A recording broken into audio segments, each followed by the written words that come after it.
Welcome back to Monster 911, formerly Cryptid Brothers Investigations. For our first compilation special, we're focusing on our most popular Dogman encounters.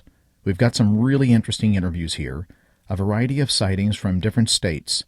The first one is from South Carolina, a tale from a son relayed to a father about a terrifying encounter with a Dogman, and a conversation about the role the game department played in the cover-up of the Dogman sightings across America. I've been in the woods all my life. I was like born in the sticks. We were 7 miles out of town and a mile down a dirt road. And so I've had that sound, the deafening quiet, but I've never seen anything, but I've had that. I've heard that, like you say, the deafening silence. Oh, yes, and yes.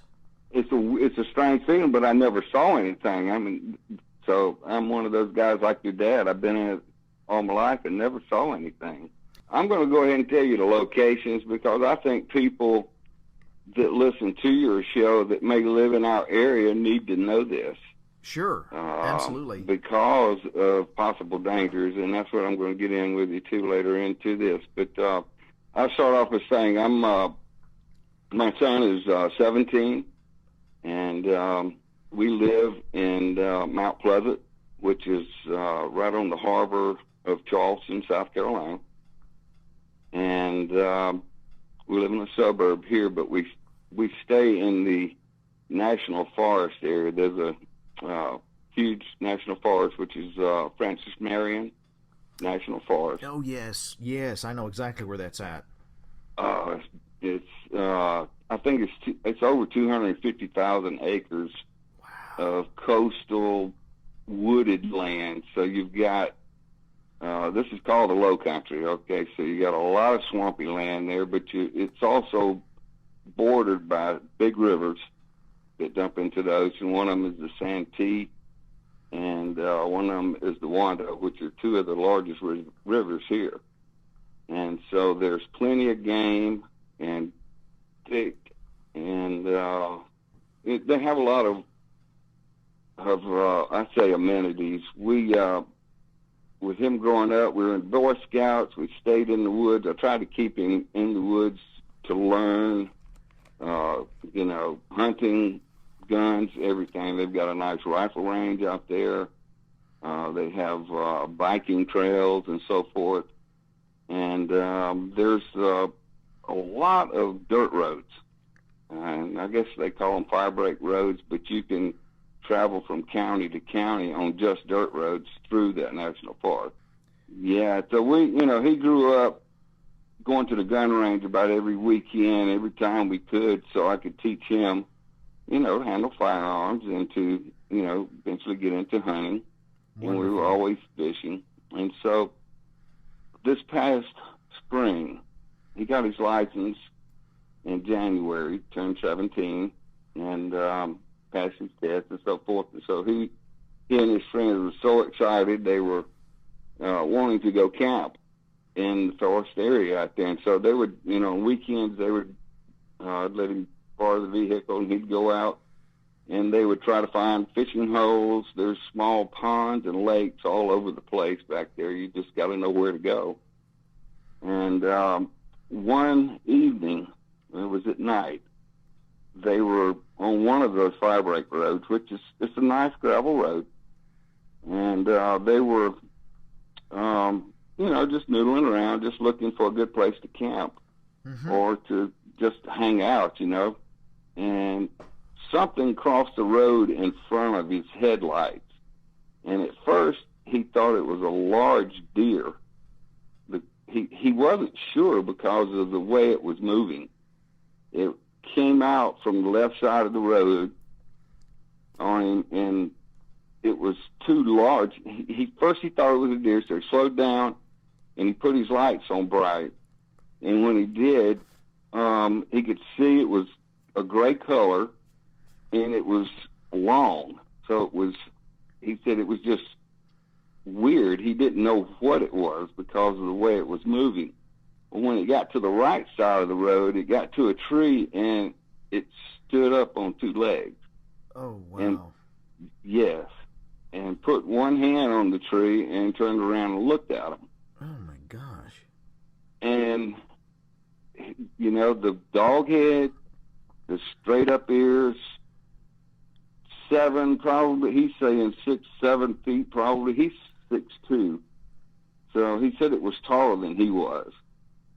And he was really bothered about this because he didn't know what he had seen. He you know, Right. he's watched horror movies and stuff, you know, and he's into that genre, but it bothered him. And they all, you know, there was one of his friends in the back seats going, kick it, get out of here. And he's trying to figure out what to do. He said just a moment there, he said it was just the strangest feeling. He didn't know what to do. He said, I'm looking at this thing, I don't know what it is. And he said what caught his eye was when it looked at him in the headlights, he said the eyes looked blue. Interesting. That's pretty strange. I don't know if, you know, I know deer eyes are green at night. It depends on your lighting, on what it reflects back as. It could have been a greenish blue, but he said they were blue. And interesting. he tried not to look at it. He said, but, you know, he said his friends were hollering and beating the seat, go, go, go, go. And he said he just kicked it and was burning gravel and you know, past it, and didn't slow down until he got to the paved road. And everybody's going, what was that? You know, what? And right. He said, you know, they didn't know, I don't know, didn't know what it was, but they headed back to town as fast as they could. So whatever it was kind of shook them up, okay? Because he did come in early that evening. You know, they'd like to stay out. We give him a curfew around 11 or 12 o'clock or something on the weekends, you know. Sure. But he came home early that night and went straight to his room. And so I think the next day was Saturday maybe, because we were all here. And I could tell something was bothering him. And I asked him, I said, hey, did y'all find a place to camp, or how did it go? And he told me, he said, Dad, something, I don't know what it was. He said, I don't want to talk about it right now. So it took a couple of, you had to just stop him and say, sit down and tell me what you're talking about. Tell me what you're looking at here, or that you can't explain. Tell me about it. Mm-hmm. And so he started describing it, and the more he described it, the more detail he remembered. He said it didn't look like it had hair everywhere. That's what was bothering him. He said, I didn't know if it was a deer at first and then some large animal with mange or something. But the length of it, I think, because it was down on all fours when it came across the road, slow, it wasn't running, but it moved very weird. He didn't know if it was hurt or if he didn't know, you know, he just never seen anything like that. Right. And so, you know, but when it stood up, that's when everybody freaked out.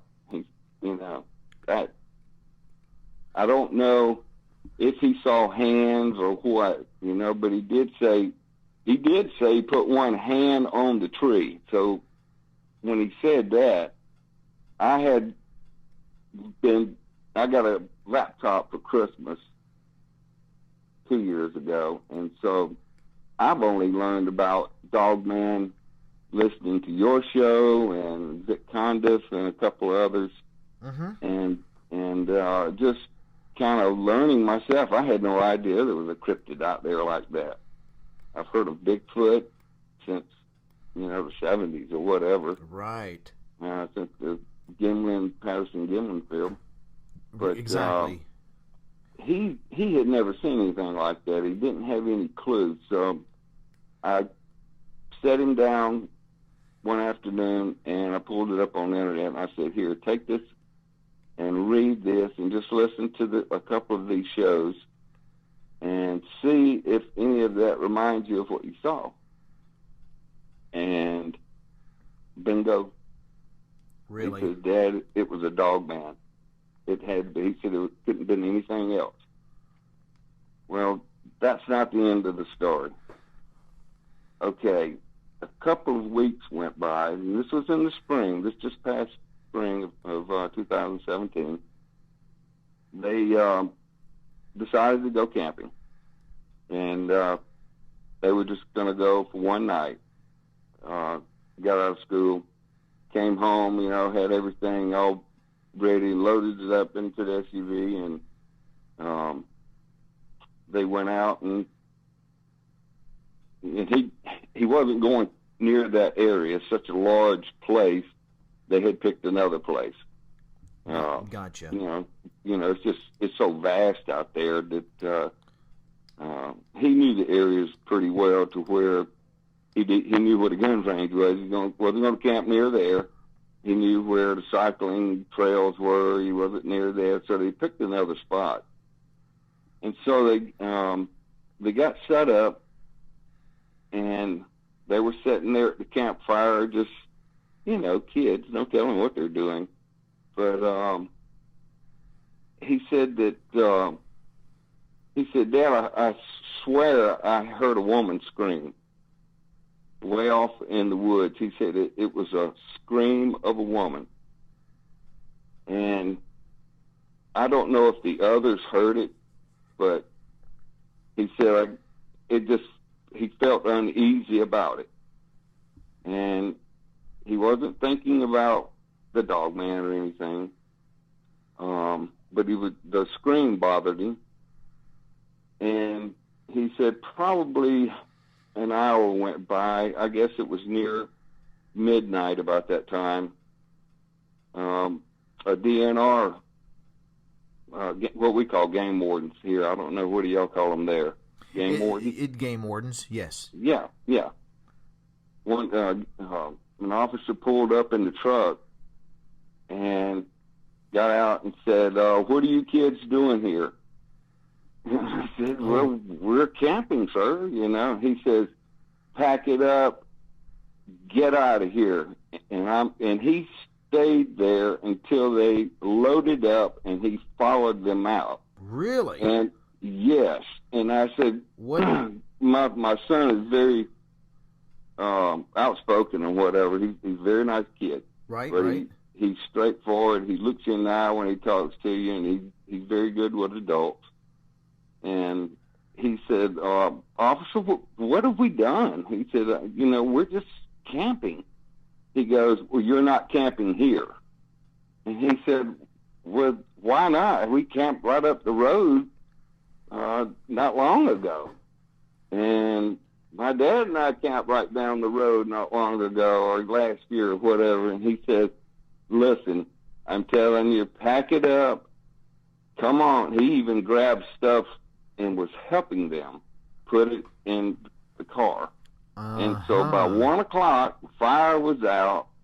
They were packed up, and he followed them out. But before he did, he wrote them a ticket for $211, a citation, and it said on there, camping in an undesignated area. He says, don't ever come back here. You can go to a camp tent site somewhere else, but you're not coming back here. Do I make myself perfectly clear? And my son said, yes, we're fine. We're leaving, but he wrote the ticket, which was pretty strange. But my son said that the officer was uneasy about something. Well, that just gives the answer right there. That just told everything right there about writing the ticket was a way of reprimand to basically you're not going to do this again because I'm going to pull it out of your pocket. Absolutely. I mean, they haven't been back. They don't even, and let me tell you what happened the next day. My son found out that there was a girl they found dead there in the national forest somewhere. She was like 7 miles from her vehicle, and it was just a small portion in the paper. There was no explanation of what or why that I know of. So he actually, I don't know if he heard a dogman. I've heard on some shows that sometimes they could scream like a woman. Yes. Or whether he said, it bothered him. He said, Dad, I may have heard that woman getting killed.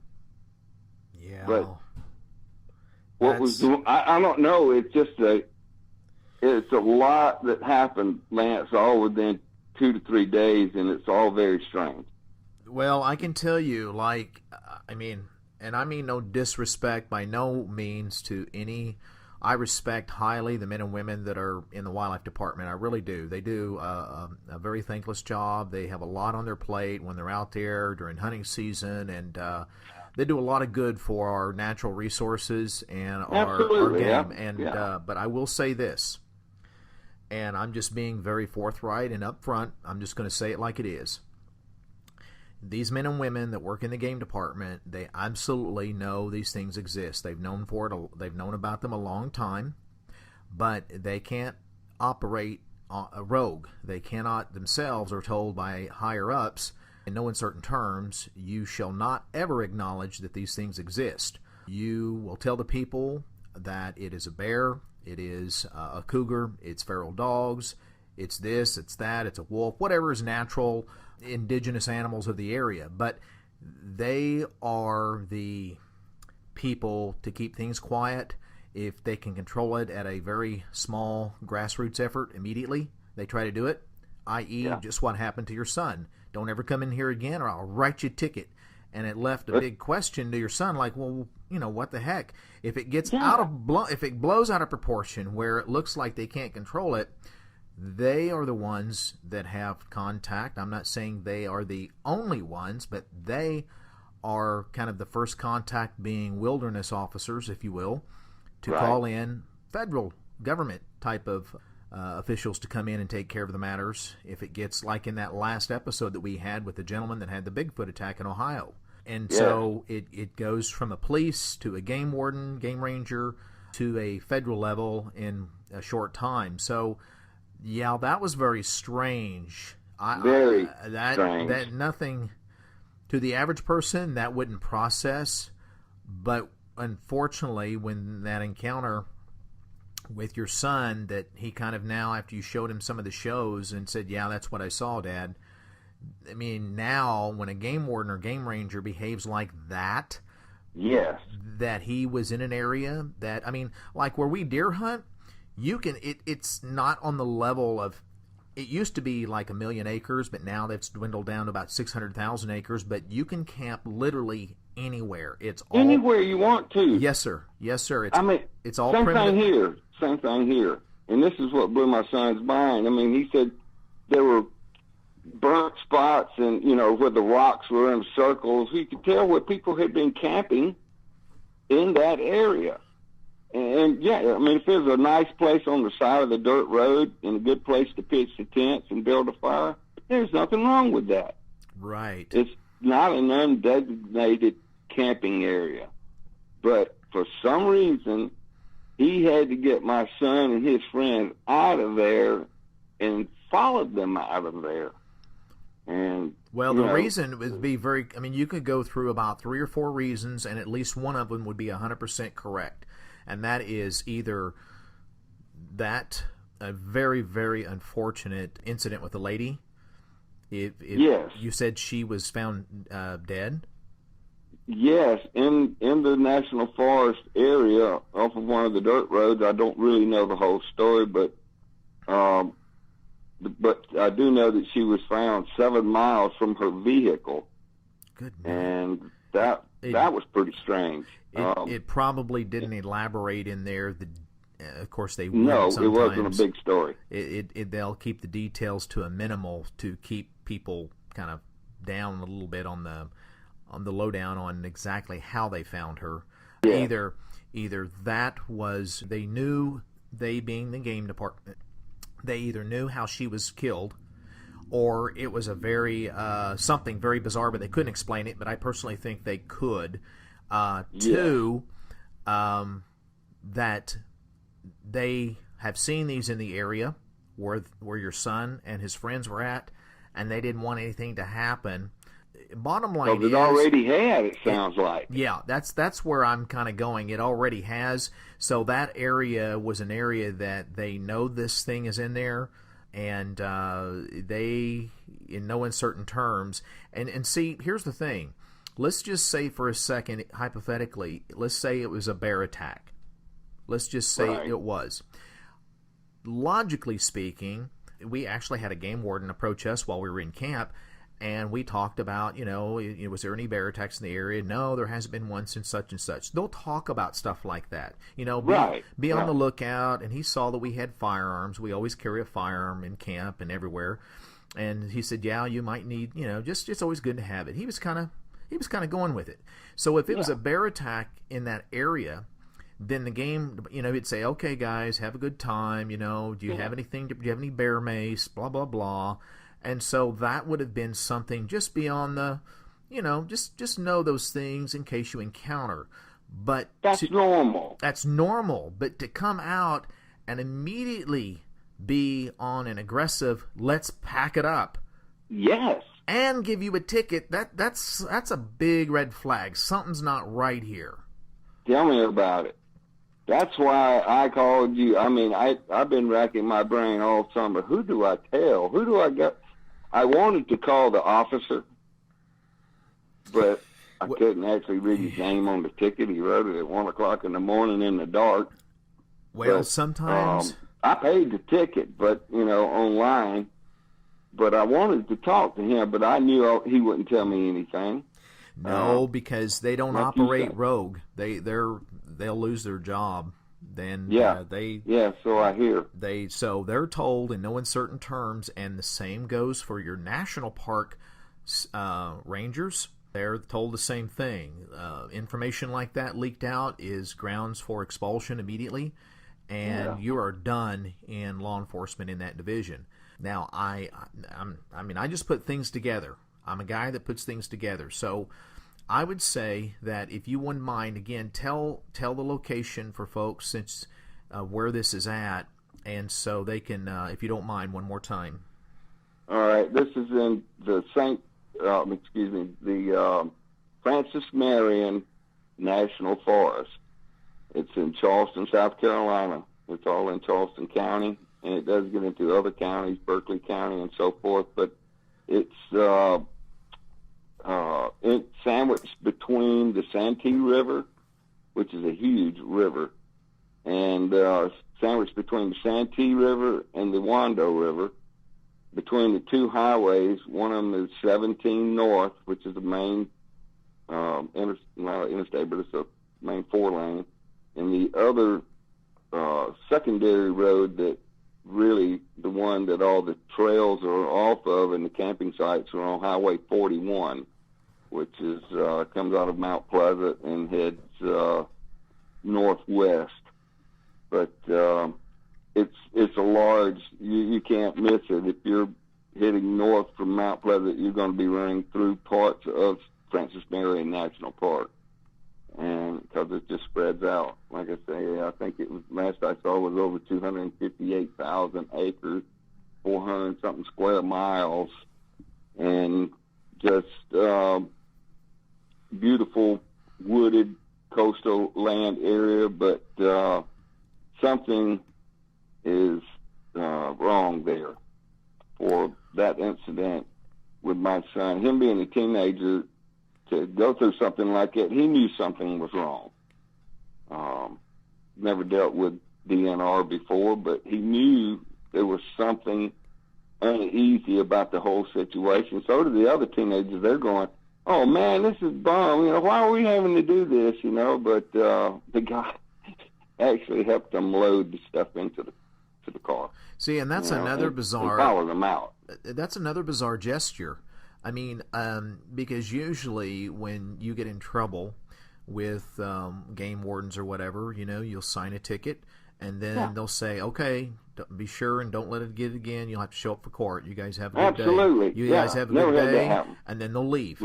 But to stay and help pack, right there, there's the answer right there that you're looking for. He knows something. Wrong.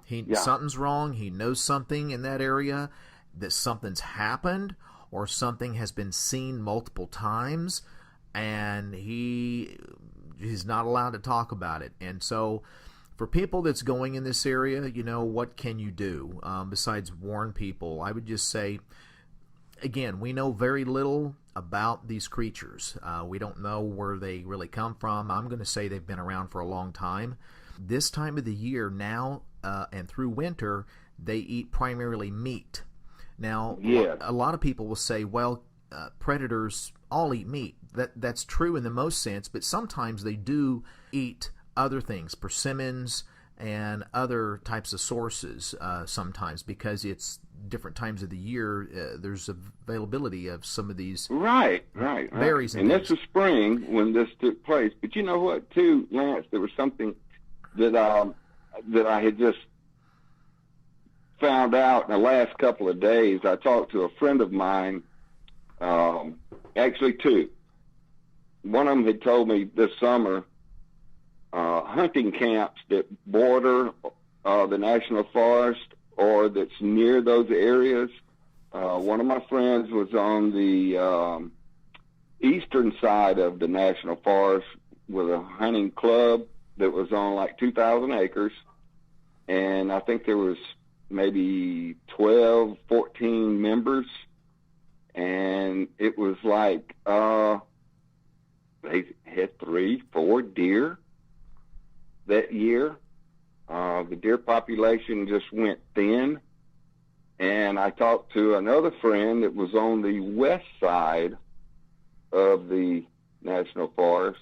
Same situation. Very few deer and no hogs, which is unheard of down here. Hogs are everywhere. But the deer population is off. And we have the whitetails here. And they're like rabbits. They breed, and I mean they're everywhere. They're in people's yards eating flowers or whatever, in the suburbs or whatever, because it's closer to the forest. But it was unusual for me to hear that the hunting clubs, you got 12 members, 20 members, and they get 3 deer all season. That sounds something's wrong there too. So there may be more of an abundance of these things running around out there that we have no clue about.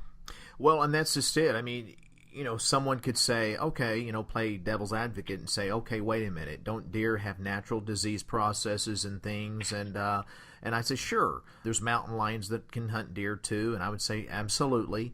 But there tends to be a really good balance, and of things where there's still an abundance of deer throughout the United States, where in any particular state there's literally thousands and thousands of deer that are harvested for good measure to keep disease processes down. And the wildlife department, this is where they shine. They do such a good job on monitoring deer populations, making sure that there's enough food in the habitat they live in, the fauna, that they can actually survive through all seasons and reproduce really well. So it's a self-perpetuating system for the hunters, for the conservationists, and everybody that are out there. So to see that those numbers down there, that's a little different than usual every year, that raises, what's going on. And so you're right. These things that when you have a big body to maintain caloric intake, you need an abundance of raw protein sources. And this time of the year now, through the winter, and this is just our opinion. When I say our opinion, my brothers and Wally Dave, you're going to start seeing more sightings, because these things are going to be primarily on a meat diet right now. Right. Whereas in the spring, they still have to eat meat, but they got a lot of cover to hide in. But during the winter sources, it's all meat. It's primarily meat sources, and that's it. And you can see them more readily because the trees have the leaves have fall off the trees, and unless you're in a piney area or natural cedars But that is very strange. I would tell people in this area... it is very strange. I've never heard that down here. If you're going in this area, folks, just try to please have a means to protect yourself.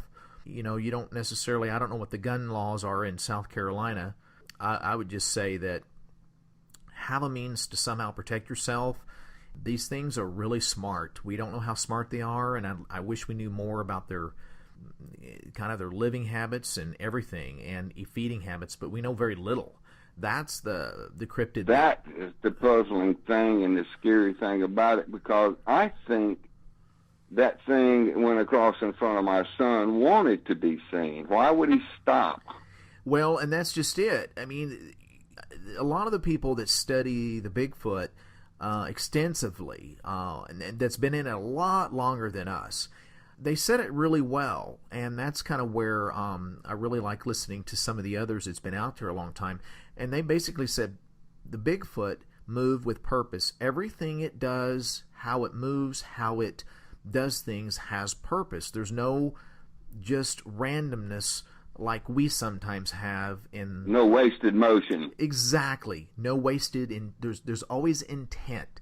Whereas if that's the case with the Bigfoot, why not this Dogman creature where there's intent? And if it actually has a self-awareness or an ability to understand, which is scary, then why did it allow itself to be seen when it's thousands of acres that it didn't have to be seen? Right. I think there was some... It knows that it can put the living fear in us. I really think so. I think so. I really do.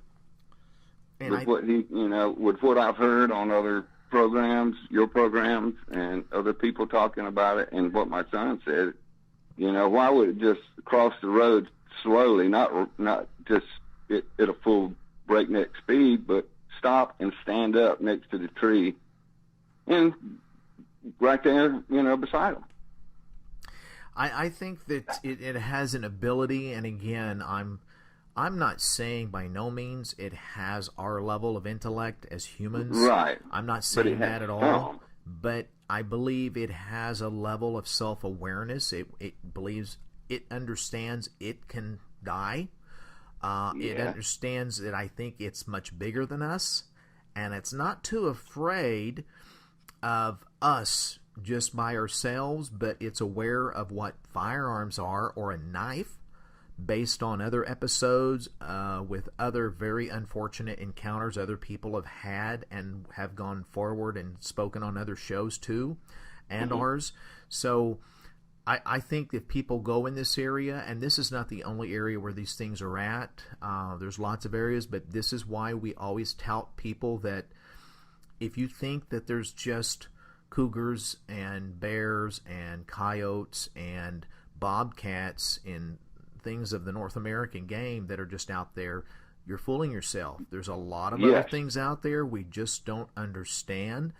By no means do we have all the answers. We don't have the answers, but please go with some protection and realize that if you have a very unfortunate encounter where you encounter these things and you don't have a way out, you need to have at least a firearm on you, and don't aim for the body, aim for the head. I'm just going to tell you up front, I'm not trying to be sadistic here. These things can be dangerous that we're aware of.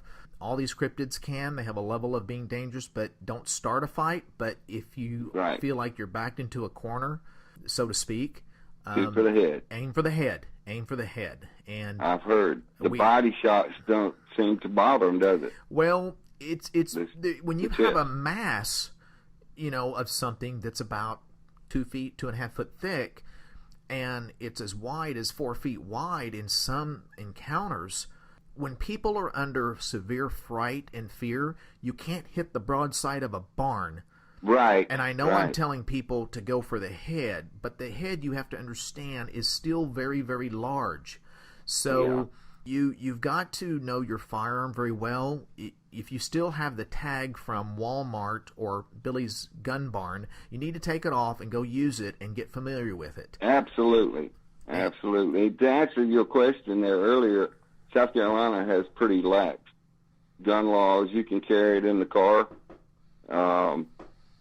It doesn't have to be like the 3-step thing that they, I think, eased up on that. Used to, it had to be in the dash, and the dash was locked, or the glove compartment, or whatever. But I think they've eased up on that law. You can carry one with you. So, I mean, when we go into the woods, believe me, we've got 2 or 3. So, but just happened that night, they didn't have anything with them, which was my mistake by not making sure he had one with him. But well, you hope that, I mean, even when you have one, I mean, number one, you don't want to pick a fight. No. And number 2, but it just makes you feel a little easier. I mean, I can tell when we go out, we're walking, and I'm looking for a deer place to stand. You have to walk in the thick of things. Sure, And, it's all kind of dangerous still. You got rattlesnakes down here. Yep. We have bear. We have they've reintroduced the black panther, which used to be indigenous here, and coyotes. We have a lot of coyotes now. But, yeah, that's just natural dangers out there that you need a firearm just for, like you say, just for protection in case something comes against you. Yeah, you don't go out picking a fight. Right, and the last thing you want to do, I know these deer hunters, they tend to hang their game up, to bleed them out. Right. They take them back to camp and field dress them right there. And I would just say, if you're a deer hunter listening and you're in these areas, I would say no matter what area, if you're in a heavily forested area, you don't want to really field dress your deer at camp.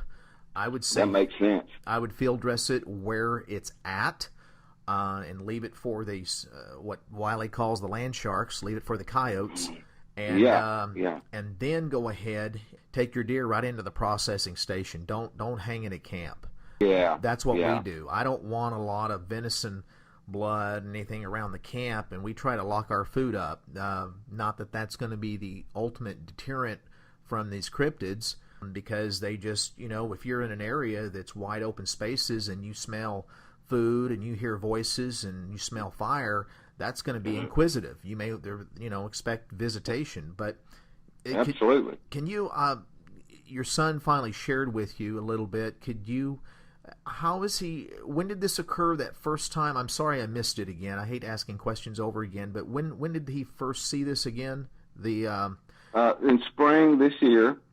I think it was right around March or April, and it was just a weekend before. I think maybe before they went camping, because they were looking for a place to camp. I see.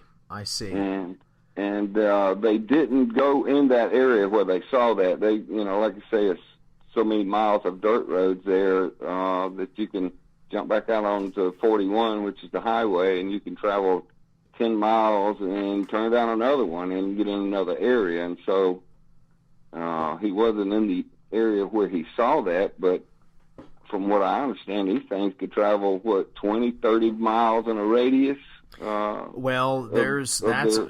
That's a great question. We don't know. I mean, Wiley, I picked his brain because of his expertise with coyotes, and he's seen coyotes have up to in some cases, somewhere 15, 20, but, on average it's around 5 they'll stay in an area. But with these cryptids, they have to consume a lot of food to maintain that body, that huge mass. And so it wouldn't surprise me if their radius could be anywhere from 40 to 50 miles.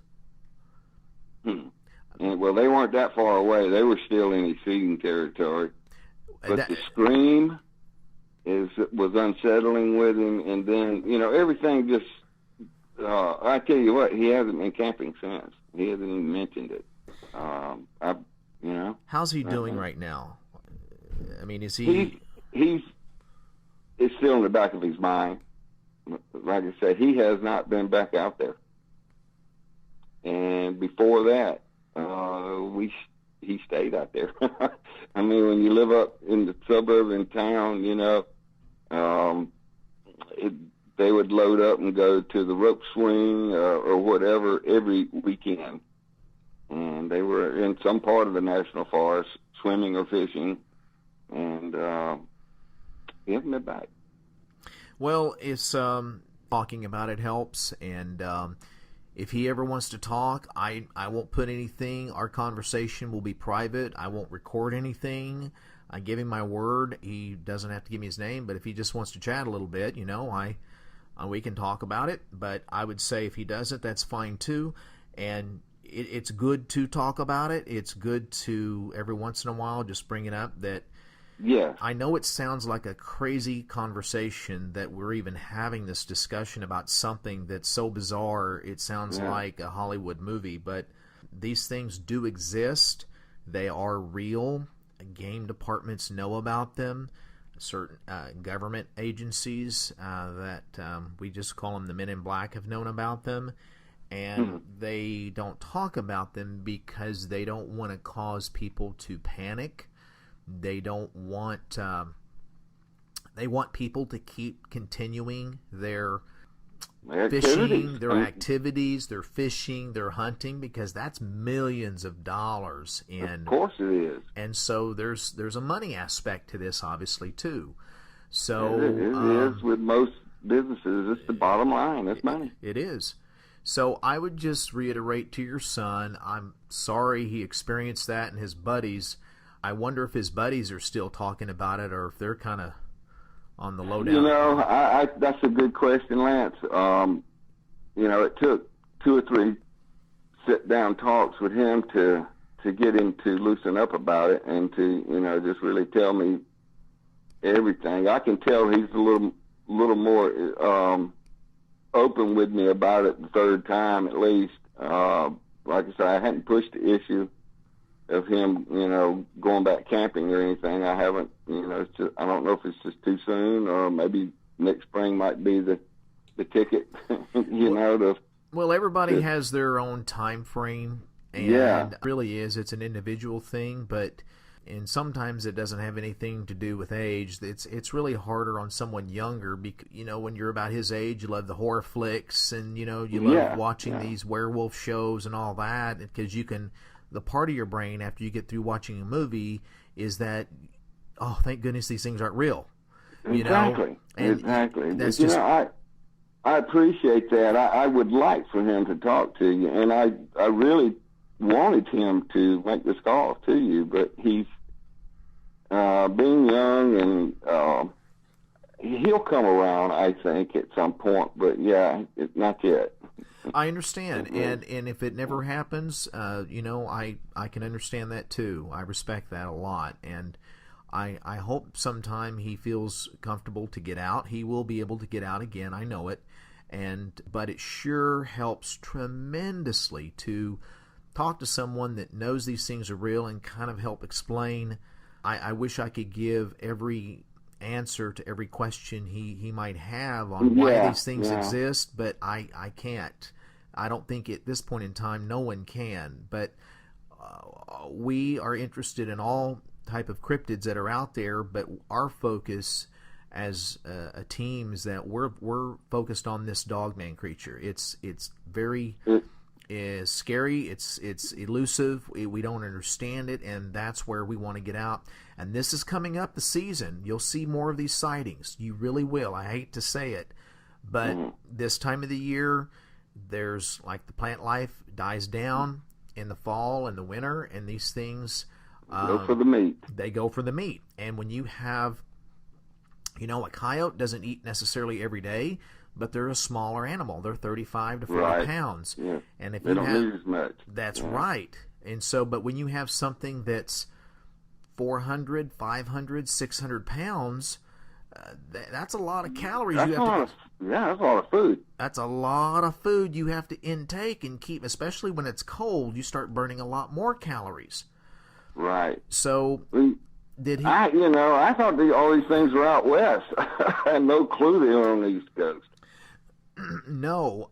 In fact, I wish I knew episodes. I need to start taking better notes from the other shows, because I don't get to listen to as many as I used to before we did the show, but there were some episodes that really stuck out in my head, and I know some of the listeners will know right off the top of their head which episode I'm referring to, and I believe it was Vic Cundiff's show, Dogman Encounters, which is a great program.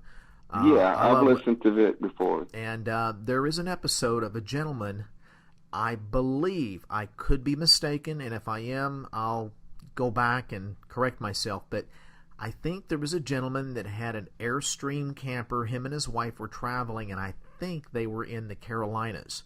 And it was in the Gulf Coast, and I think it wasn't too far from, it's the same forest that your son, that area. And wow. He, and I'm sure people are correcting me right now as they're hearing this, but and this gentleman, him and his wife were taking this road trip, and they went into some areas, some off-beaten state parks, and he encountered at one time in this very remote camping area, the people were very strange. There was a ranger that came up to them and said, "You're going to be staying the night here?"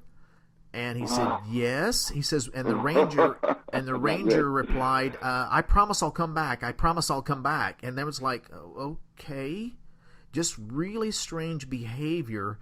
I'll be back in the morning. And he pulled into this one area, and something hit on his Airstream. So he got out, and he carries a sidearm. He got out, and he encountered maybe 3 or 4 of these creatures, and they were. He shot at one, got back in the car, and he looked in his side mirrors, and they were following along this camper. I believe it was in the Carolinas.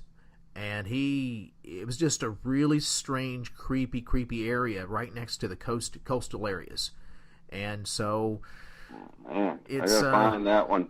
Yeah, I wish I knew what it was, but the gentleman, Vic shows pictures during that guy's story where he showed a picture of his camper, his campground. He had a dog with him and his wife.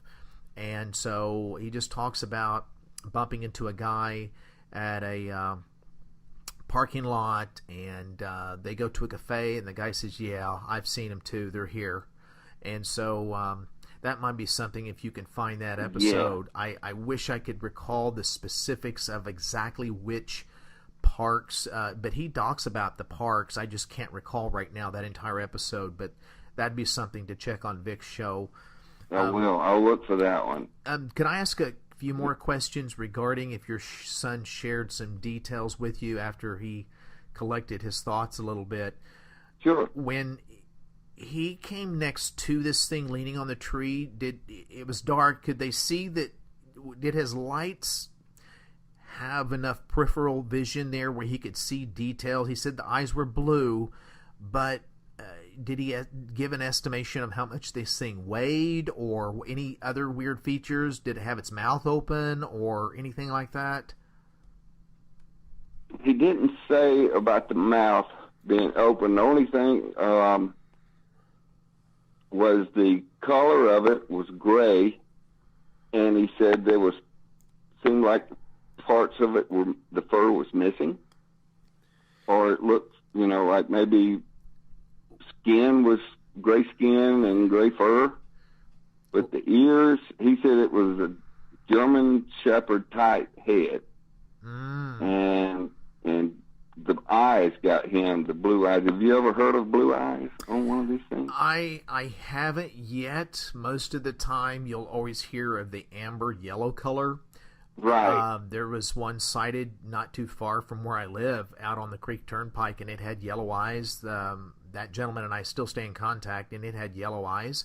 And the others have had like a red reflection in most cases, but not a blue yet. Not a blue. That was the thing that stuck out to him.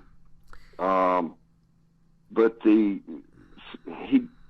just said it was very long when it was down on all fours, and it was strange the way it moved.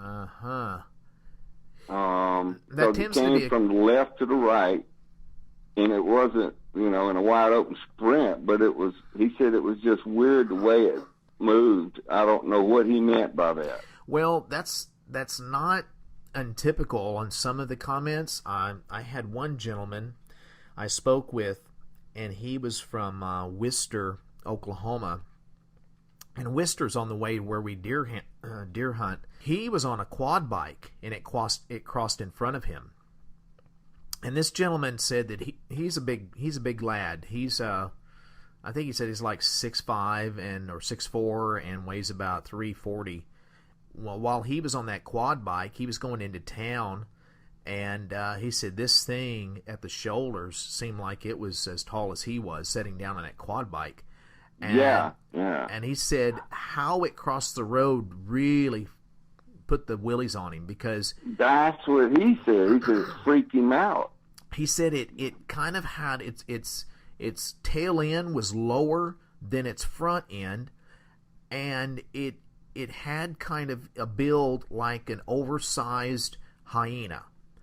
He said, and how it moved, though, is what really stuck in his head. He said it moved as quick as a hog, but it had a weird creep to it. And it wasn't like a cat creep, like a mountain lion. But right, it moved fast like a hog, but yet it's like its front end was being pulled. It's pulling its front end, its hind end, its upper body was so big it was kind of pulling itself but it did it very fluid like. It wasn't like it was injured. That you could tell that's just how it moved. That's what really creeped this guy out, and he turned around quick. And wow. It freaked him out. Because it happened at night, and he's on an open quad bike, so he says, "No way, I'm turning around." Oh man, so that would have been terrible. I mean, to be that close too. Oh you yeah, got no protection. Then a car is one thing, but a quad. Yeah, no doubt. And he just said this thing was. He thought it was at first. He told me. He said, "I thought it was a heifer, like a cow got out." And yeah. And then when I saw how it's moving, I was able to focus. And as I got closer with the lights on, and those quad bikes don't have, it's not like a LED lights all lit up and everything. Right, exactly. And he saw how it was moving, and he's like, "Oh my gosh!" And so he turned around and got out of there, and they got a truck. He told his brother, "You got to come with me." And he says, "Let's take the truck." His thing was too big. And it freaked him out for a while. And he called me and he said, "Am I crazy?" And I said, "No, you're not. They're spotted. You're in the right country, unfortunately." Well, yeah. Well, he just, he didn't elaborate except that he didn't know what it was. He never heard of anything like that, never seen anything like that. He just said it just moved weird when it was on forward, all fours crossing the road. The roads, the gravel roads there, you can pass a vehicle, but you almost, have to put your right wheel over on the shoulder, but it's still road. And there's ditches on each side, probably no more than 3-4 foot deep. So, it crossed in front of him from left to right, and when it got to the right side, I think he said, there were some little bushes, little trees and whatever, but the big tree was when he stood up on two. That's when everybody was beating the seats and saying, "Go, go, go, get out of here." So I don't think they had a lot of time for detail. Gotcha. Except for it was a dog on 2 feet, and it was strange looking. And I didn't ask him about the, how much it weighed or anything. I'll see if I can't get that out of him. Did he notice? Were there any other people camping in the area that he passed, or he could hear before they set up the camp?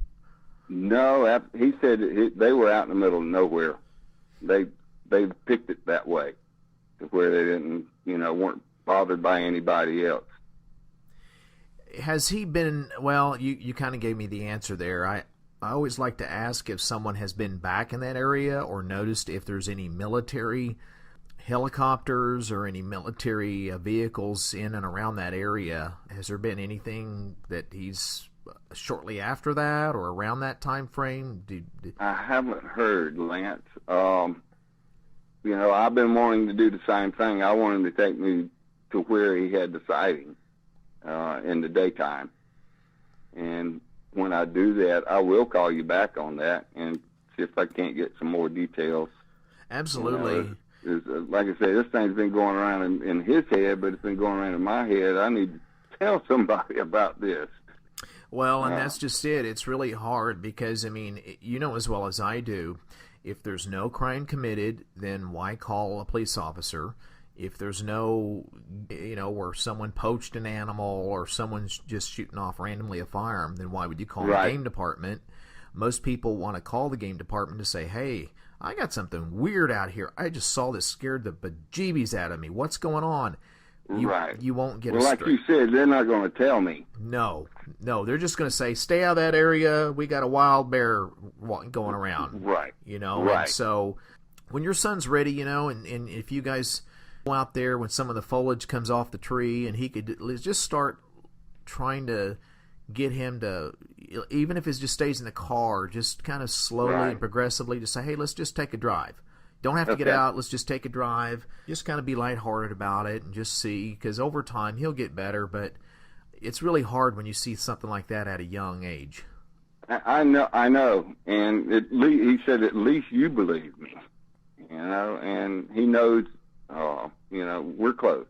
We're very close. And we've always said, because we don't hide anything from each other. We're good friends, but I am his father. But he did say that at least you believe me. Yeah, and that's... it's got to be traumatizing, I'm sure. Yeah. And I could tell something definitely was bothering him. Well, and that's the relationship my son and I have. I'll always be up front with him, and I told him, I said, if you ever see something strange, I want you to tell me. I said, these things are real. I just hope you never see one. But if you do, shoot me straight and just tell me, because we can talk about it, and I want to know where it's at. But yeah, I mean, if he ever wants to talk, if he doesn't, whatever he feels comfortable with, we don't have to do anything on the air. We can just chat over my cell phone. You've got my cell phone number. It's my personal, and he doesn't have to give me his name. And he can just, ask me anything he wants, and I'll shoot him straight.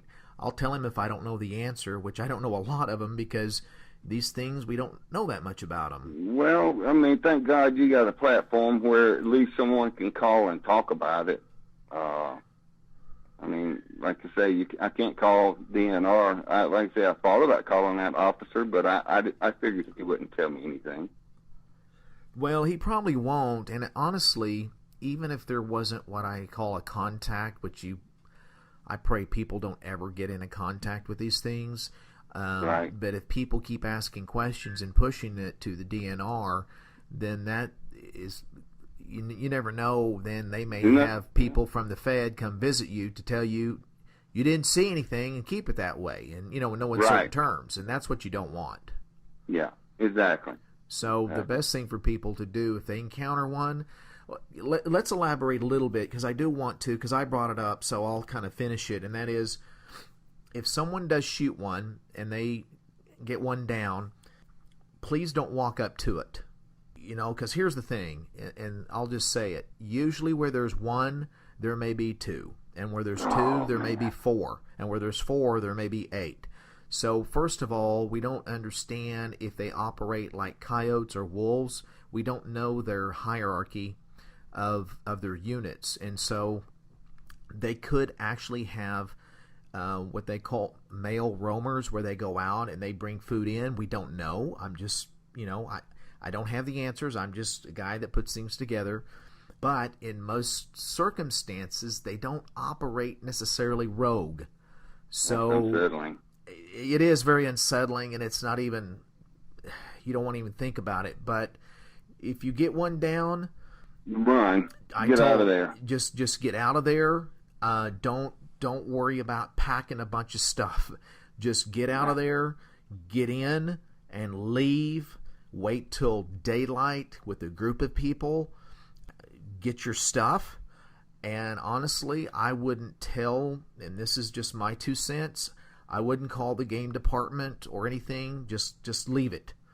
Just leave it. Because you call the game department, and they're going to call other people are going to say, you didn't shoot this, you shot a bear, and that's the way it's going to be. I heard a show like that, yeah. Don't want to get involved in that. I don't want anybody... Don't try to put it in the back of a truck bed and go... Everybody's got what they would do, but So if someone gets one down, I will fly, and I want to be there. So you'll be the first person to hear. Like I say before, who do you call? I mean, there's no, that's just it. There's nowhere. I mean, you and VidCon, a few others have their only platforms. If someone feels comfortable that they're not going to be questioned to death or looked down upon or called a liar, to be able to tell what really happened. Well, and that's what's the frustrating part. Exist. And see, for every person, and I don't, we're just totally speculating with this, but I believe that every person that has the courage to call in, they're just bewildered, befuddled, like, what is this? Then you'll have 24 that will never call, because they don't know about that. They're not they're not familiar with computers, or they don't know about YouTube. And if they know about YouTube, they don't know about these shows, or they're still reluctant on telling anybody because they don't want to be viewed as a crackpot, nut, whatever. Yeah. And it could be the position they hold in society. You have a minister or someone, a business owner or a manager of a community, they don't want that out because they don't want it told. They don't want it told. They don't want people to know that they may be remotely perceived as being off their nut. But, I mean, I wish it wasn't so, but these things are real, and people do need to know about it. And I had this conversation with Wiley on the way back home. It's that I'm not trying to convince the 80% of people that haven't seen or haven't had an experience. That's honestly not our mission or goal. I'm trying to better inform the 20%, roughly 15 to 20% that have had, that do see them, that do know they're real. Not only do they believe, but they know they're real, and to better educate with what little information we have. It's really hard for me to inform people, but yet I do respect the wishes of people that don't want locations out yet. And I know people are desperately wanting this location of the last episode, but I gave the gentleman my word I wouldn't. But as things pass, as things calm down, I think the gentleman, may be at a point where he will allow locations and names and things like that, and in due time. But it's to inform the 15 to 20% that there's something in this area. Don't go there. Be armed. And be armed if you do. And be armed and be with a group of people. Don't go rogue. And don't, if you're deer hunting and you don't know if there's anything in your area, please don't hang your deer at camp. Don't have a bunch of gut pile outside your tent. Right. I mean, I know this sounds kind of common sense for deer hunters, but sometimes it's not. It's a mistake. It's a mistake. And so just be mindful that these things are out there, and they're predators. And well, I wanted the location known so the other percent that might believe that this is happening, that they would be aware. Just like what you're doing, you're warning people, Lance. I mean, you're giving people knowledge to work with. Well, I feel inept in doing it sometimes because, again, we know so little, but that is part of our goal, is to go out and intentionally call these things up with plenty of space between them and us, so we can see what little we can observe in a short time, how they move, what do they come to, did more than one come up, what habitat were they in. So far, the habitat has been very diverse. Not only are they diverse in what they look like, there's other types of dogman-like creatures that look different, but the colors are different, anywhere from gray-silver, black, calico color, reds, dark browns. All of them have been huge. That's the unfortunate thing. They're all massive, and they tend to be in groups at times, packs, and they tend to have some affinity or some type of symbiotic relationship with coyotes.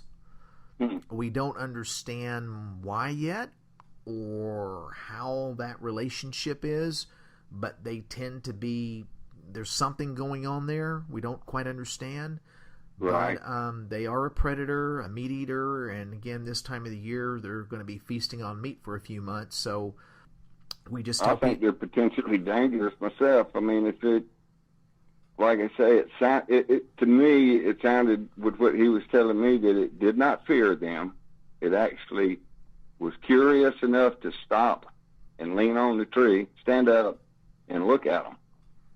That tells me he has no fear of man, or he's got enough intelligence about him that he's putting fear into whoever it is. I mean, I know more now than I knew 30 minutes ago by talking to you, because you are putting the information out there on what you do know from the report, and that's what's important. Yeah, exactly. And again, your boy will get better. You know, I understand it's scary as all get out, but it's he'll start to get to that point where he will open up even more, and also he'll start remembering more details. And a lot of people, when they listen to the shows, they'll say, well, it's very convenient. At first, he didn't talk about details, and then later, I'll say, well... Yeah, exactly. I'll say, and well... pry it out of him, or the more he talked about it, the more he remembered. And I'm sure there's more details, and I do want to see the location. So when that does happen, I will call you again. Absolutely, and I appreciate that, and we can get it to people. But what happens is that people just remember the fright of the moment. And then as they start to calm down a little bit, whether it's in a week or two or just talking with someone at that moment, what happens is they realize that, okay, I'm not going to be viewed as a quack. I feel free to talk.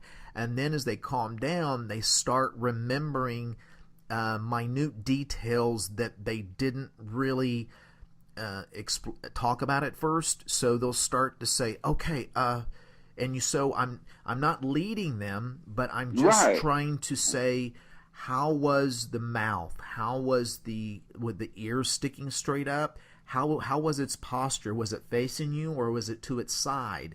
And so with a hand up on a tree like that, that tells me that it was very comfortable in its posture, and who knows what it was thinking, but obviously being stopped, leaning on a tree that was very visible, I would say his distance to that thing was probably just feet. Yeah, I know.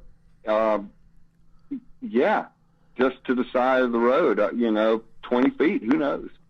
So that I will find out. That would be a very ominous, imposing creature, to say the least, to see that at night. And I'm sure his buddies are like... they were all freaked out, and I guess they were in an enclosed car. They were in a Toyota 4Runner SUV, and I'm sure his buddy to the right in the passenger seat was the one beating on the dash to get out of there, and the one in the back beating on the seat, go, go, go.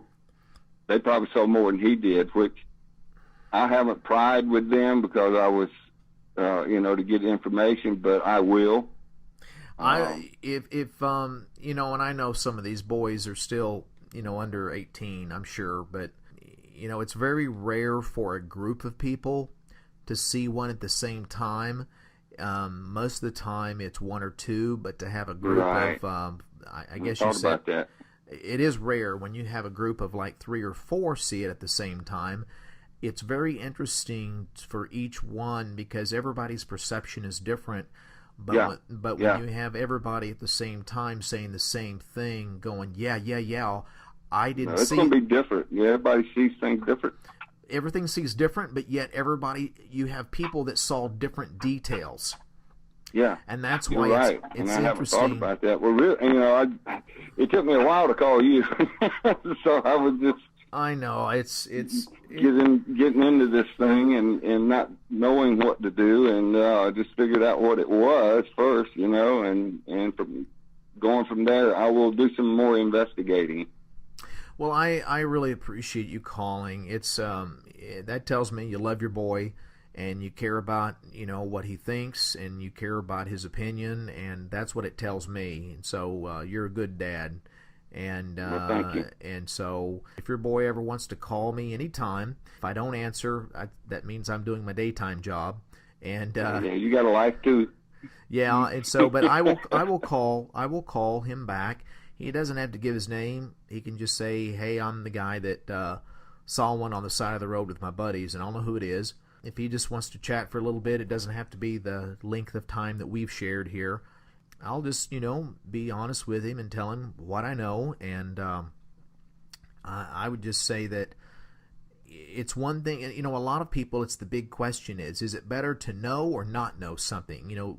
Sometimes, right. For me, right. It's important to know something and never encounter it, rather than just, going ignorance is bliss. You just, I always want to be prepared should something happen, and not that you're going to respond perfectly under severe fright or stress, but at least you have somewhat of a game plan is what I try to have people. Be mindful of where you're going, what animals are in the area, and listening to these shows, be mindful of where to kind of stay out of right now. This time of the year, I know he saw this thing in the spring, but it would be interesting to note on these designated camp areas where this game warden told him to go, how is that patrolled? What measures are they doing?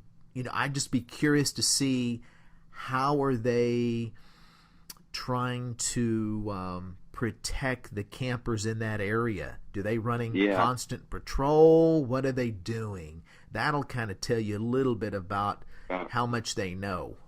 And why the situation played out the way it did with him. I think, one question that I'm not sure I got the answer on, or if you heard, was the scream as a woman. That bothered him because he found that out the next day through the news or newspaper, whatever, that, a woman or a girl had been killed. But have you ever heard of anyone reporting that? I have. Now, let's just, again, play devil's advocate here. Are there any animals out in the woods that can give that scream like that? And the answer is bobcats. I've heard bobcats. Bobcats and mountain lions. Mountain lions, when they're in heat and when they're looking for a mate, they will give a scream that'll put the hair on the back of your neck up. And we don't have those here. Okay, so if you don't have them there, your boy, being very savvy out in the woods, would know the difference between a bobcat scream, I would think, and so there is an episode, again, I think back these episodes, I wish I could recall them. I'm sure some of the people listening know which one I'm talking about, but I wish I could remember if it's Brenton's show or Vic's show. I get the shows sometimes mixed up on the episodes, but there was an episode of a gentleman that was living out in the country, and I believe he was Native American, and he heard screams coming from the trees, and it was during a storm, coming up on a front or after a storm, I can't remember which, and he felt like he just had to go see if that was someone that needed help. He said he heard woman screams, a female scream. So it sounded like a woman. Yeah, okay. And that's exactly what he said. It sounded like someone screaming, and so he went off and didn't take anything with him. I think he may have taken a flashlight, but no firearm, I don't think. And when he got into the trees, he basically was confronted in this trail with he said, I believe there was 4 to 6 dogmen that were standing upright behind him. Oh, and so what he did, he just started praying in his native tongue, and he prayed and walked right through them, and they just looked at him as he went by. And I firmly believe in prayer. Yep, and he started praying in his native tongue, and he just prayed all the way till he got back to his home, and that's where he settled down, and I can't even imagine oh my Lord, yeah, the fright and the fear. But thank goodness he was praying, and he was he didn't say he was rebuking anything.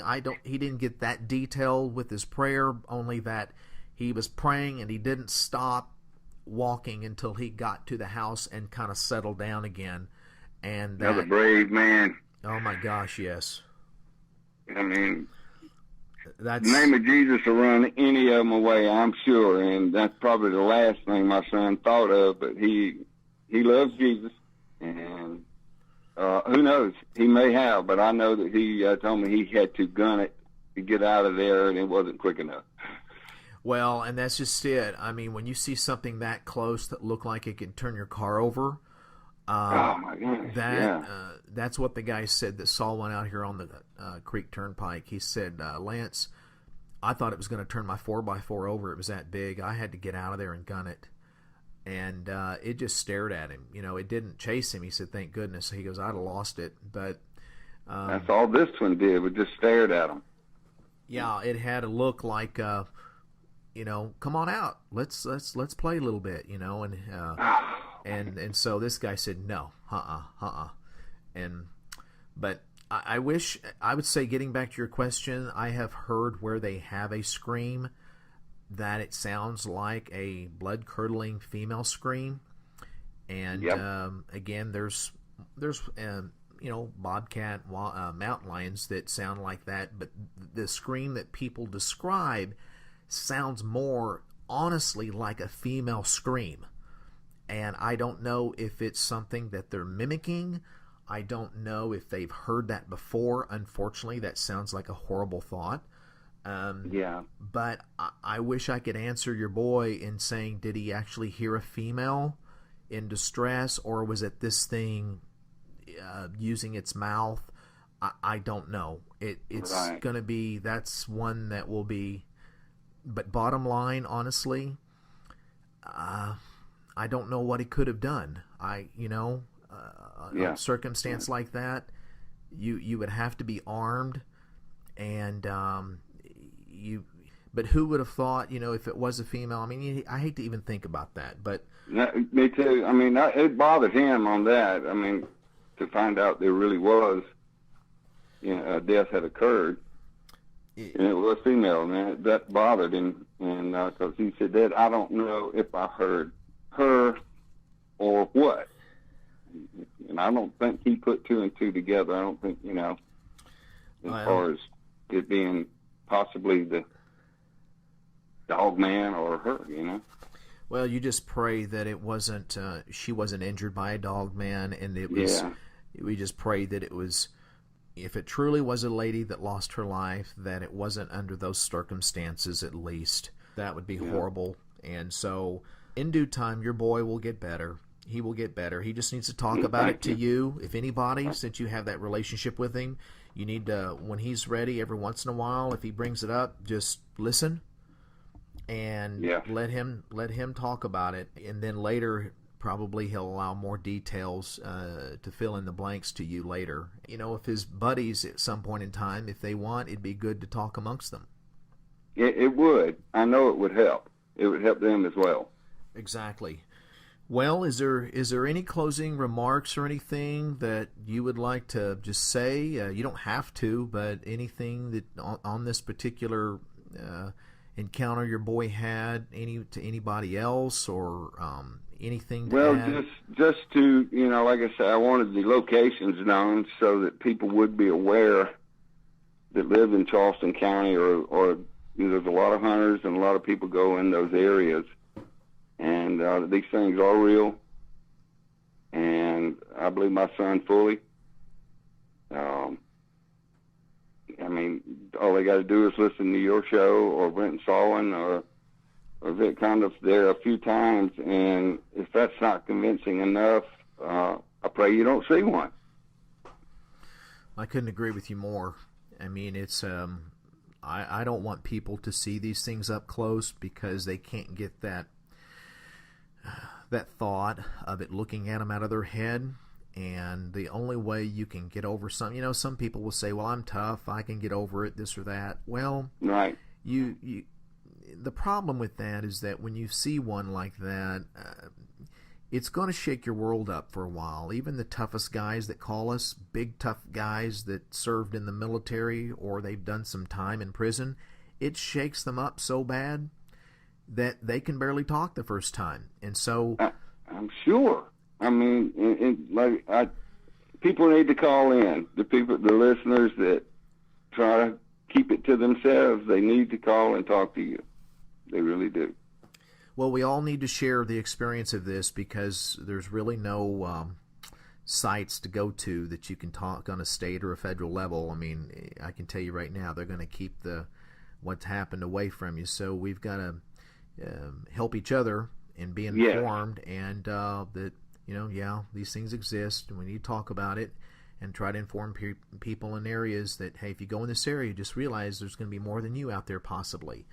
Absolutely. And so, thank God that you're around to get the word out.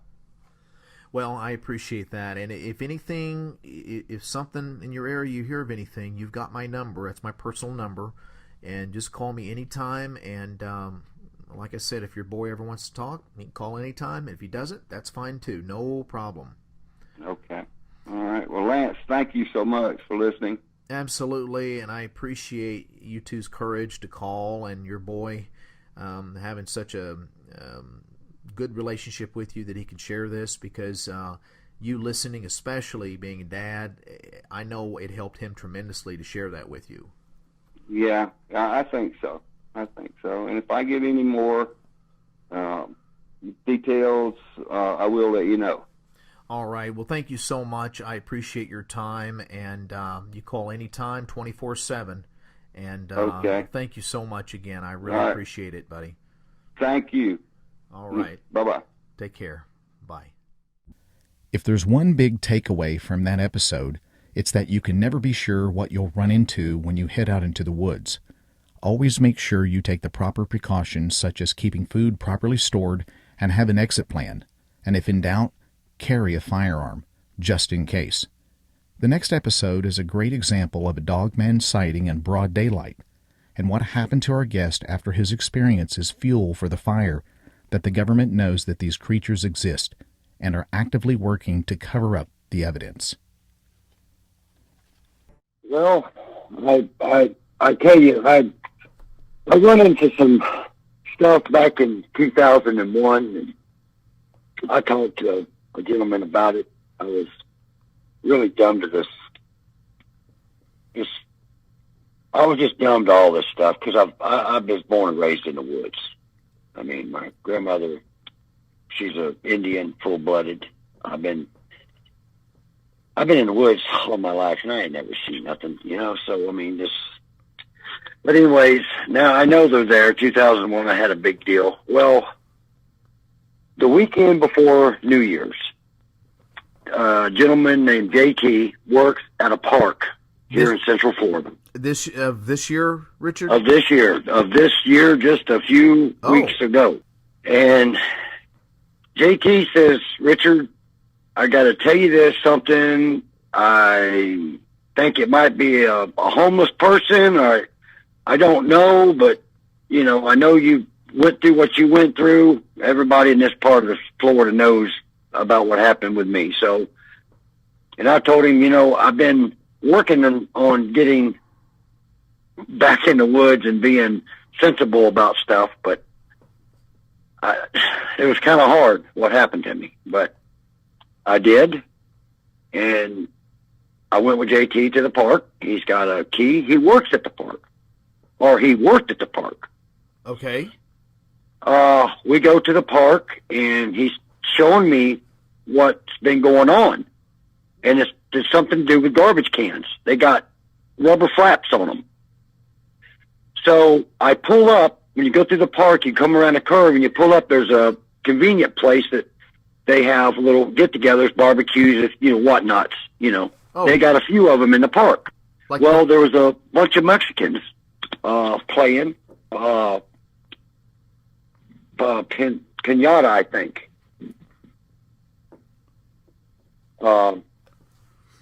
I think that's what they call it. And we were sitting there and was watching the kids hit. JT was saying, yeah, Richard, this is where it comes. He was looking at the garbage cans. We was parked right in front of garbage cans. And he was saying, yeah, they come this way and they come that way and they do this. And we look to the left, and this is 4:00 in the afternoon. This is not even, it's not dark. Oh, wow. And here's a limb that's moving. And every time the kids, they spin the kids around, and the kids would go and start hitting this thing that was hanging from the little barn like they've got. Right. The tree limb was moving, we could see it, but that's all we seen, enough. And I was listening to JT tell me, and I was thinking, what the hell? What the hell is that? And when the kids hit it solid, I seen some of it poke out, like come out, like it, like you could see more of it. Oh. I said, what is this thing? Mm-hmm. All right. This guy told me to call you. Bigfoot is real. I mean, that's a fact. I mean, everybody knows that. I've seen it with my own eyes. I know. But this is, I don't know what you want to call this thing. It had a face, like it come out kind of like a dog-like, but wasn't a dog. Oh, so it was more canine in features. Yeah, to me, yes. Yeah. It didn't have a long, and it didn't have a pointed ears like a dog, but the face looked like a dog. It was coming out some. Huh. Like a muzzle, like a dog muzzle. Yeah, like a dog muzzle, something like that. No, I ain't never heard of that, man. How far away was this that you were observing? Without stretching anything, I'm getting a look at it now. I'm out here feeding. 40 yards, 37, 40 yards. Oh, wow. I mean, it's, I could hit it with a rock. If I got out of the truck, I could hit it with a rock. We're sitting there. And did it see you ever? No, yeah, it did see us, but when they started getting rough with the donkey or whatever you want to call it that was hanging from the string. The piñata, yeah. Yeah, it would come out more, and then probably, 3 or 4 minutes into this, it come out like it picked a limb up and was out, and his eyes was big black eyes anyways, but they got real big. It came out of the wood line. Yeah, it was no, not the whole thing, just the limb was coming up where he was wanting to come out like he wanted to, I think he wanted to play piñata, or he was getting excited about the kids. It was bothering me. Oh, interesting. Did the Hispanic family ever see any of this that you're aware of? No, all the attention got brought to us before I get done here. We're sitting there, and this thing is doing, getting excited, and then it turns and looks right at us. I mean, it looks right at us, and it's got a surprise face looking at the kids doing this, and when it looked at us, it kind of got a little mean face, like roar, like kind of, you know what I'm saying? And then the kids hit it again, and it turned away from us, like, forget you, man.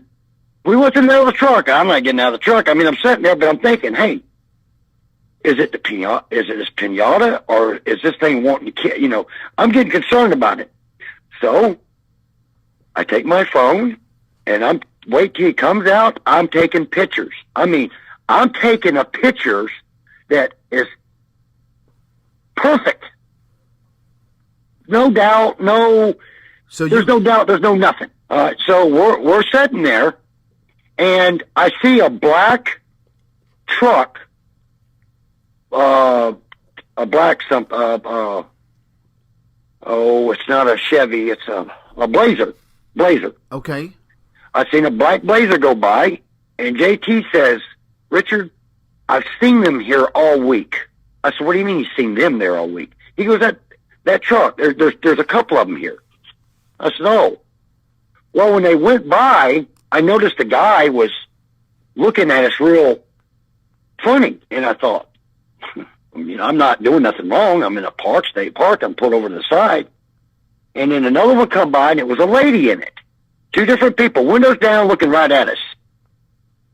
So I've got a bird dog with me, Buddy, and the truck come back around. I seen it disappear, and it turned around right around the curve, and it come back to us. And I'm fixing to get out and say something to these people, like I'm getting concerned right now. Well, when the truck comes back up there, my dog starts like hollering and shaking his head and hollering, and this thing drops the limb in books. I mean, books. I'm thinking, what the hell? What's this? Why is my dog? I mean, my dog, it's kind of like hurting. Like my dog's hurting. Something's wrong with his head. He's shaking his head and he's kind of hurting. He's whining real bad. You know, I'm sitting right here with my dog right now, and I'm thinking, what the hell? You know what's going on? And the guy pulls up beside us and gets out and says, he needed to see my identification, my ID. I said, for what? Well, you're messing with an investigation. So I'm thinking, okay, there must be one of these Mexicans' dads or somebody here. You know, I didn't want to say nothing to this guy, but, you know, I just didn't want him to think I was an idiot. So I didn't want to say nothing to this guy. Right. You know, because you don't say stuff to people, they think you're idiots. I've been through this. So JT is there. I said, man, you need to get some pictures. You need to get some pictures. He's been with the state park I know he's been there for over 9 years. And he does the garbage cleanup. This is the reason I'm in there, because he's told me about this. But he says, this is what I've seen. This is what I've seen. But I've only seen shadows of this big thing. I thought it was a vagrant out here. But it wasn't. It was this, I don't know what you want to call it. It's something. It's gorilla dog, or I don't know what it is. But what happens next is I back up. I back into the turnaround. I go back to the entry of the gate, and we pull in. As soon as we get there, the guy, he's got my ID. I'm going to get my ID. I had to go up there, get away from there, follow him. I'm thinking, okay, some of them the bad people there, I guess. That's what's going on. And as we're driving up there, JT says, "Hey, what does he mean investigation? These people ain't here every day. I'm here. I've never seen these people in my life.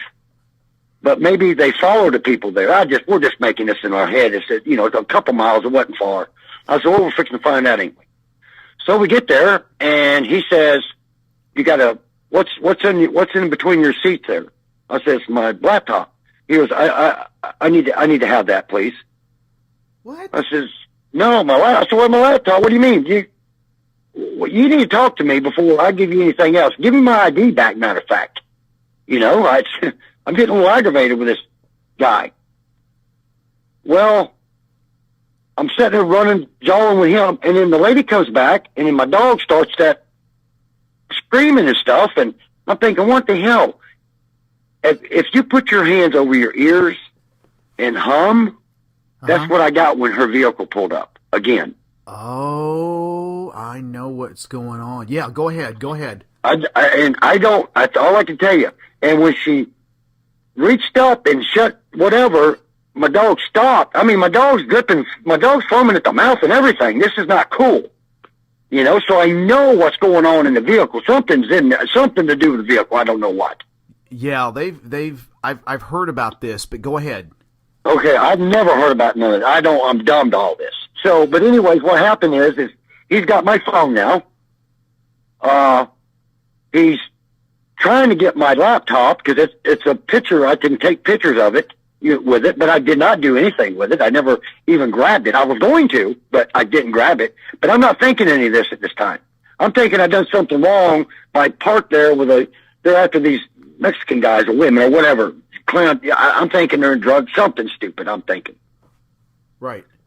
So he takes my phone, and he's trying to get my man. Listen, you're not getting nothing else from me but handcuffs on me, because we're fixing to roll around here. You're not just, who are you, and what do you want with me? I told him who I was, and blah, blah, blah, and, there's nothing, I've done nothing wrong. I don't do stuff wrong, so you're in the wrong field, buddy. You're at the wrong person right now. But he took my phone, and they took my SIM card out of my phone and give me my phone back. Took my SIM card out of my phone. Right in front of you?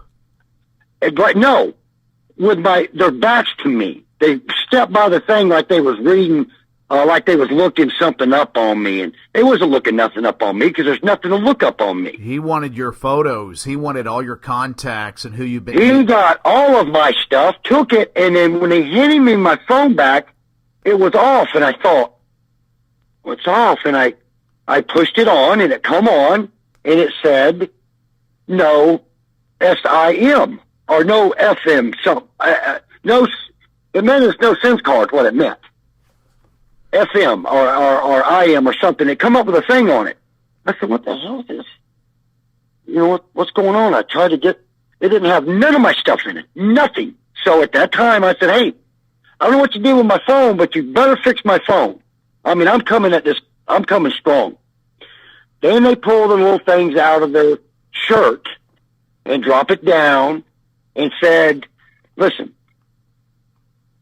no one would believe anything you would have to say anyways, so why do you want to go any further with this?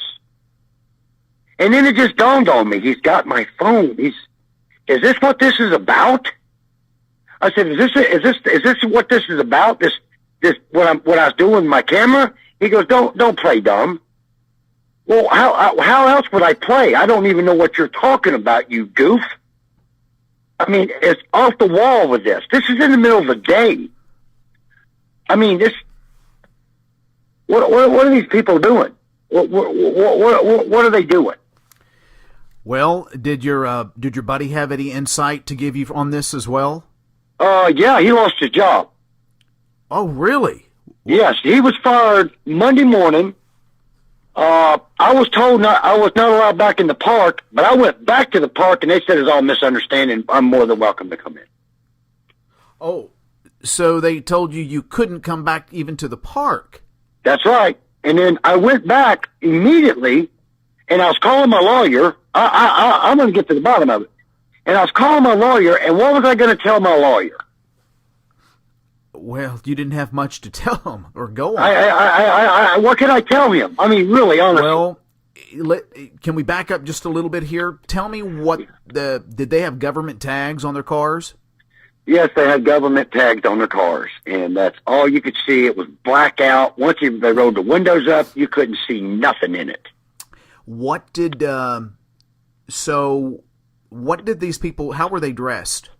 They was the guy was dressed like a regular Joe. The lady was dressed kind of in between, not fancy, but not really shaggy. The guy looked kind of shaggy, like real rough looking guy or something like that. And they said something about. Now I can't say I said I heard. I'm not going to tell you what I thought I heard. I just can tell you what I know. You know, I don't see how anybody has the right to do that at all. I mean, it's a phone. That just burns me that they do this. But I'm going to tell you right now, it gets done every day.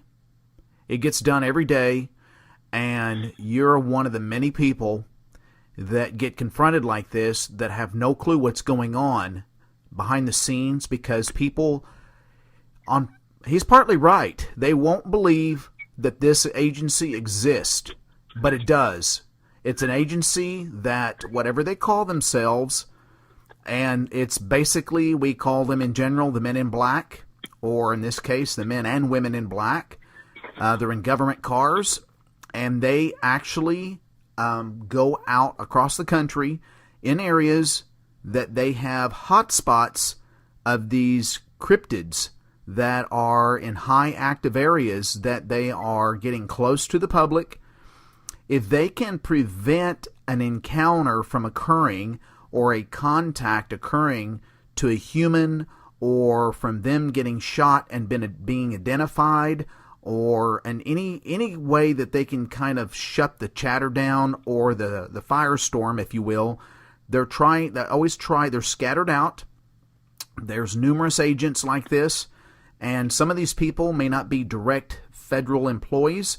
Some may be contracted, private citizens contracted through the government to basically, they might have backgrounds in outdoors, they might be trackers, and they're basically hired, and they're working in conjunction with the federal department, whatever department this is, or whatever they call themselves. Again, we just call them in general the Men in Black. And what they do, their job is to make sure that you do not take, they try to collect all phones, cameras, pictures, iPads, computers, anything that would remotely have any data storage device that would show, any video especially, that would show that these things exist. They don't even ask permission, they take it. They get on your land without any permission. They feel that they can go anywhere at any time, and they have the authority to do it. They use a lot of bully tactics, a lot of aggression tactics. They will blackmail you. They will jail you. They can say all they have to do is make stuff up and show their badges, and other local law enforcement will abide. That's the problem that these people have, is that they can do whatever the hell they want to do, and that just burns me. Well, I don't understand why they would want to do it to begin with. I mean, you know, they got people on the internet making this a hoax. You know this.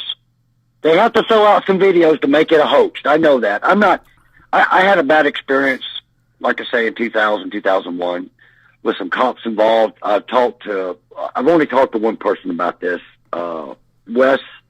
I talked to Wes a while back. It's been a while back. And I told him about, what happened to me then. But this here, the gentleman told me your number and did not tell me your name. Oh, is there anything I can do?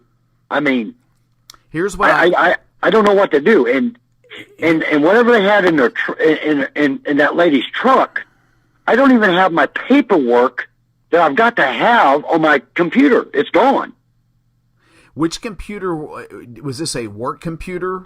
Yes, in my truck. It's gone. All my stuff's gone on my truck. Even some drawings that my grandson done with a pen. It's gone. And they did not touch my computer. I showed my ass for that. Tell me again what they took. If they didn't take your... They took my phone. He took my phone and my ID. That's what they got. Okay. They took your phone and ID. He took my SIM card out of my phone, and they handed it back to me like I wouldn't notice something was wrong with my phone. Well, nobody touched my computer in the middle seat in my truck. Nobody. I would not let him touch my... Here's the reason. I was going to jail. They was going to tell me what was up before they went into my truck. Well, they'll never tell you who they really are. And they didn't. And if they give you any kind of name, you can bet a $10 bill it's not their real name. I tried to listen for that, and I couldn't get it. And so sometimes they give their name, but it's just a fictitious, rambling name. I mean, their job is to never identify themselves, never identify who they are, never identify their superior, never identify the department they work for. Sometimes you might hear a general term of Department of Defense. Well, that term is we understand what the Department of Defense is. It's Homeland Security. And so you can think, what the hell is Homeland Security? Now, that may be a little made up for certain, but I think there is some truth to part of that, being Homeland Security or Department of Defense. I think it's a branch of that. I don't think it falls underneath the major military personnel that we all know, men and women going overseas and fighting for us. I think that this is a branch, a secret branch of the military that involves agents, past military officers, contracted public personnel that's specialized in wildlife tracking. And I think what their job is to do is, like I said, their job is to locate these cryptids, to identify before they become an issue, or they listen to the chatter on social media. They've got people listening to social media, people that listening to police scanners. If they're lucky enough to get the first line of information coming from someone that called a local sheriff, a game warden. The game warden is the direct connection to these guys sometimes. So from that point on, the game wardens are instructed. They've got numbers. They call directly into these federal personnel, and their job is to locate, remove, or extract, and then clean up the area as if it never happened. They rank it up there. Their job. They knew. So something I have heard about these cars that they drive around that have a high pitch frequency that you and I cannot hear, but dogs can. They have found my dog out, was sick. They he found out was drooling and everything. They found out that what they were dealing with was possibly canine in nature. It could have been one of these cryptids, these creatures that are a combination of a canine and Sasquatch. You know, if you ask me, there is such a thing. I have heard that there is such a thing. Yes. Well, I'm going to tell you something. I know Bigfoot, but this thing was just way a little bit more than that, because he had the teeth. You could see his teeth. You could see his muzzle. I could see everything. I had it on picture. I blew it up. I took one where it wasn't fuzzy.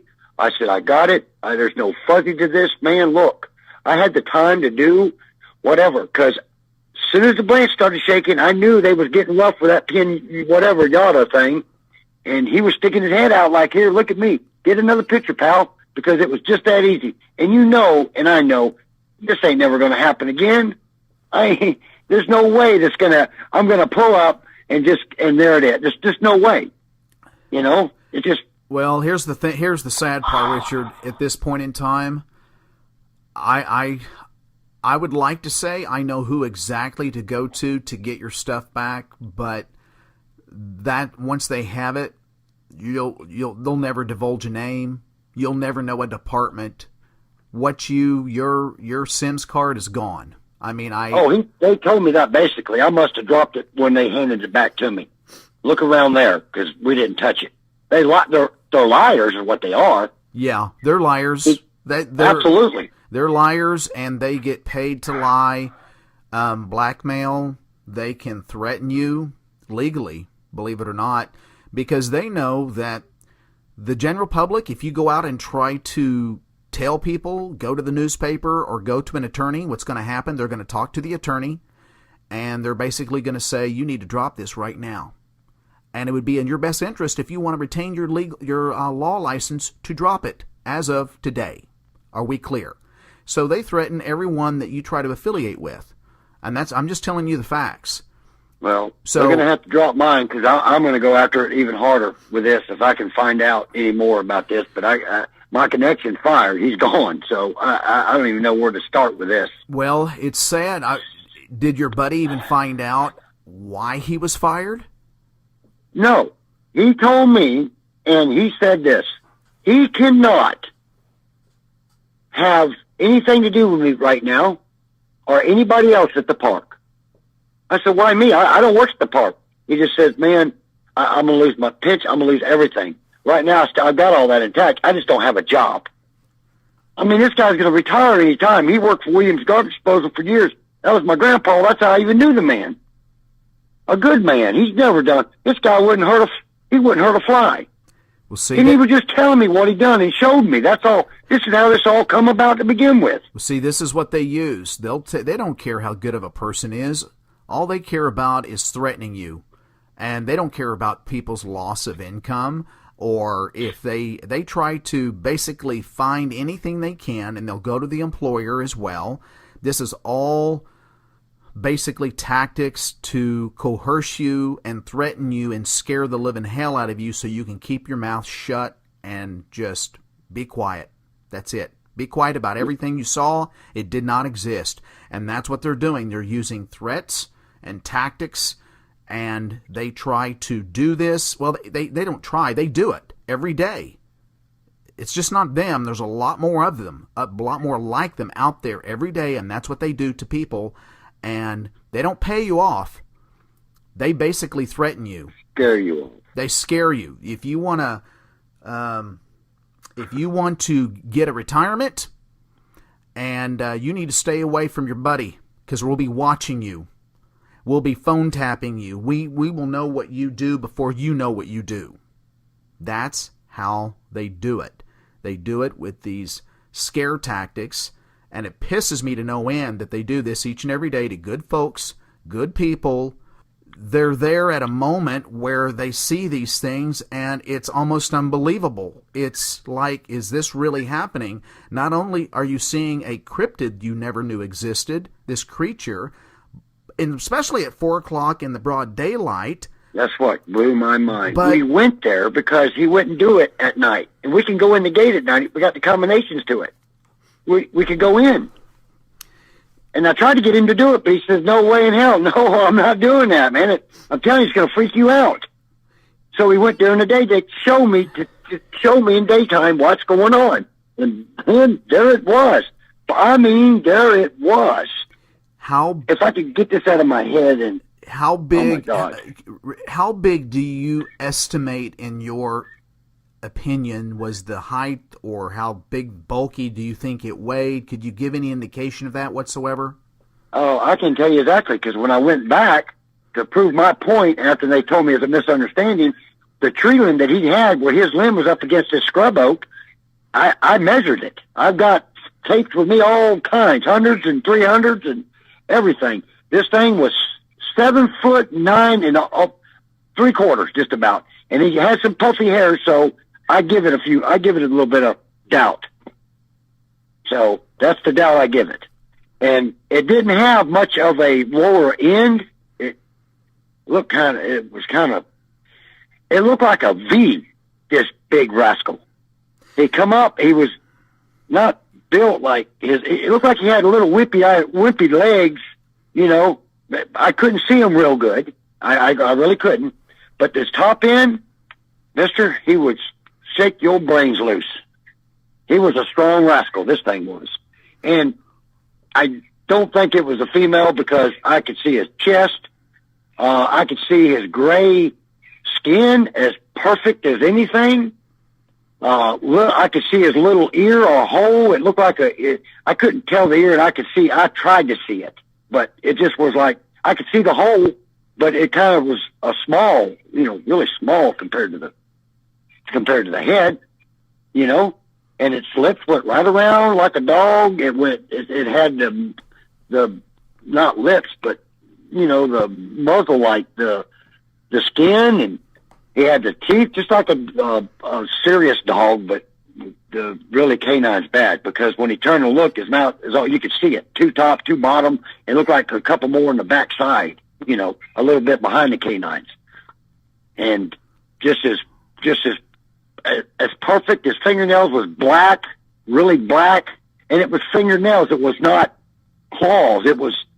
It had, well, they was long, but it wasn't like a short claw, like a dog's claw. Right. It didn't look like that. So it was more, it was more ape-like in the claws, or in the nails. It had this more. This is all on its own, buddy. This thing's all on its own. This ain't got no. And with this ain't got nothing on it. Where this state park, it was located in Florida. Yes, in Central Florida, Sarasota, Florida. Matter of fact. Wow. Well, I think somehow they obviously knew that this creature was in that area. They had to know they had to know that they had some reports. Well, that's a great question. I don't know if they had someone else have seen this thing, if it was coming out in broad daylight. And that's what JT said. He said it had to be because he's seen it. He did not see it. He's seen the shadows of it because he does a garbage run late in the afternoon and real early in the morning when he has to do it. But he only does it twice late or early morning, and he does it 3 times late afternoon. And he was doing garbage, and they got, picture a mud flap on a square box, okay, with a a 2x4 for a handle screwed through it. Okay. You follow what I'm saying? Yes. Pick it up and you drop it. It makes a flop. It's not metal. The garbage can's inside this wood structure. So there's two garbage cans. Some of them's one, some of them's two, you know. And you can hear him flopping. He could hear him flopping. I did not.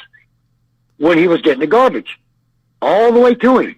And it get real close to him and he would haul ass because it scared him. Whatever it was had hands, and he thought it was a vagrant. But he said it was so big that he just didn't know what to say. He didn't know what to say. So he wanted to show me. I said, well, you think we could see tracks or something? Because I'm kind of into this a little bit because of what happened to me, okay? Okay. So I know what's close around the park because my situation happened about 4 miles from the park. So I know, I know what's there, but I didn't expect this. I did not expect something completely not even whatever. It never looked like what you saw back some time ago. Yeah, 2001 is I had the worst thing in my life happen to me. That's yeah, that was bad. That was really bad. It stopped me. I didn't hunt no more. I quit. I stopped. It freaked me out so bad. Hog hunting. If you got a minute, I'll tell you. I'd be more than happy to. Yes, please. Go ahead. Well, I hunted hogs all of my life. When I sold them to Georgia, I sold them to hunt preserves. They paid by the teeth, not by the hog. Good hog, you make good money. So I had some super dogs. I had dogs that hunted I had some bulldogs and I had a cur dog. And anyways, prior to Bigfoot, period, I didn't want to hear about it. I didn't believe nothing anybody had to say. My grandmother tried to talk to me about it, and I would listen with respect because of my grandmother, and my dad would spank my bottom, so I would listen. But I believed none of it. How can you? I was born and raised in the woods. It's the truth. If anybody's ever told you that, and you didn't believe them, you can believe what I'm telling you because I was raised in the woods. That's where I was. Oh, I understand. I totally understand. I've never seen anything such as this, or even, there's some things that happen that I can't explain, but, I just not that. I don't believe it. Never did. And my buddy, Bo, I'll say Bo, he is the head man at Aquatics in Manatee County, which is in Sarasota. He was the head guy. He's retired now, but he's the head man, but worked there for years. He was my partner. So we're out hunting a place called Deer Prairie Slough. Well, this is the first, no big deal on this, but our dog started acting crazy, coming back to us, wouldn't go, and just on, and I thought, what the heck? Well, we heard a hog squealing, and it wouldn't shut up. So I'm thinking somebody else is out here hunting. Their dog caught a hog. Let's go. Stay back. Let me go ahead. I'm going to choke this dog off so we can go about our business tonight. We're trying to make money. So I go up there and thinking, I don't, he comes up there and I said, man, let me try it. He goes, well, look right here to your right. Look, it's a full moon night. We can see, you can see good. It's black. Whatever this was stood up with a hog facing backwards and took off with it. So, and jumped the creek. Jumped the creek. With the hog? With the hog. So, after a few minutes, I looked at my buddy. We go look, and there's a big skid mark. There's no evidence, just what we see. I said, man, what the hell was that? He goes, there's a big bird that caught a hog and it flew off. I said, okay. That's it. That's really what we said. I hate to tell you, but it's the truth. It's stupid, but it's what it is. Well, not long after that, we go to a grove, which is not a couple miles from where we seen this. And it's a big grove. It's got deer fence around the back side of it to keep the deer out of it and all this. We get out, same dogs, but I had a puppy with me at that time, bulldog, crazy, idiot dog. And we take off running, get to the end, let the dogs do their business and stuff. And we stop, and I say, go ahead. We turn the curve. It's not a full curve. It's like a 45. We're going around it. All of a sudden, the deer fence just starts shaking, and you won't move. I mean, like something just, a truck hit it.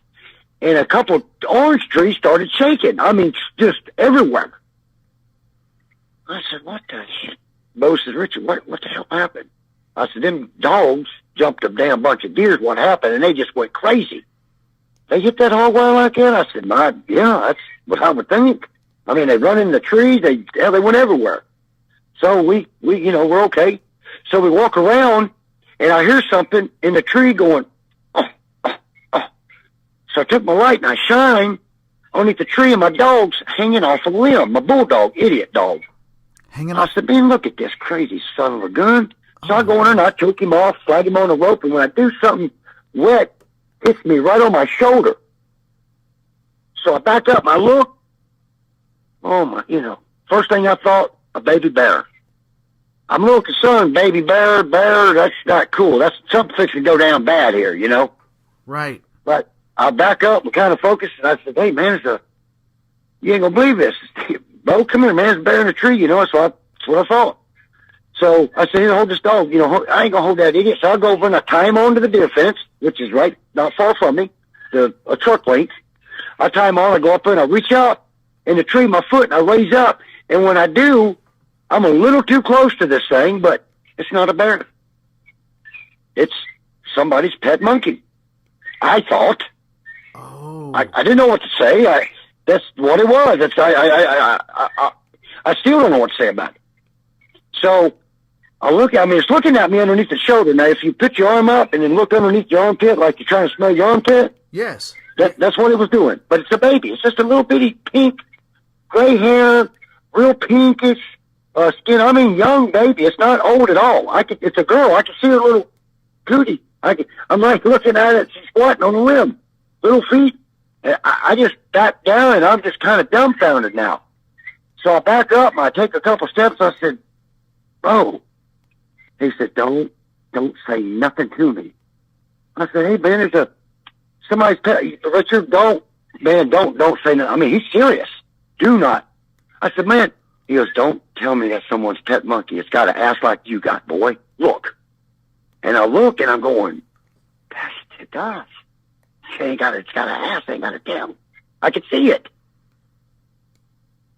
Oh, about a second later, we feel something right behind us, man. And it just parades over the top of us. And I go to turn around to look, and I look up to my neck. I mean, I feel like I went up and I'm about to fall over. And it's this freaking mammoth mother.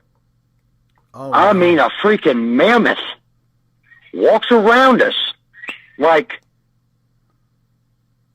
it's no big deal. I'm thinking, man, baby mama, we're going to die right here, man. Something's going to happen bad. My buddy grabs me by the arm, and I swear he's trying to break it. He locks onto me like I'm going to save him. I mean, it was sickening feeling. I don't know if you've ever, I don't know how to tell you this, but I thought I was having a nervous breakdown. Because all of this is not true. It's not. It's not. But there it is. And my dog, I had another dog buddy, which is dead, gone. She rubbed the top of my dog's head. I seen her hand while she walked to the tree between us. I seen her boobs. One of them was bent sideways, dirty. The other one was clean as a whistle, hung down straight. I can tell you everything. I can tell you what she was eating because I could smell it on her. I could see it in her teeth. She was eating palmetto berries. And she bent down to pet your dog?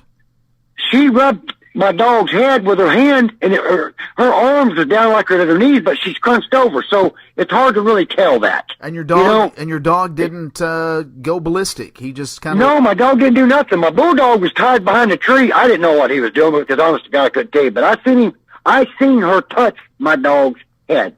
Oh my gosh! It's okay. It's like it's calm and it's cool.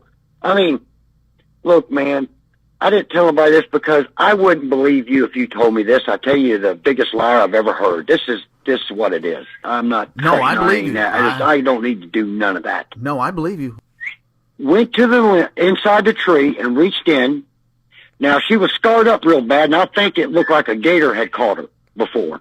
On her tit, the bad tit, and on her arm there was some bad scarring, and all lined up as she moved her arm just right. And I speculate that. I don't know that for sure, but it looked like it to me. That's what that looked like. It looked like deep teeth marks from the bottom and the top, and the gator's got them holders. I've killed many of them, I know. And that's what it looked like when she ripped off of it. But I can tell you, she got the better of that son of a gun, because this means she's a female. It don't matter. She was built like she's been working on weights all of her life. Wow. So she reached in and popped a monster limb off the orange tree. I don't know if you know what an orange tree is or not, but you don't break an orange tree like that. You don't reach in and twist it with one hand and bust it. I don't care. The strongest man in the world, I like to see him do it. It ain't going to happen. And she turned around and went across us, and we put our arms up like she's going to whoop us. I don't know what I'm thinking. My brain is, I'm going on shutdown. So we put our arms up, and every time she does something, Bo mashes me even harder, and he's breathing. He stuck his nose and his mouth on my neck, and he's breathing on me so hard. It's really, I'm trying to keep him, and she's doing what she's doing, which wasn't bad. But I reached down on my side, and I do have a knife, but that's all. I didn't have a gun. I don't carry a gun in the woods. And I reached down, like, to my side, and she looked at me like she's going to kill me now. And I picked my hand back up, and her mouth just hung, just kind of floppy, like flop. But when I put my hand down, look, these things are not stupid by no means. They are not. I seen it in her face. She thought I had a gun or something. Ah, sure. But when she put that limb in front of her, why she did it, I don't know. But she put it in front of her. The baby come off out of the tree and went right up on her shoulder, and she done a whistle through her throat somehow, like something. I don't know what it was. She done something through her mouth. I could hear it, but she didn't do it with her lips, but she did it with her mouth. The baby come out of the tree, grabbed her hair, went right up on her shoulder and looked right at us with her head back. Baby girl, baby mama. That's what she did. Wow. Now, I'm thinking, my dog got loose. He come untied, jerking on the fence, and when he did, I knew for sure now it's going down. I broke Bo. I slung him off. I reached down and grabbed the dog with one hand. With one hand, I picked this dog up and put my hand between his legs and my hand on his throat. And I had a death grip on this dog with one hand. I couldn't do it on a regular day to save my soul. He was trying. And I had so much blood going through me, and I was so scared. I was freaking out, and I done this, and I looked at myself like, oh my God. I mean, I was choking my dog to death, not knowing what I was doing. I mean, I really was. I didn't do it on purpose. He was trying to get after her. He was going to catch her. He was an idiot. It's a bulldog. He's a crazy dog. My other dog was around at that time. I had a dog named Buddy, dog named Chase, and I didn't name this dog. I just got him. I ain't had him long. So when she looked up like she looked through us. Well, she just looked straight because she was so towering us. It's unreal. Her big square teeth, or any questions, I can tell you anything you want to know about it. I seen it, and I seen it very good. It wasn't seconds. This is minutes. I'm ready to be done with this. And she looked, and I turned around and looked behind me like, oh my God, we're got to do this again. I didn't see nothing. So I went, oh, I'm relieved. So I turned around and looked at her. I'm looking at her. There's no, she's standing. She's not doing nothing. The baby's kind of moving his fingers back. I could see his little fingers, kind of cute. The baby wasn't, she looked like, she had something wrong with her. I don't know what you want to call it. She looked a little off in looking at her, but I don't know how to say that anyways. But she kept looking back behind us. And that's when I thought my buddy jerked my arm off, and he says, "Oh my God, look."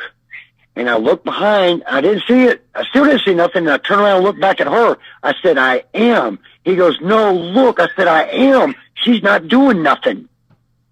And he grabbed me even. I said, "Oh, look." And he pulled my arm down. I turned around and looked. And this thing had crawled up on us, crawled on the other side of the deer fence. And when I turned around and I'd seen this black thing, all I could see was black. We got this smell that it was in your mouth, Drew. Stunk. Oh my God, it was so bad. It was worse than bad. And I know he had cods, but I didn't see him, but I guarantee you he did, because this guy was way more aggressive and mean acting than she ever was. She never was aggressive acting to us. Only when I went to my side like I was going to get something, I wasn't going to get nothing. I wasn't going to do that, but she thought I was. That's the only look we got, that she did that. But this big son of a bitch did not. He was like he's going to come through the fence and kill us. And he grabbed it and he shook, and I could see, and he stunk so bad. Look, man, I couldn't stand the smell of this guy. It was bad. My dogs was gone. They disappeared. I looked for them. Like, I was looking, I was doing stuff. I don't know. I couldn't tell you what else I was doing, man, because I was so blown away for mocking my grandmother all these years, and all these people. I was being tormented, is what I was doing, because he grabbed these posts on a deer fence. You take any picture, Google it, you'll see great big post, monster post.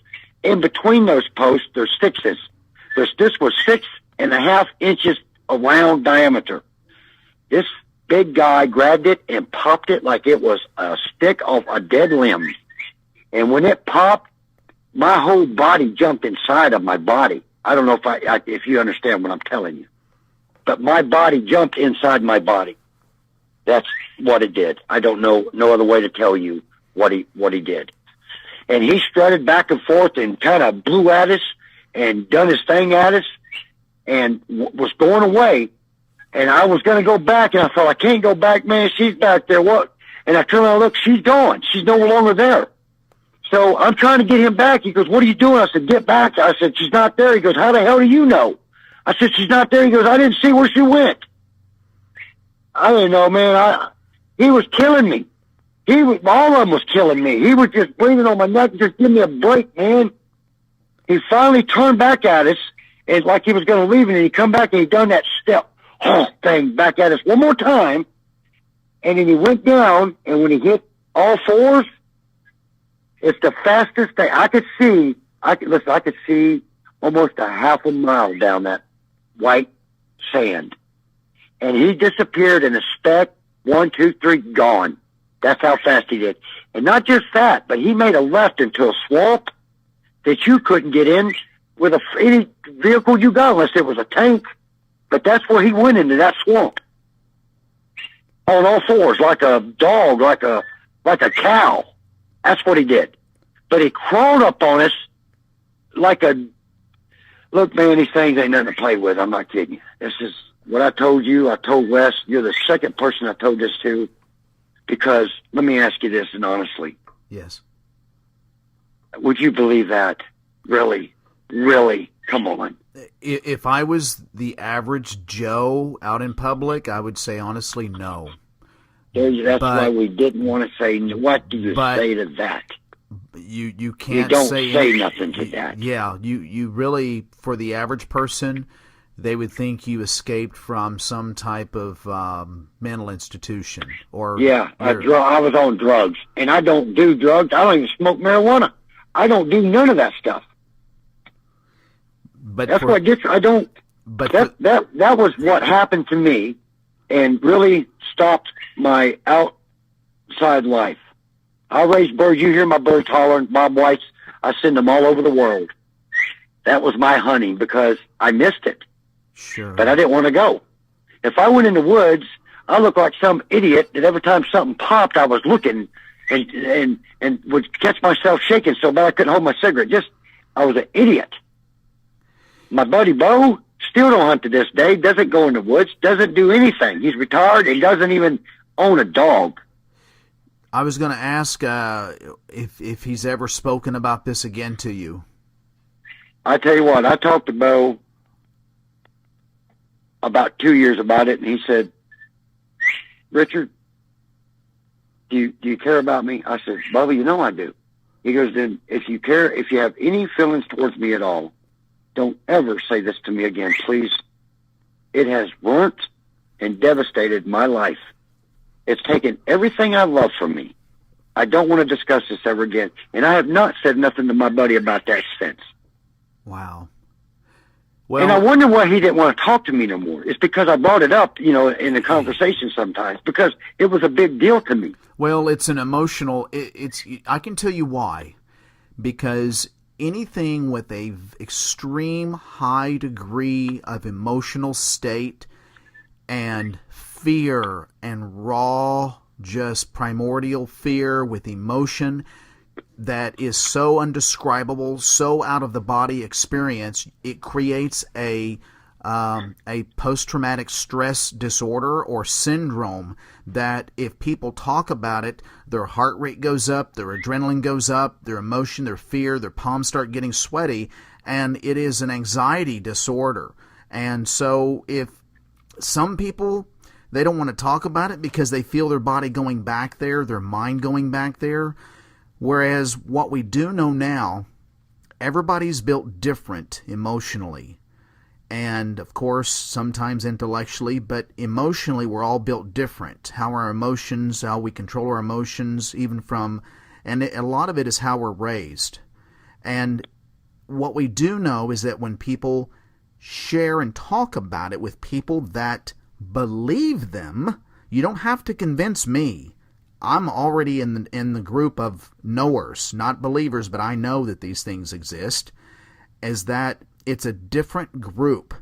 And I know it sounds cliche when people say, oh, you know, alcoholics, they go to these groups and they make fun of these people. Well, there's a lot of health and healing to that. That's why they do it. That's why these groups are formed. So I will agree. I didn't mean to interrupt you, but I'm going to tell you, that's what saved me. My youngest daughter, I got 6 kids. So when I tell you I was hog hunting for money, I was really hog hunting for money. And I worked a regular job. And my daughter tricked me in to talking to Wes, what I just told you. It was like a trick. She got me. And I started talking more, and actually, I started feeling better. That's the only reason I went to the park, you know, during the day. I was willing to go at night, and I tried to get him to go, but he wouldn't. But, you know, I can go. I mean, I'm not like I was, you know, gung-ho. I'm not, and I don't mean not to be, but I'm not going to let it cripple me no more. You know, I'm almost 52. And I don't know. I have badgered so many people about this subject before this happened to me, that I really feel guilty about that.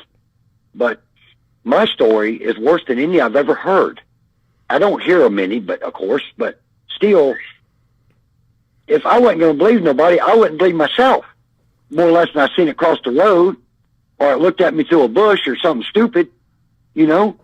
But something like that, it just seems so, it's not supposed to be real anyways, man. See, that's it. It's, you know what I'm saying? I slept in a hammock. I carried a hammock because the snakes are bad.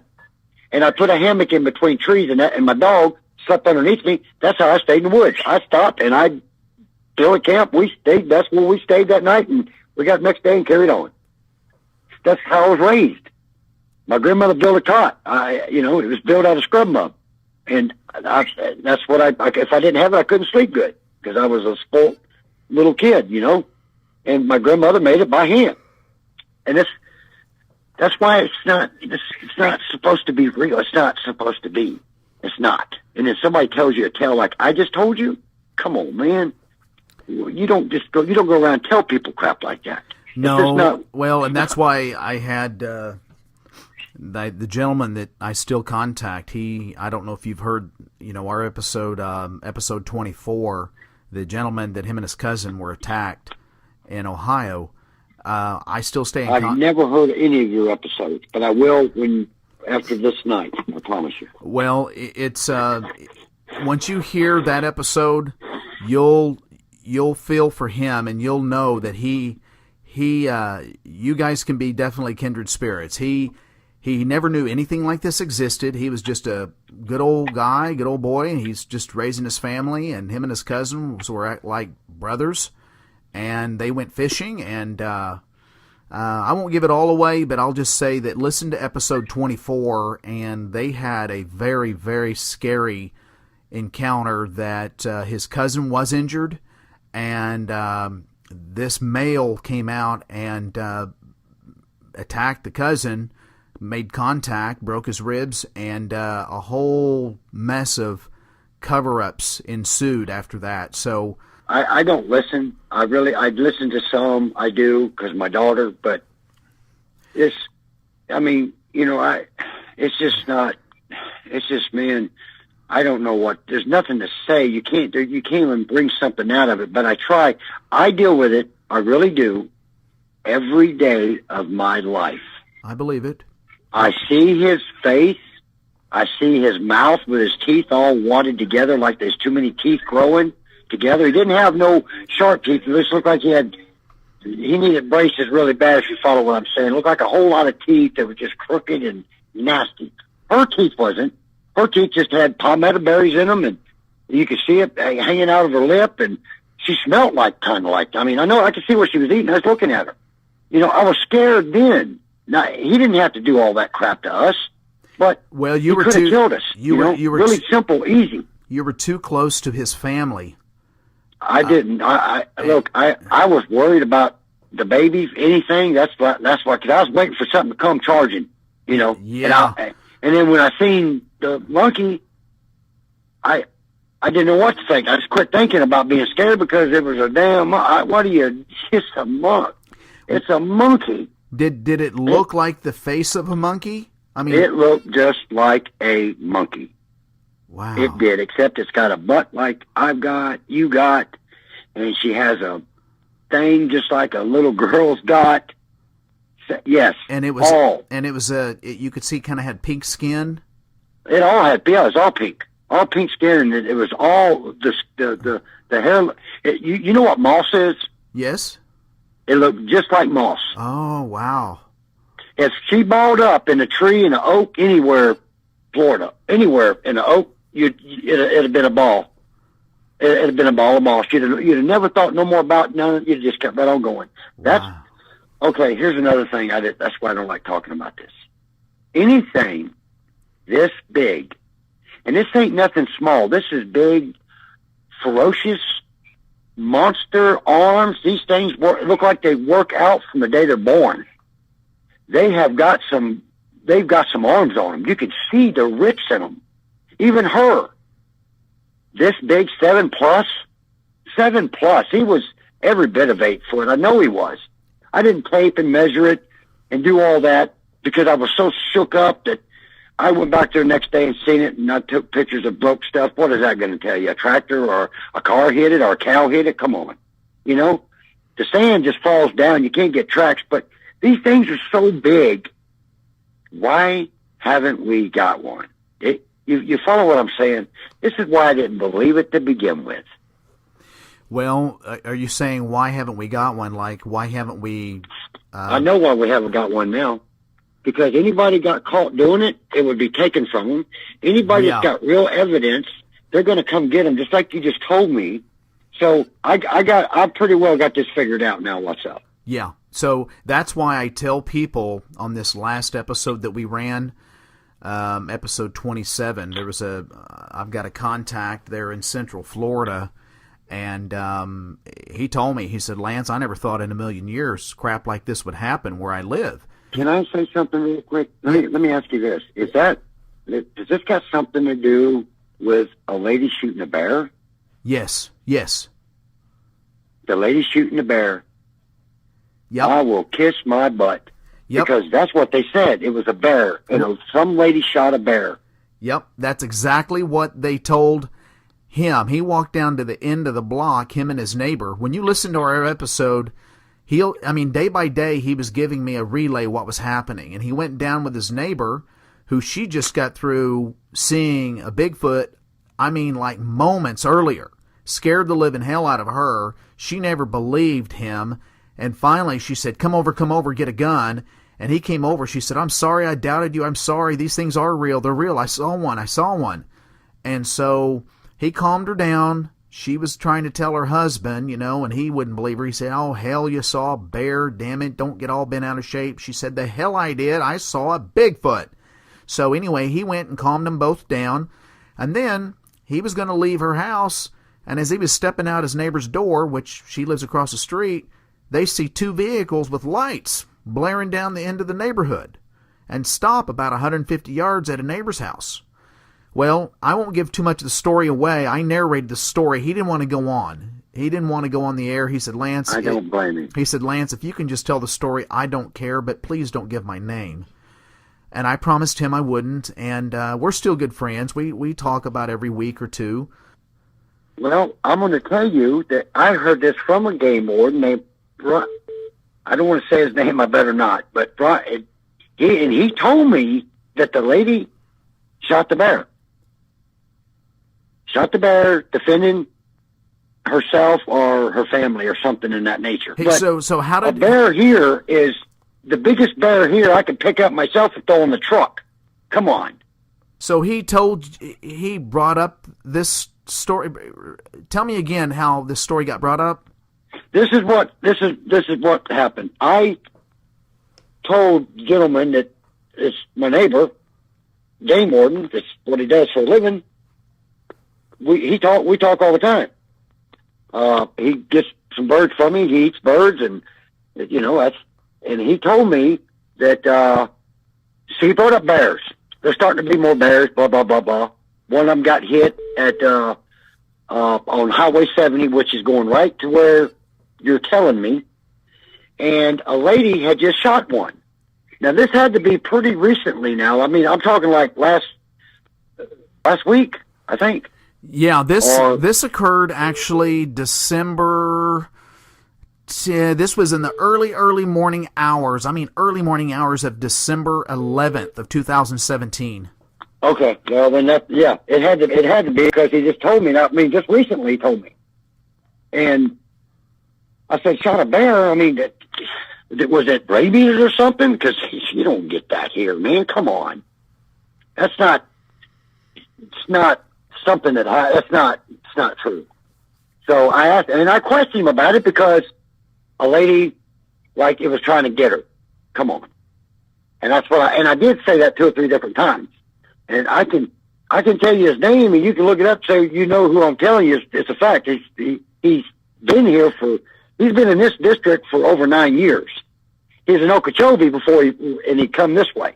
So I'm not far from your partner there. I'm not far at all, really. As a crow flies, I'm not. No, I want to tell you something. These game wardens in every district, in every county, they are fully aware and very well trained. When they become a game warden, they know and understand about these Bigfoot creatures and cryptids. Well, that's why I talked to him, because I told him the facts, and he knows. He knows because he's a neighbor. We talk. They eat supper. We kids, grandkids. So I know a little more, but I sure don't want to get him in any trouble. That's why I know what I know. They know. Yeah, for a fact, they know. Yeah, but I do know that they can only do a couple of things, and that's all they can do. Yeah, it's kind of out of their jurisdiction in a way. That's absolutely a fact. Because what they do is that they are the contact, the source that starts the ball rolling and the firestorm going. Because what they do is they're kind of the wildlife contact when people do make contact with these things, however they make them, or whether you're being harassed or you shoot one or you see one up close and it's repeated visits. But basically the next line of people coming and visiting you are government cars, military, and so it kind of starts the ball rolling with the game wardens. Unreal. Well, let me ask you this. Let me ask you this. So just to sum this up, I was told in the area that the bear was killed that they had some exercises there. Is that true? The military had an exercise. Well, it's shortly after, quote unquote. That's not true. They was looking for something. Yes, they were. What happens is that you'll find that when a quote unquote wild bear was killed, or a wild pack of dogs, that I'm not saying they don't exist. We know both of those animals exist. Yes, we do. But what happens? That's the scenario. That's the MO there, is those two things. More, it's a bear, right? So then what happens? I was dumb. I was dumb for this because I don't think that. I know. Why should I think that way? Well, most people don't, because. But now this happened, and you're telling me this, and I know what this guy's telling you is the truth because I know part of it from the guy that part of his people was there. Exactly. And I can find out more. I will find out more about this now. So what happened is, shortly after the bear was killed, the following day, when you listen to the last episode that I narrated, 27, my contact, he said that he was with his buddy to look for his dog. One of his dogs got loose, and it's one of his hunting dogs. And he was concerned. He couldn't find it. And he asked him, he said, will you come with me on my property? And the reason why he asked him is because he has seen a Bigfoot before while he was deer hunting, and it scared the hell out of him. And so he didn't want to be by himself. So my contact said, well, sure, I'll go with you. He said, well, let's get the other neighbor who they know that has property adjoining his. And they said, sure, we'll all three go together. So they were no sooner out there than about 50 yards out in neighbor one's woods, and they see 10 military soldiers walking around with AR-15s. That's right. And they were out there, and they were like, what the hell? And so neighbor one goes up, and he said, hey, boys, what's going on here? And a gentleman that came up that had he had the stripes as a sergeant, he said, come up, and he says, we're conducting a military training exercise, sir. He said, the hell you are? It's private property. No, I didn't give you my authority. I got posted, no hunting, no fishing everywhere. And he said, who's your commander? So a lieutenant came up, this young, cocky guy, and he said, sir, if you don't move, we will remove you right now. He said, the hell you, this is my property. He said, we can go anywhere we want, sir. And if you don't leave, we will make you leave immediately. Are we clear? So at the same, when they were actually seeing these soldiers walking around, at the same time, there was small scout helicopter flying overhead with black with a bubble underneath it. I guarantee it. Yep, it was. I've seen the helicopter. That's why I know. This is crazy. Yep. This is crazy. This is crazy. Yep. It was unmarked. There's no lettering. There's no numbers. It was Nothing. One of those smaller helicopters with the dark bubble underneath. It's a heat-seeking. It's thermal. That's what that is? Yep. It's a thermal or a heat-seeking device, and it's night vision. It's a military night vision where they can pick these things up miles away. I cannot believe this. Well, I can tell you this for a fact. I don't know the guy you're talking about, but I can tell you he's not lying. He's telling you the truth. Oh, I believe it. He's you can believe it because I'm telling you for a fact. I know. I've seen the chopper, and they had 2 choppers out, not 1 but 2 at the state park. Yes, they had them at the state park. There was 2, not 1 but 2. Ah, interesting. That's interesting. One was inside doing the small loops, and the one was on the outside doing the opposite of what the one in the middle was doing. Wow. So they had the full-scale deal going on right there while you guys were there. Unbelievable. Yes. That's easy to say, but now, how? Well, somebody had to tell them. Somebody started something. JT wasn't the only person that has witnessed this. Somebody else inside there witnessed this. Yeah, somebody had to tip them off to get the ball started rolling. Either a person saw this thing there, either they had contact with this thing, it hurt somebody, someone got the ball started. They called either a state park ranger, some authority, a game warden, who knows.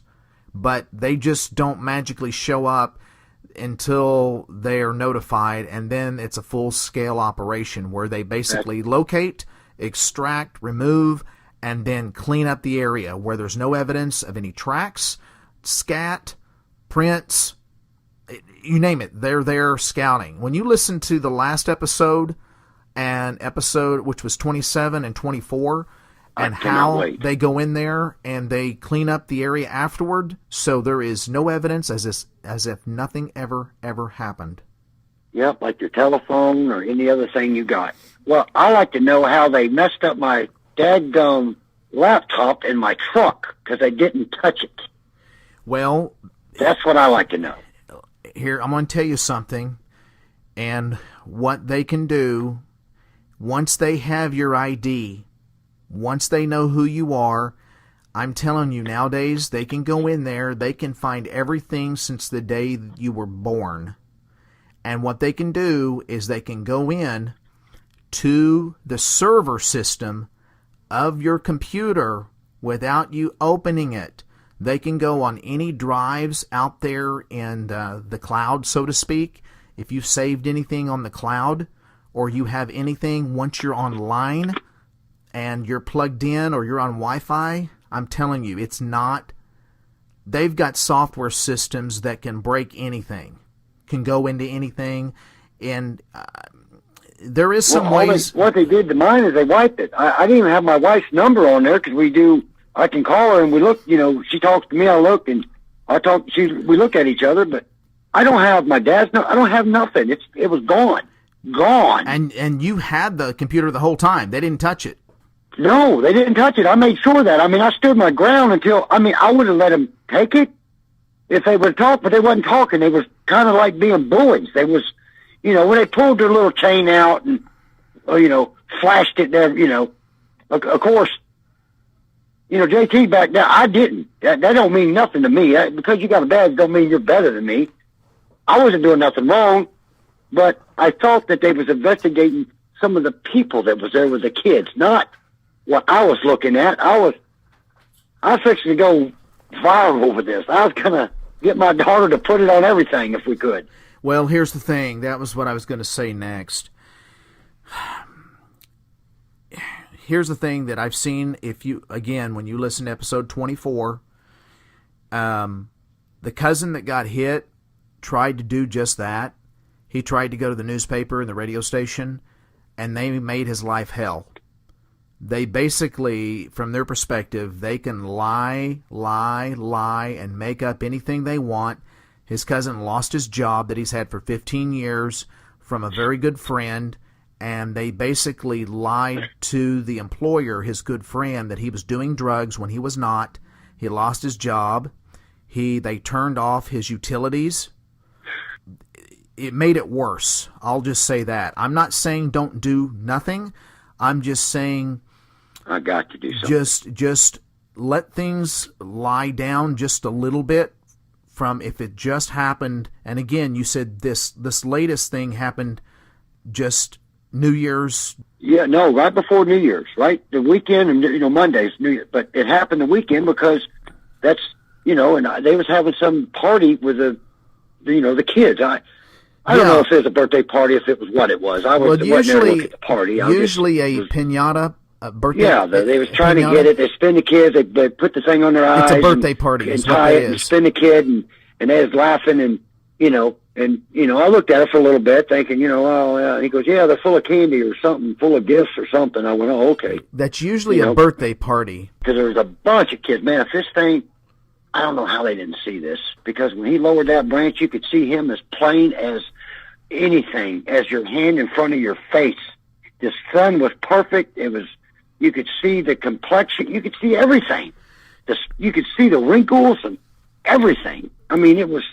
The buddy that is on episode 24, we still talk. He's one of the cousins that didn't get hurt. He told me the whole story of what happened, and he was just trying to understand. And the people that he would go to for authorities that he thought he was going to get help from, they just kind of crucified him. They just made him out like a liar, a disbeliever. He's like he was on crack. And he just said, I'm telling you the truth. Well, he's told people, and his wife didn't believe him, his pastor didn't believe him, and he was frustrated and upset. And I said, look, you're trying to feed people an elephant when they can't take it. So much has happened and all this cover-up. I said, you're going to have to start slow and feed them a spoonful at a time over time. I said, the person that you can talk to are people like me that understand, and that's why these shows exist, for people to share, because there's... We know. You don't even have to tell us. Absolutely. We know. And this whole cover-up agency, we know about them too. And they've existed for a long time, and they're really good at what they do. I just don't understand the purpose of that. Well, I'll tell you what the purpose is. And it took my buddy's life. I mean, really, honestly, he worked. That's all he's done. He don't fish. He don't even go in the woods. You say woods, and I'm telling you, he's scared. It's ruined his life. I know he doesn't want to talk about it, and I totally respect that. I can't even imagine that moment you guys were there. I mean, that's had to be just absolutely terrifying. Well, when someone tells you an out-of-a-body experience, I can tell you that is really true, because I felt that way twice at that time. Once when I really wasn't being threatened, but I didn't know what to think. Baby, mom, die, that's all that was in my brain. Right. And this big, nasty, stinking son of a gun done what that took a lot from, well, it took years. I mean, it's 18, and I've just, in the last few years now, I'm starting to get where I'm feeling, I'm not going to let it cripple me no more. And I did let it cripple me, because I had to sleep with this stuff. I've been to the doctor, man. I've taken sleep meds.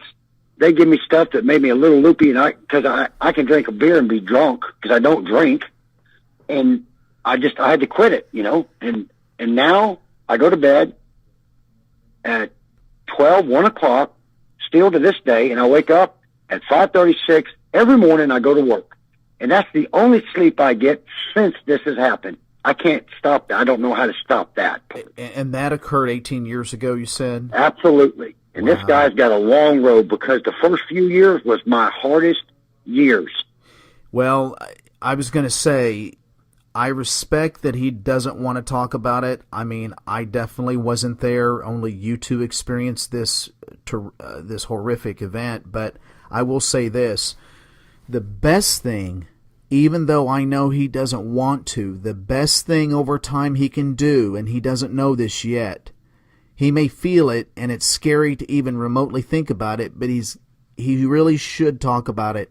He really should share. He really should discuss with you what happened and go through the whys and the how comes, or talk with someone like us on one of these shows, because we understand. You don't have to convince us. We're in the know. We're the knower group. And I feel better when I started. Like I told you, I talked to Wes. I felt better than I ever did after I talked to him. Oh, yeah. I've listened to other people's things, not many, but when I do get a chance, and it's made me feel even better, and I pushed it aside, and then I got a couple cop friends, and, they know, I know, I'm telling you, I know what's up. I just didn't know that they was trying to keep this a big secret for some unstupid reason. I don't even get it. Yeah. It's there, and we know. I'm not the only person. Come on, man. There's got to be thousands of us that know this. Oh yeah, there are thousands. That's what our estimates are. We don't really know, because so many people have been blackmailed and coerced to keeping their traps shut. And some people move away from the area entirely. It scares them so bad. They just move back to the city, and they just want to forget about it. They've been told to keep their trap shut. Plus, nobody will believe you, so, That's what I was told when he handed me my phone. Who's going to believe that? Who's going to believe that? And that's just it. Real smart ass. Yep. Really smart. Really I'm not kidding. That's cocky. That got my crawl, man. It's already on their side, because they know that if you start saying anything about this, that other people are going to rank this up there with the Easter Bunny. Yep. They already know it's on their side. It's already on their side, and they know that. And so what they do is they go with it. They go with that disbelief that mass disbelief of the general public that these Bigfoot exist, but also they know that if you start saying that, not only did you see it, but there was 2 cars that came up with government tags, my dog was foaming at the mouth, they took my phone, they took my SIM card, and other people are going to go, oh, right, you're a conspiracy guy. Right, what, you just had some bad liquor. That's exactly what I didn't know what to say. I went to call a lawyer, and that's exactly what I was doing in my head. Really, Richard, what are you going to tell him? The boogeyman? Come on. Yeah, I'm afraid that once they get a hold and collect your phones, your SIM card, your camera, once they collect any recording devices, you won't see them again. You won't see them again, and you won't even know who to contact. Because you'll call somebody at a government, your senator, and they'll say, I can't find out the agency. Do you know the agency? Well, no, I don't know. They were in black cars and government tags. Well, can you be more specific? Well, the hell no, I can't. They had these tags. They didn't introduce themselves. I don't know. So I'm afraid that's just going to be gone. Let me ask you this. This is what I want to do. And actually, I'm fixing to go. I'm going to finish feeding. I'm going to go back to the port. And I'm waiting to see if I can see these vehicles come anywhere. One of them. I'm going to fall in behind them. And they took a month worth of work off my laptop. It's bidding, underground utility, storm, sewer, months of figuring these $1 million jobs. This is not just talk. This is real stuff. This has took me hours to do that they've taken. Not just that, but my pictures that I've got, my grandkids and certain things, and my tower boat that I can't get back. I mean, you know what I would do? Let me give you some advice if you're going to do this. Do you mind? Go right ahead. I would say this. If you make contact with them again, and I'm just throwing this out here to get your work back, because I know work like that it's just hours and hours and hours and hours and hours of just detailed stuff that you need.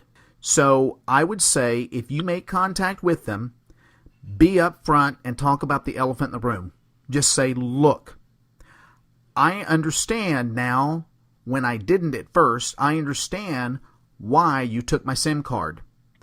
And I understand in some way why you were able to, I don't know how, but you were able to get on my computer. I want to make a bargain. Give me back my work stuff, utility stuff that's out, thousands of hours of work that I desperately need, and I'll be quiet about this. I won't go to the authorities. I won't talk about it. And I just need my pictures back of my family that are irreplaceable. I need my work back that's irreplaceable. And that's the deal. So I need my work back. Okay. I mean, I will do that. I'm just throwing it out there. Now, that doesn't mean that down the road you can talk to whoever you want. Me, Wes. I'm going to crawfish on them. They're liars. Listen, I'm not. I'll cross my fingers. I'm not a liar, but I will crawfish on them. I would just say crawfish means you will crawfish. That means you're not going to be honest about it, and I won't be. Not what they did to me. So just no way. I would just put that on the bargaining table, and I just call it out like it is. I just say, I know why. I know why you got my SIM card, because you saw that I took some picture of that creature, whatever the hell it was. I don't know what it was, but you thought maybe somehow, I don't know how you did it, you got on my computer, and I didn't have anything on there. So here's what I'm saying. I will shut up about what I saw, where I saw it, who I was with, all that, if you will just give me back my work. I need my work, I need my pictures. There's nothing on there, and that way everybody's happy, you're happy, you get what you want, and I get my work back. I will do that. I've not seen them. I've been there a number of days already, and I've not seen nothing. But there's 2 entrances, so if I don't see nothing in the middle, at the front gate, I'm going to go to the middle, because I do have the pass. I can get in anytime, and I will go to the middle and wait. I just need this really bad, and I just wish somebody could do something to these people, really. I mean, they need to get a taste of what they've done.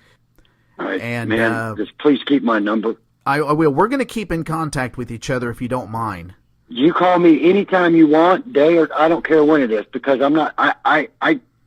There's a place in the park that's really thick, and I was born and raised here, and I was born and raised right outside of Kentucky and Tennessee. You ever heard of LBL? Oh yeah. Okay, and there's Richard. That's me. You'll see. That's my house, right? My dad's, and I got my place here in Central Florida also. But I've lived there over all my life in these two places is all I've ever been. So I know a lot about over there. I can tell you stuff that's happened to people there. It's just crazy, but I didn't believe it. But I do now, but I didn't believe none of that, but I believe it all now, always too late, always too late. But these people here need to really be stopped, and I hope y'all guys come up with some way to do that and let me know what I can do, because this is not even cool. This guy lost his job. This is the best old man you've ever met in your life, and I feel like I've done him wrong, and I didn't know that I was doing anything wrong. Well, you can't. Honest, I didn't. You can't blame yourself, Richard. I mean, honestly, you had no clue. You were just being a friend. You were just going with him to help him understand. That's all, and I even went in the daytime because he didn't want to go, and so I could at least see it. I thought we would see it then, not during the day. No way. But this thing had to be very bold and brazen to go out and be seen by people. Well, if you'd have seen how it was looking at the kids, I'm gonna say pinata because that keeps me with a sane mind. But if it was looking at the kids the way it was looking at what it was doing, it was frightening. I'm telling you, it was frightening. Did it look like it wanted to attack? Yes, it did. Yes, it did. It got them. The kids got to being, noisy and hitting, and that's when I could see him the best. When it was quiet and there wasn't no one really doing anything, and they were just talking and laughing, he was hiding. But when it got really active, he was like, "I'm going to come get it. I'm going to get one." That's why I took it. That's why I got 14 grandkids, so I this bothered me. This bothered me. The way he was acting towards the kids, man. This is not cool at all. So this anybody in this world seen what it was doing, they would freak out, just like I did. Because how much he acted like he wanted the kids. He was just itching to get one of them. He was just yes. The more the kids got hitting and active, that's when I could see him the best, because it was coming out, his front was coming out even more like, he looked at us one time, Dad looked at us and seen us. I know he's seen us because I don't know he's seen us, but he looked at us, and his face like he wasn't, he was more serious when he looked at us, but when he looked at them, it acted like he was hungry or something. It just didn't act right. I'm just telling you this now. Not cool at all with the kids. At all. You said that the height was around 7'9". Yes, every bit. And now, what do you think it weighed? I'm going to always say a little low. That way, I know that I'm not exaggerating. Because you catch a fish and you always want to make it a couple more pounds. Sure. But without exaggerating none, 650. Wow. 650, something like that. Wow. But you're talking something that's 4 foot, 4 foot, right dead, and between his tits, every bit from shoulder to shoulder, I know 4 foot. If it wasn't 4 foot, I ain't missing it by much. Because he never turned. I don't know, but their head don't, I don't know how to explain it, but he don't turn, his head doesn't turn. Does that make any sense to you? So it was almost like his head was rigid. He turned his whole body? Yes, like he turned it like this, whole face for them couple seconds, just seconds now. Because he was more interested in them kids, what they was doing, than us, period. I can tell you that. Because I went up there, shut it down, then I cranked it back up, was going to go, and he started talking, and then I got the trucks, if you touch the brake, it shuts down. It's one of those new crazy things that shuts off itself when you got your foot on the brake and all that. It was cranking back up when I let off the brake and stuff. I wasn't focusing on nothing because It was daytime. What are you going to see in the daytime? Come on, there's a big party right here. What's the chances of that? Right. And then it happened, and then everything else goes out the window, because I'm not so scared right now because I'm inside the truck, and I got the perfect side view right there, and, man, here we go. And I never seen that truck. I seen it go by, and I seen him slow down and look real hard, but I didn't think they was looking at me, I didn't take that. And I seen him braking, and then I was more interested in getting more pictures of this thing. And I just said, you know what? I need a video. And I was getting the video thing because I don't do that stuff on my phone. I've never done. I've taken pictures, that's easy, but the video thing, it has the red thing, and if you hit it more than once, it starts and shuts off again, and because I did that a couple times. I know I did because I was trying to get the feel of it. And then that's when they pull up there and said I was messing the investigation up, and then we go up the front, and then that's just all a big lie. It's all a big fat lie is all they did. That's all they did. So when you said they went up front, where up front did they want you to go? They wanted me to go up towards the front office where you come in and pay when you come in the park. Oh, I see. And they were all... There's a side road right there that they pull, and they go into the play park that you walk around, and it comes right back to where I was at because that's where the garbage cans was getting checked out. Everywhere there's a picnic table, there's a garbage can. Did you see... This thing would go to the garbage cans every night. Did you see any military there while you were there? No, I didn't see none of that while I was there. But you saw the cars, and was there just a woman, or did she have a partner, or? Yeah, there was one in one car and one in the other. They was partners. They was a team. They were a team. They was working together. Same year, same black, same tint, same tags, same everything. Was it like a Crown Victoria type of car that she had, black Crown Victoria, or a... No, it was a black...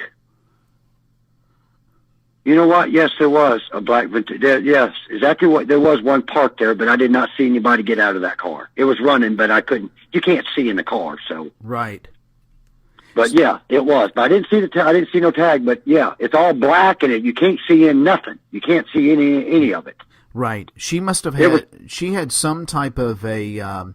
high frequency type of device that only when you start getting over 20,000 hertz, the human ear can't hear that. So she had something that causes a lot of discomfort. They must think that this thing is part canine for sure, or they wouldn't run that like that. And you said that when you were observing this thing and you saw these cars go by, it ran off? Oh, it looked. It squatted, and I seen it real good when it squatted because it went underneath the limb like it was going down, and it was gone. I seen a couple limbs move in the back, and it was booking. It was gone. That's when my dog was doing a shaking and was whining real bad and acting crazy. I mean, I stopped and looked like like he's hurt. He was hurt, and it was hurting his head. And it done it again when I pulled back up there because when I got up there, he started. When I got real close, when I parked, he was right back into full mode and slobbering out of his mouth. It was hurting him bad. We'll stay in contact. And be careful when you I go. Because I'm going back. Like I say, I'm going to leave out of here as soon as I'm done with you, and I'm going to. And contact me tomorrow. And I will pull. Yeah, contact me anytime. You've got my phone number. This is my personal cell. And I'll call the number that... if you want to call my toll-free number, you can. Okay. And the number that this comes up... Well, people need that, man. I'm going to tell you, I wish I would have knew something about that a few years ago, because I'm telling you, I had a really... Not like my partner, man, because I'm going to tell you, he's not the same person. He's a real good guy, man. We had a lot of good times, but it was off like you turn the lights off. Yeah. It was done, and I was too. I was really done. I mean, that stuff's serious. People they want to laugh and mock. I could care less. We'll keep in contact, and if I don't hear from you in a day or two, I'll call you back. Yes, I'm going to be, like I say, I'm on this until I can get something back, because I've got so much. There's some stuff I can't not get back. I've got to get it back. I don't know what to do. I'm going to play the game you said, and that's what I'm going to try. I will try anything to get it back. Good luck and blessings all there, right, buddy. my friend. I appreciate it. Thanks, man. I appreciate it. Let me bend on your ear a little bit there. Absolutely. And you just keep me informed here what's going on. All right, I will. I will do that. You have a great night, man. Okay, you too. Take care, buddy. All right, thank you. Bye-bye. A truly strange encounter made even stranger by the interactions between our guests there and the men and women in black. Be sure to check out the earlier episodes if you're interested in the second part of that story. The next story is from a witness many people who listen to Dogman podcasts might be familiar with.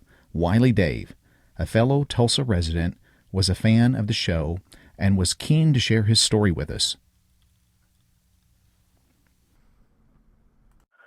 Well, let's see. I've lived in Oklahoma all my life, and I've been hunting since I was a kid, about 13 years old, and I'm a welder by trade. I mean, I've worked in every aspect of the welding field, aviation, piping, pipeline, power plant, refinery. I've done it all. And had my own, government contracting business for quite a while, and I was on a lot of bases and, military bases, doing things for them. I've done a little bit of top secret work on different projects and stuff at time to time. And that led me all over the country. So being a coyote caller, I got into that when I was 13 years old. My dad got me into it. And that thing just snowballed after I called my first coyote. So I got really good and was able to call for a couple of these call companies and stuff, got on their calling staff, and my dad said, well, why don't you just, make your own stuff? He said, you're getting their stuff and you're kind of modifying it and tweaking it and customizing it yourself to make it like you want it. Just make your own calls. So I did, and it just went nuts, it took off, and was real successful with it. So I did a little bit of work for National Geographic. They did that Tall Grass Prairie show here in Oklahoma, and I called some coyotes and stuff for them there. And I've had some quite a few, partners from time to time. Different guys that were in different fields. I've had was a professional football player. He was my partner for quite a while, and he played for the New York Jets. We just lost him here recently, Dennis Bird. That was quite of a shock when we lost him. But Dennis was a great caller and a great shooter, and he was really a super hunter. And I wish I could have had him along when I seen this thing, because he's a really good Christian guy and believes in the Bible and stuff. And he got me really, started. I mean, I was raised in a Christian house, but I was, how you are when you're younger, you're so busy doing things, you right. just kind of drift away from it. But Dennis, he kept me on the straight and narrow. So me and him got along good, and we talked about a lot of stuff, but never about anything like this. I mean, we never saw anything like this. We hunted Arizona, New Mexico. I mean, we hunted all over, and I mean, they're all over Oklahoma. And we would go out at night when I had my call business running full blast, and I did a lot of magazine work.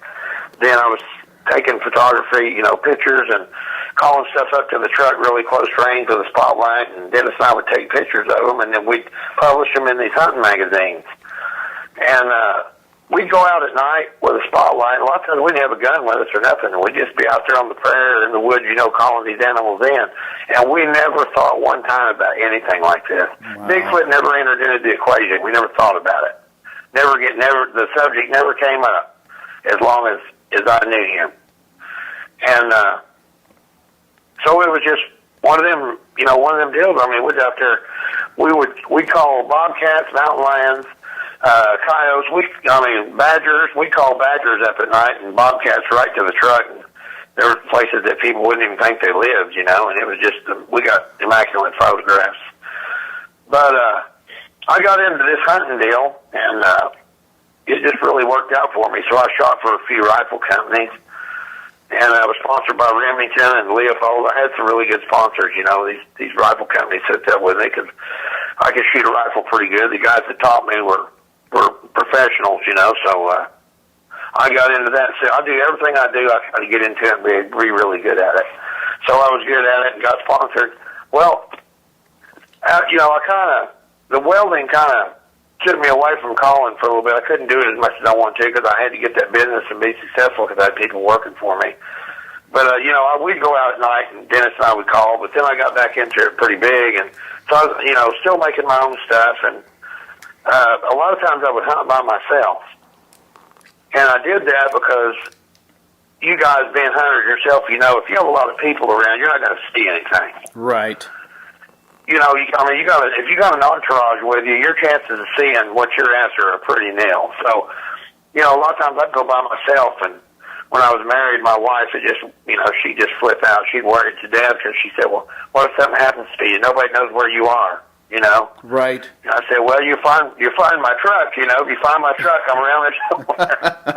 So, she still wasn't a good enough answer for her, and my mom used to even get on to me, but, I just did that. I was really confident about what I did. I thought, well, as long as I got a rifle and a 45, automatic, I'm not worried about nothing. And, just never gave it no thought, and I hunted all over. Mm-hmm.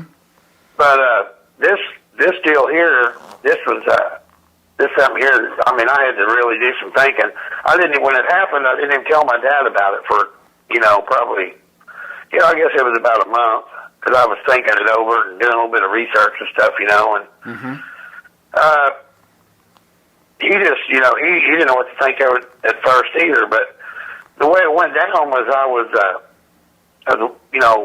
working out a place, and so it was about deer season. I was fixing to have knee surgery because I got hurt on this job, and I couldn't get in a tree stand very good, so I thought, well, I'm not even going to bow hunt. I just called coyotes, and I was taking new pictures for my stockpile of photographs for magazines to write articles and everything. So I just went, was hunting coyotes all the time, and I really couldn't get nobody to go with me because these people, everybody wants to go until it comes time to do it. And when you got to go out there, you got to drive 200 miles because I hunt way out, And nobody wants to go, I don't know if their wives won't let them stay gone that long or what the deal is, but I just go by myself and don't worry about it. So I lit out of here about 1 in the morning and drove way out west, and that morning I just hunted with the camera. I have a predetermined route on a map that I want to drive, and I have stands laid out that I want to call. So that's what I do. I just get out of the truck and walk down there with my tripod and my camera, and I'd call in coyotes and take pictures of them. So, I've hunted a lot of them places, 100 times. I mean, it was routes that Dennis and I had hunted, and stands that I still use the stands now. And we call hundreds of coyotes in on them places, It's just like I guess it'd be like a coyote slot machine. You drop a quarter in and they jump out of the ground, Wow. It seems like there's always one around these places. It just looks like it's made for predators, Right. So that morning, I hunted all that morning, got a lot of photographs and stuff, and then, I kind of, in the afternoon, there's a couple hours there, I just kind of kicked back and ate a sandwich at the truck and was listening to the radio, kind of waiting for the sun to get over to the right direction to make the evening stand. So, when it got about 2 o'clock, I fired up the truck and started that way, and I started calling, had the sun to my back then, and so I was calling these stands. I called in some bobcats, and of course it wasn't first season yet, so you can't shoot them. So I got some, pretty good pictures of them. A few more coyotes, but I figured on this one road that I hunted, this one area always produced some really big coyotes. So I thought, well, this last couple of stands, instead of taking the camera, I'll take the gun with me. So I had the AR-15, with me. So I parked the truck, and when I got out of the truck, that was the first thing I noticed. When I got out of the truck, something wasn't right, because I parked this truck down in the low place. You guys have drove down as many pump roads as I have, probably. Mm-hmm. And you know how the grass will grow in the middle of the road, where the tires roll there, that's all dirt all the time. Yes. So when I got out of the truck, I walked to the front of the truck about 10 feet there, and I looked down on the side, and then right on the side of that little mountain where the grass grows, I seen this huge track. And I'm an expert tracker. I mean, I've tracked mountain lions for miles and tracked bulls. I've tracked about everything there is. And so I looked at that track and I thought, that don't look right. This thing's as big as your hand, but it looks like a canine. And I thought, there ain't no dog or wolf that big. I said, this is somebody jacking with me. I said, somebody's trying to play a joke here on someone. Mm-hmm. And there's a pump jack there, and I thought maybe one of them pumpers would be trying to trick one of his buddies, So right. I didn't think much about it. So I headed on down to that mesa, and I was walking down that road. Well, I got to where the road just, that little mound in the road kind of leveled off, and it was just all dirt. Well, I looked down there, and here's this track again. And I can see them really good now. But the only thing was that the kicker was, man, from the front toes, you know how when a dog sits down on his butt in the dirt, you'll see his hocks, his heels back there. Yes. Where you'll see the front paw, and then the length of that was about 9 inches or 10 inches, And I'm going, man, that ain't right. Wow. This thing is huge. I mean, the track's as big as your hand. And I didn't have the camera with me, and I thought, I should have took pictures of that track, but I didn't do it. And later on, when I told Vic kind of about this, I described the track to him on the phone, and then he sent me a picture of one, and he said, did it look like that? And I said, identical, So he said, well, that was a Dogman track that he took a picture of down the Big Thicket in Texas.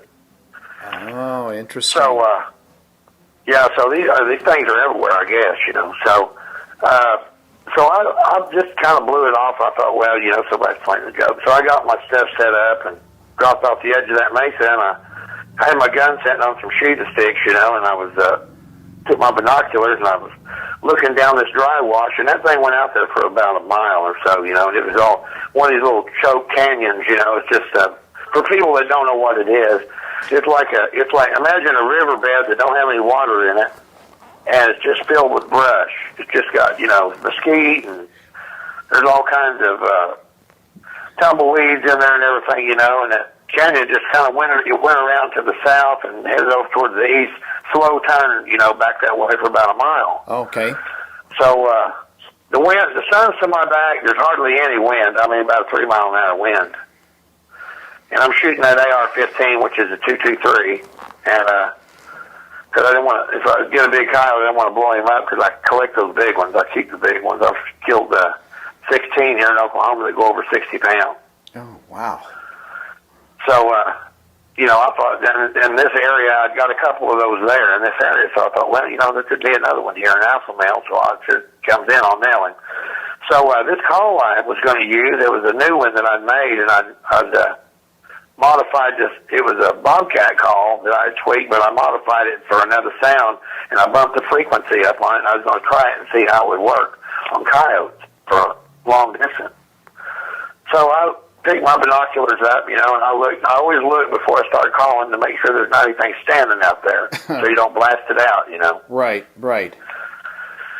So I got the gun leaning on the shooting sticks and sitting down there in the, and I'm all camoed up. I got one of those leafy wear ghillie suits on. So there ain't nothing can see me. I mean, I'm totally concealed. And I didn't see anything out there, so I set the binoculars down, got that call out. So I started calling. I called one series, which is about 30 seconds long, maybe 45 seconds. And I didn't see nothing.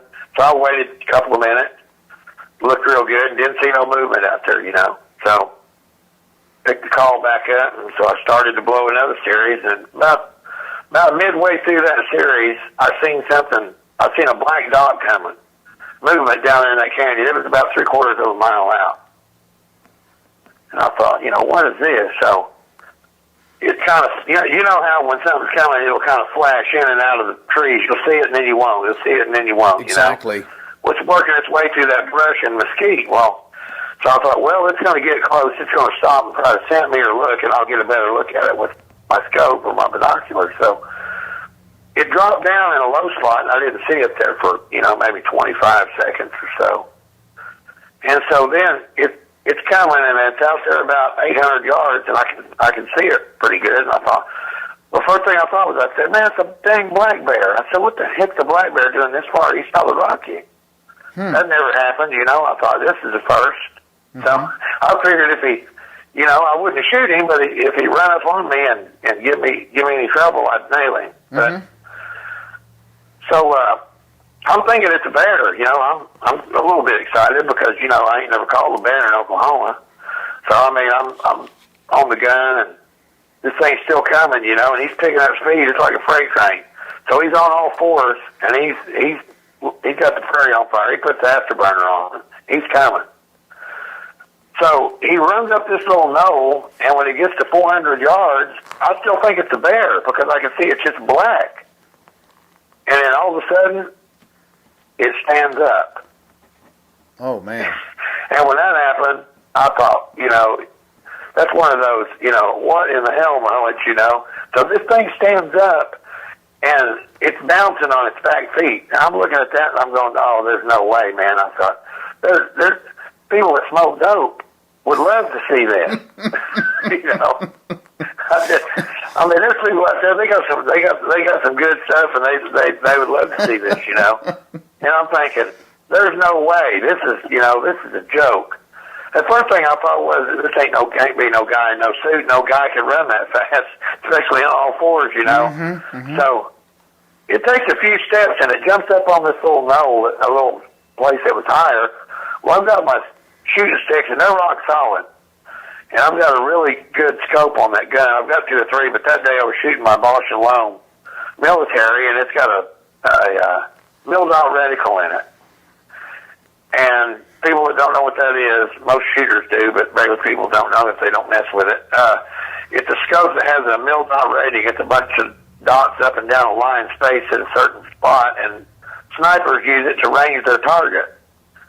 So I know how to use that thing real well. So on 10 power, and I set this thing up, and I looked at it one time, and I thought, there's no way. So I looked at it again to make sure. Same thing. It was almost 8 foot tall, right between 7 and 8 foot. Oh, wow.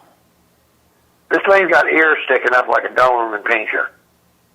Wow. And I'm real. I mean, that is when the I guess what is it? Kumbo or.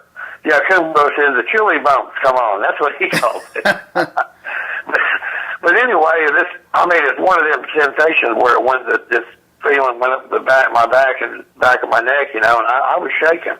I thought I was beginning to get worried because I thought, man, if this is really real, I'm in deep trouble here because I don't have enough gun. I knew that 223 at 400 yards, there was no way that sucker would knock that thing down with a 50-grain bullet. It'd be like shooting a BB gun at a locomotive. So, he was looking for me because he knew right where that sound was coming from. So I turned the scope up on 24 power, and I looked right down his throat. Wow. I could see the tongue, I could see the fangs, I could see the wrinkles in the nose, and it was. I was really starting to shake. I was wondering if I was going to be able to shoot if it charged me. Right. And I thought, what in the hell is this thing, And I'm just sitting there, your mind just racing. What is it? Well, I'm looking around to see if there's any more of them. Because I thought, if there's more, I'm really in trouble. Well, he's looking for me, and he puts his nose in the air to try to win me. Well, he couldn't win me. There was hardly any wind, and I'm sitting way above him on that mesa. So I'm really beginning to get upset. So I have a 5-round magazine in that AR-15 because the law in Oklahoma says you can only have 5 rounds in an automatic rifle. Exactly. So I've got that 5-round magazine in there, but I always carry 20 extra rounds, but I can't a 20-round mag in my pocket. So I dropped that 5-round magazine and I snapped that 20 in. So it gave me 21 because I already had one chambered. And I thought, man, if this sucker charges me, I'm going to have to wait till he gets to 100 yards and just give him the whole magazine. But it was so big that I didn't think it would do anything. I was just totally shocked. I couldn't believe it. This thing. It looked like a Bigfoot with a dog head on it. Wow. The body went down small, towards like a canine is. It had a bushy tail, had dog's feet on the. You could see the feet in the dirt, the dog's feet, and the front hands is what got me. I don't say they were hands, but they were long finger looking, like maybe like a raccoon. It wasn't like a dog's paw. It looked more like a hand than it did a paw. But this thing had saliva dripping from its mouth, so I knew I knew it was real. I knew it wasn't no joke. Oh, wow. So, I'm really shaking by now. I'm upset. I don't know what I'm going to do. I thought, well, if I don't kill this thing when it comes in, they're going to be finding me in little piles out here later on, Exactly. So So I figure this is it. We're going to have to, when something like that, it's one of them deals where you're going to have to do business. If it charges you, you can't jump up and run. I got a bad knee. I ain't going to outrun it. Oh, yeah. And I'm not going to be able to hit him with a gun after I shoot him. Right. So he all of a sudden, after he tried to win me, he just jumped flat-footed right up on that mesa. It was like a 5-foot drop from the edge of the prairie there down to this dry wash where he was standing. I mean, one little jump, spring, and he's up on top of the prairie. Wow. And when he hit the ground, he took off running back to the west, and I couldn't keep the scope on him. That's how fast it was. He cleared a 300-yard distance in just like 6 or 7 seconds. Wow. And when there was a 5-strand barbed wire fence along that road. He jumped over that fence, one bounce, and he hit the road. He bounced there. He hit over the other fence, out into an oil field, and he was gone. That was it. And I was looking around to see if there's any more. So I'm physically pretty messed up, and I've hunted all my life everywhere. Colorado, New Mexico, Arizona. I've been all out towards Area 51. I've hunted right on the perimeter of that place, Tonopah Missile Range, at night, and I've never been afraid of nothing. And that scared me. So I gathered up my trappings and headed for the truck. And I didn't have the 1911. It was in the truck, so all I had was what I had in the AR. But that's the only time I ever went to the truck and I walked backwards. Yeah. I mean, I was watching that canyon to see if anything else was coming out of there. And I still wasn't relieved after I got into the truck. I put my stuff in the truck. I lit the engine off. I turned the truck around. I never unloaded the gun. As a matter of fact, I took it off safety. So I was trolling back down the road, and I had to go out that way where he crossed the road. Oh. So I figured, man, if he jumps on the truck, if he's there in the ditch or something, I'm just going to shoot him right in the face as many times as I can and nail the gas and hope for the best. Mm-hmm. But it was 7 miles to the highway, and I'm not kidding you. I was still nervous till I got to the blacktop. Wow. And it was dark. It got dark then, and all the way home, driving home, I mean, my mind was just racing and spinning. I thought, what in the hell is that? What was it? I mean, how can you never see anything like that? Never even knew it existed. And I didn't say anything to anybody. I didn't tell my sister about it. I didn't say anything to my dad. And my dad's hunted all over. He had a ranch in Montana for 10 or 15 years.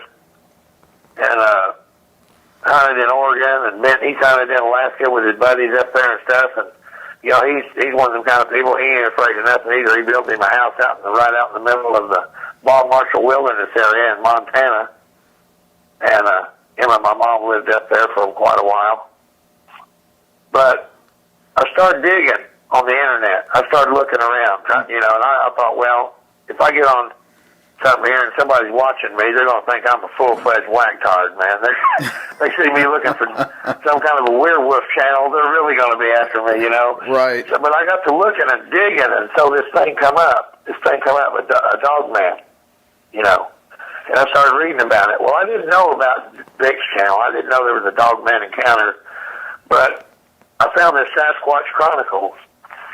So, I listened to a couple of them shows on there, and there was a guy on there talking about a Dogman, so I called Wes and talked to him.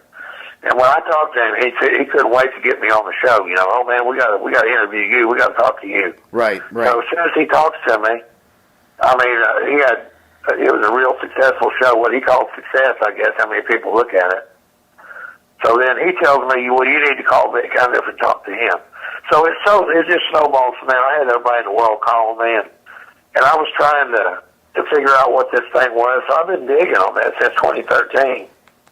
And I've been listening to everybody that has an encounter, just trying to get information to see if they seen what I saw. Because I don't know any of these people.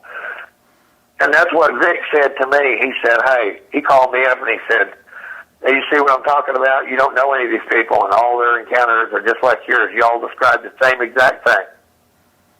Exactly. Color variation is a little different, but the characteristics are the same. You know, and so he told me, you know, he said that encounter you had is one of the. He said it was some kind of. He did some kind of a show. It was rated top 5 in the world or something. You know, that of encounters. That many people had listened to it. So I just told what I seen. You know, and I can't unsee the thing. I just. If you see something, you see it. That's all there is to it. I mean, that's right. People, there's going to be skeptics. They're going to tell you, well, you're whacked, and you know, you're smoking dope. And man, I take drug tests all the time. I work for the military and the government. I mean, I've never smoked marijuana, but there's people that said, yeah, you got some good stuff, Dave. Let me have some of it. You know, they're seeing if you're seeing werewolves and stuff, but. So several people ask me, we'll say, well, draw a picture of it. Is that what exactly did it look like? I just got tired of answering it. I said, have you seen the movie Van Helsing? Oh, yeah. I said, well, just paint that black. Paint that wolf black, and that's what I see. That's it. It's out there. And I don't know where they come from. I don't know what it is. You know, I mean, the best I can tell is some kind of evil entity that's come back on the planet, I think. That, you know, that it might be, I mean, we might be living in the last days. I don't know. It's just, it says cryptids will come back on the planet and things will be like it was during the days of Noah. Mm-hmm. You know, you and I talked about that. What do they call it? The Nephilim, you know. The Nephilim, that's right. Yeah, it's... Yeah, and there's, you know, there's... Well, it's just, I was just going to say, the people that typically... are a lot of the people saying that the naysayers or that can't exist or are you sure what you saw? And typically those are folks that spend very little time in the outdoors, to be honest. They may be camping once or twice a year possibly. Or it's people that's been out in the woods possibly for a long time. And just because you haven't seen doesn't mean it's not out there by all accounts. And so you've spent thousands of hours out there, and the more often you spend out there, the more potential or potentiality of actually coming across this creature.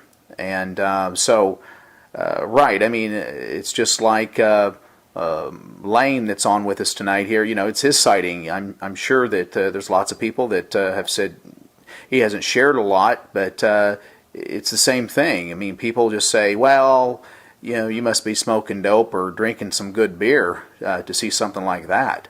But they're out there. That's the thing we're trying to get across, is they're out there. And, you know, one of the questions, out of curiosity, if you don't mind, Dave, here is, the size of this thing, you said between 7 and 8 feet. In that reticle, how wide can you tell? Could you tell how wide this was at the shoulders? Oh yeah, the shoulders had to be at least 3 to 4 foot wide because I put the crosshairs right on his nose, and he was taking up a good part of that reticle. You know, there's about two dots across there on the scope, almost 3 on each side. So he had about a 4 foot spread on the shoulders. I mean, it was a monster. So it was a monster. The head would have been as big as an ice chest. Good night. I mean, just, you know, monstrous looking head, and the real built up on top, you know. And, of course, the tail was real bushy. The tail was real, you know, looked like a wolf's tail, but it was, big around. It was probably, 4 to 6 inches around. You know, I'm a pipe welder, so I can judge sizes and stuff pretty good, and that's what it looked like to me, you know. Mm-hmm. And this thing had power that was just ungodly. You wouldn't just, as fast as it could run. I mean, this is the fastest thing I ever seen. That's kind of... I mean, it was like wham, bam, thank you, man, and he was out of there. When you saw it running, and you couldn't put it in your scope when it jumped up on that mesa, when you saw it coming in, granted it was coming toward you, but when you saw it running laterally to you, could you tell the stride, how it was running? What was it? Was it like how whippet dogs have their front feet pushing back between their back feet? How would you describe the running, the style between the front feet in the back. Well, when it ran off, it was on 2 feet. It wasn't on 4. Oh, really? Yeah, when it left out, it came in on 4, but after it stood up, when it jumped flat-footed up on that mesa, it took off on 2 feet. But every time it looked like to me, every time the foot would hit the ground, he kind of sprung off. You know, it was like he bounced a little bit. Oh, wow! And of course, running on just the pad only. You know, just bam, bam, bam. Just every time he hit the ground, he was pretty good stride, but he had that spring action where he could bounce every time. You know. Wow. And that's what I said, when he hit the fence, when he got to the fence, he just jumped over that fence like it wasn't even there. And I thought, man, that thing could jump on top of this truck and there wouldn't be nothing I could do about it, you know? Right.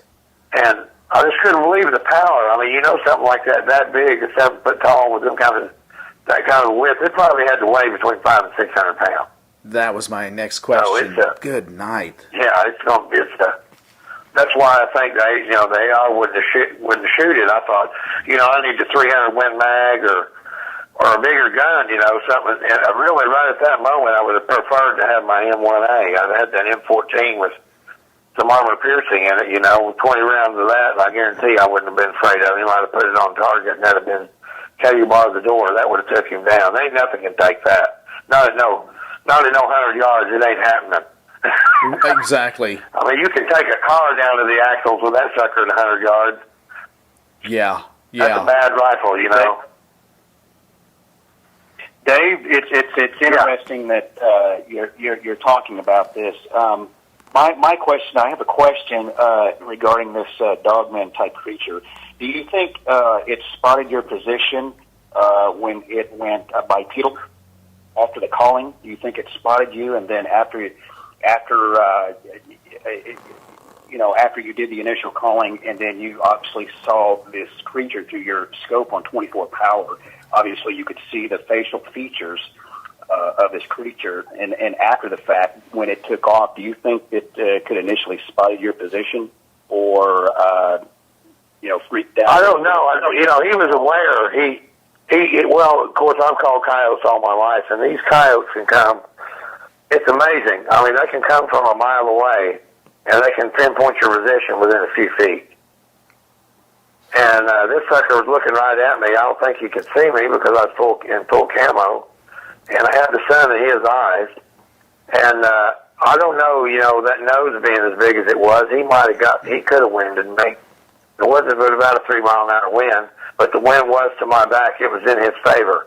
So he might have winded me, but it took him a little bit to get it because he was there for maybe about a minute and 30 seconds, something like that. I looked him over, and long enough for me to get real concerned.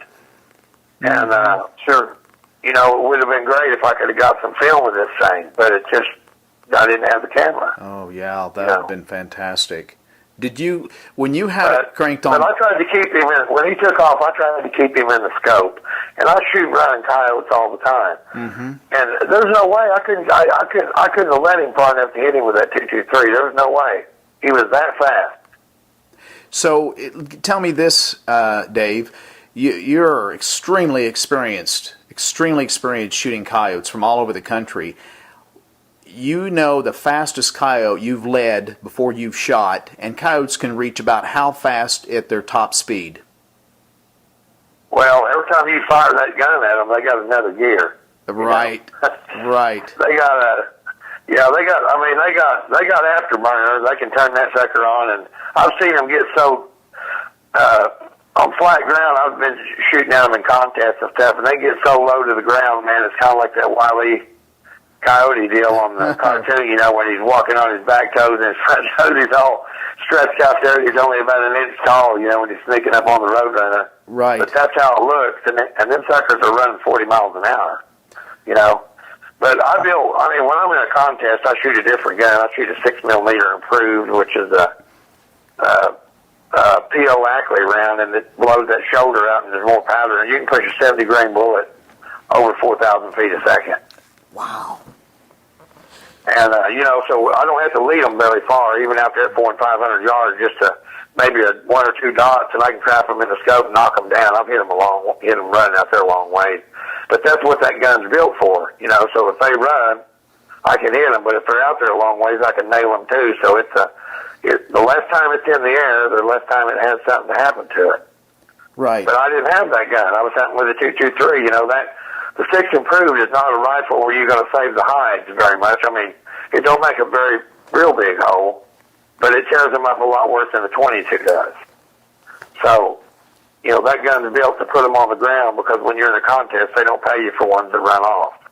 So right. you got to get bodies on the ground, and that's how you win the contest.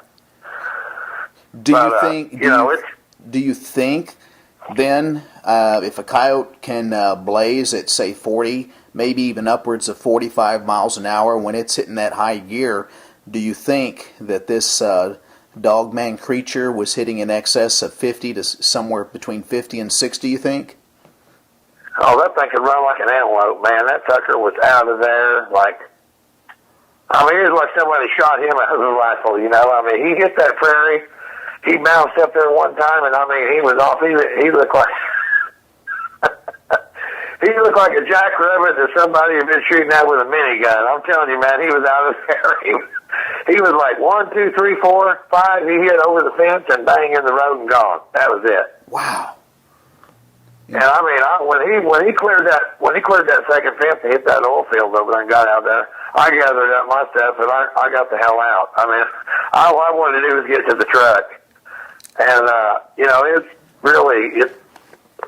been weird because I've had a few, I mean, I wouldn't say bad nightmares, but I've had a couple of nightmares about it. But I looked right into his eyes. I mean, I could see everything. What color was the ears moving, the wrinkles in the nose, I could see him breathing when, you know, his tongue was panting and everything. I could see it all. What color was his eyes? They're yellow. Like amber color. They're yellow, and they're not real big or something like they say. Bigfoot's got these giant eyeballs. It's not like that. It was like a wolf or a dog. You know, the eyes are proportioned to the head. So they were probably big around as a marble. You know. And so for that size, a large marble about that size. But they were yellow. They were just a yellow color. When you were looking at Dave was. Go ahead, Lane. Was there any vocalization with this creature? No, I never heard it. He never made a sound. Never didn't howl, didn't bark, didn't make a squeak. It didn't do anything. You know, it just didn't make any sounds. It just. Excuse me.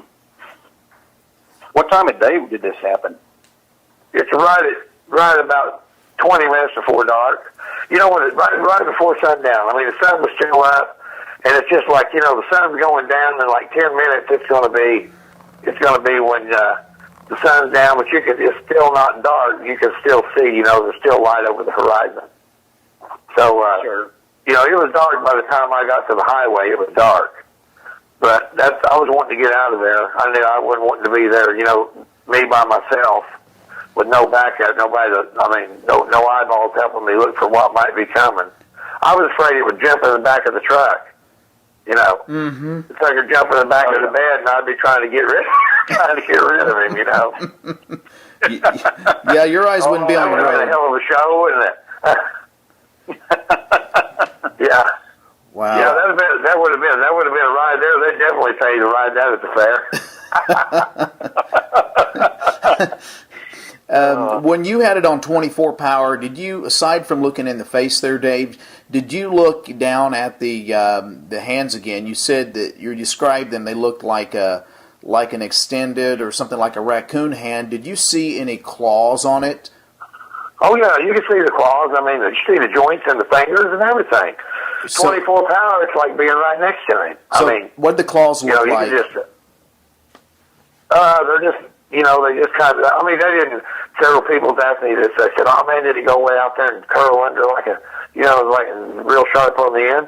No, it was just, the claws just kind of come out there, you know, like for the size, proportion for the size of that hand, you know, they were about maybe an inch long, extended, and they were, I didn't notice them being real pointed or sharp or anything.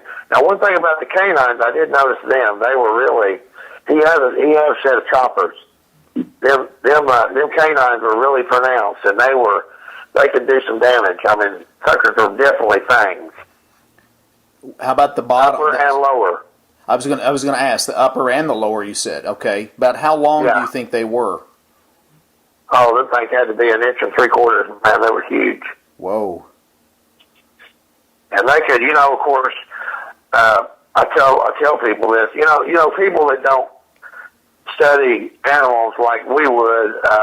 I mean, I know everything there is to know about them coyotes. I mean, that's why, National Geographic had me come and call for them. And I mean, I've done lots of calling seminars for the Oklahoma Wildlife Department and different, game calling shows and stuff. I used to go to them all the time when Trapper and Fur meets, and Remington and them would put on them big hunting shows, and me and Dennis would do seminars, and we get a million questions about what about this, what about that. Well, I got to where I took skulls with me, coyote skulls, and I'd show people even a fox. If you look, I had a pet fox, but if you look at a wild canine, which is a fox or a coyote, and then you look at the family dog, their canine tooth is more pronounced. It's a lot tapered. It's more tapered, and it's sharper at the end.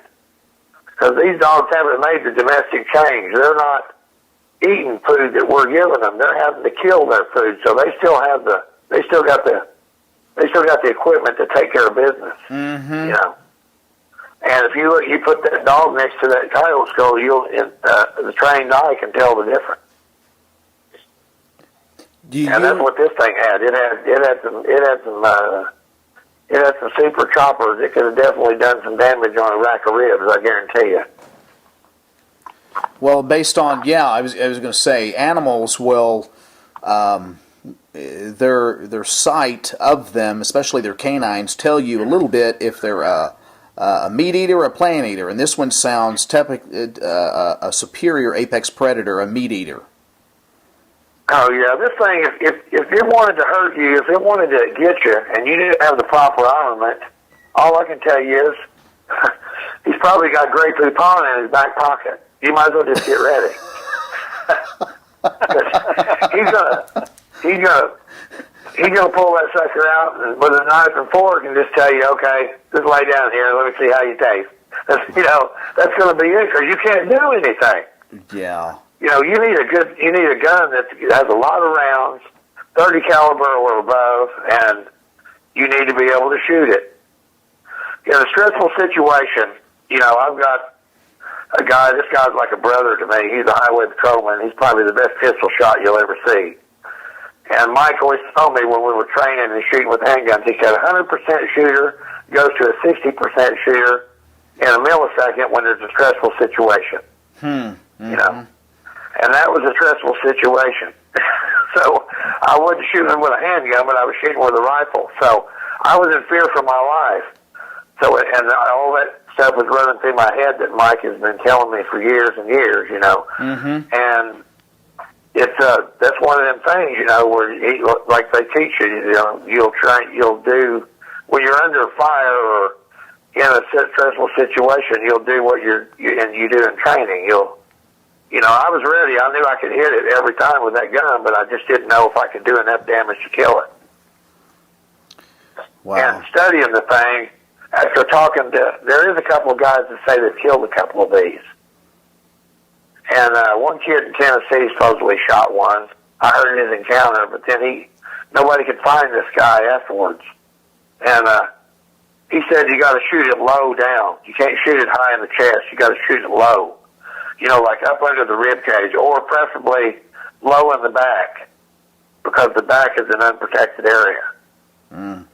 Well, I wonder. But the chest,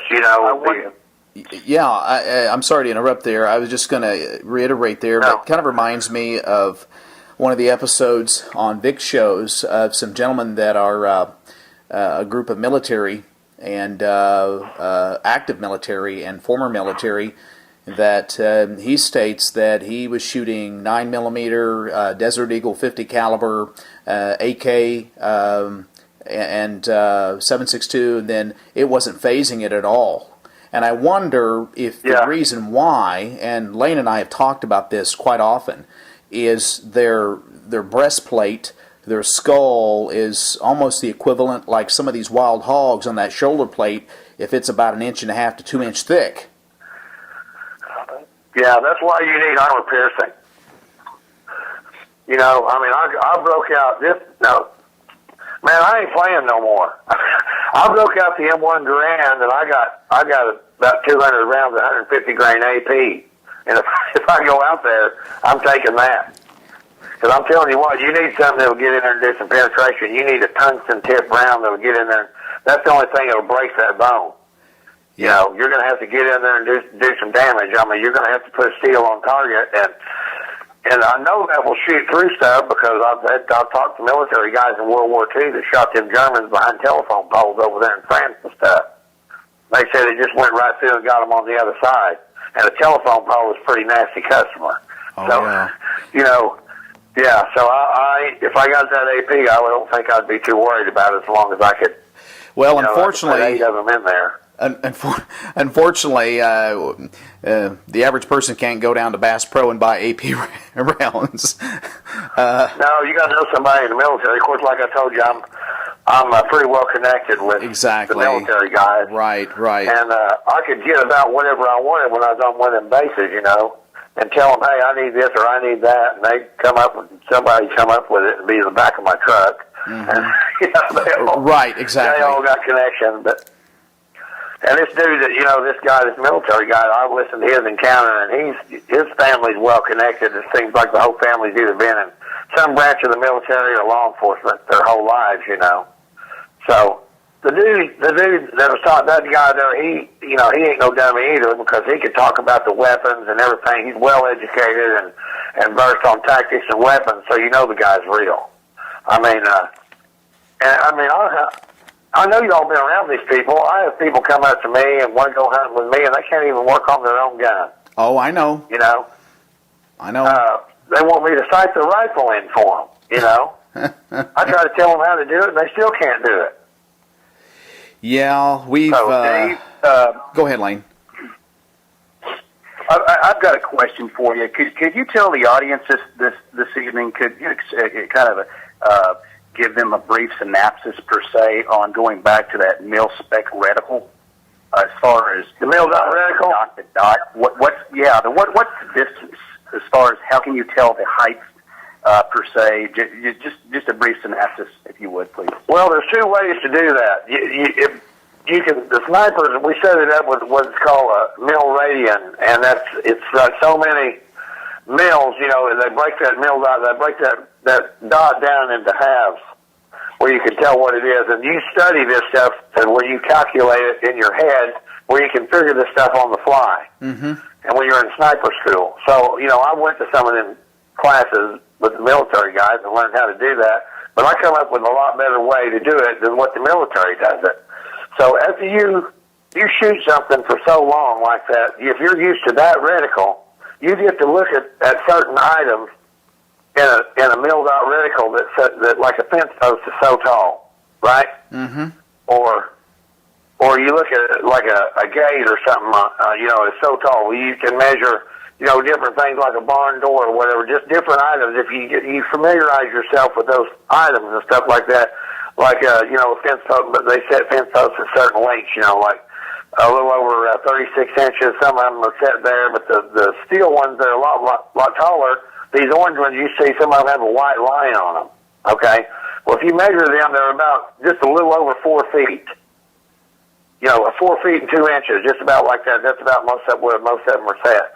Well, if you know that, you can set that milled out reticle up, and you can set it up and go up that, and you have that reticle, you can look and tell right where he is. And that's how you can figure out how far a coyote is on that reticle. You bracket him between those dots, and wherever he's standing, half a coyote, a full coyote, when he's way out there like that, you know about how far he is. So you turn your scope up on what power you want and send it. That's how it works. Now I shoot another scope, which is a Night Force, and it has hash marks in it. And they're set at a little bit different interval, but you also, there again, you have to shoot that scope against things where you know how tall they are, how tall a coyote is, how tall a horse is, how tall a cow is, stuff at different yardages so you know which one to shoot. And after you do it enough, it's automatic. You can throw the gun up there if you know the velocity of the rifle, and you're right on. You can nail stuff. It's amazing how it works, but it works great. And, of course, nowadays they've got laser rangefinders and scopes. You know, the thing holds still long enough. You just push the button, and it tells you what dot to shoot. They took all the guesswork out of it. Exactly. So when... But, you know, the FBI, they come up with a deal on the mil-dot reticle, too, where when they're shooting people, you know, for a counter-sniper type deal or a hostage situation where the mil-dot reticle works against the person's body on 10 power, you know, and it's so many, and you turn it up, the scope up and down like a 3 to 9 reticle or 2.5 to 10 or whatever, and it's you can measure that, and it's like a certain, from the center of the crosshair on the guy's chin to the top of his head, that tells you he's 100 yards, or how he's out, you know, he's at 200 or 3 or wherever he's at. And the Russians use a reticle kind of like that. Have you seen their setup? In the Dragunov rifle, it's on a curve. Mm-hmm. Okay, and it's got little arrows there, and it tells you 1, 2, 3, 4,000 yards, and you know, and that's what it's doing.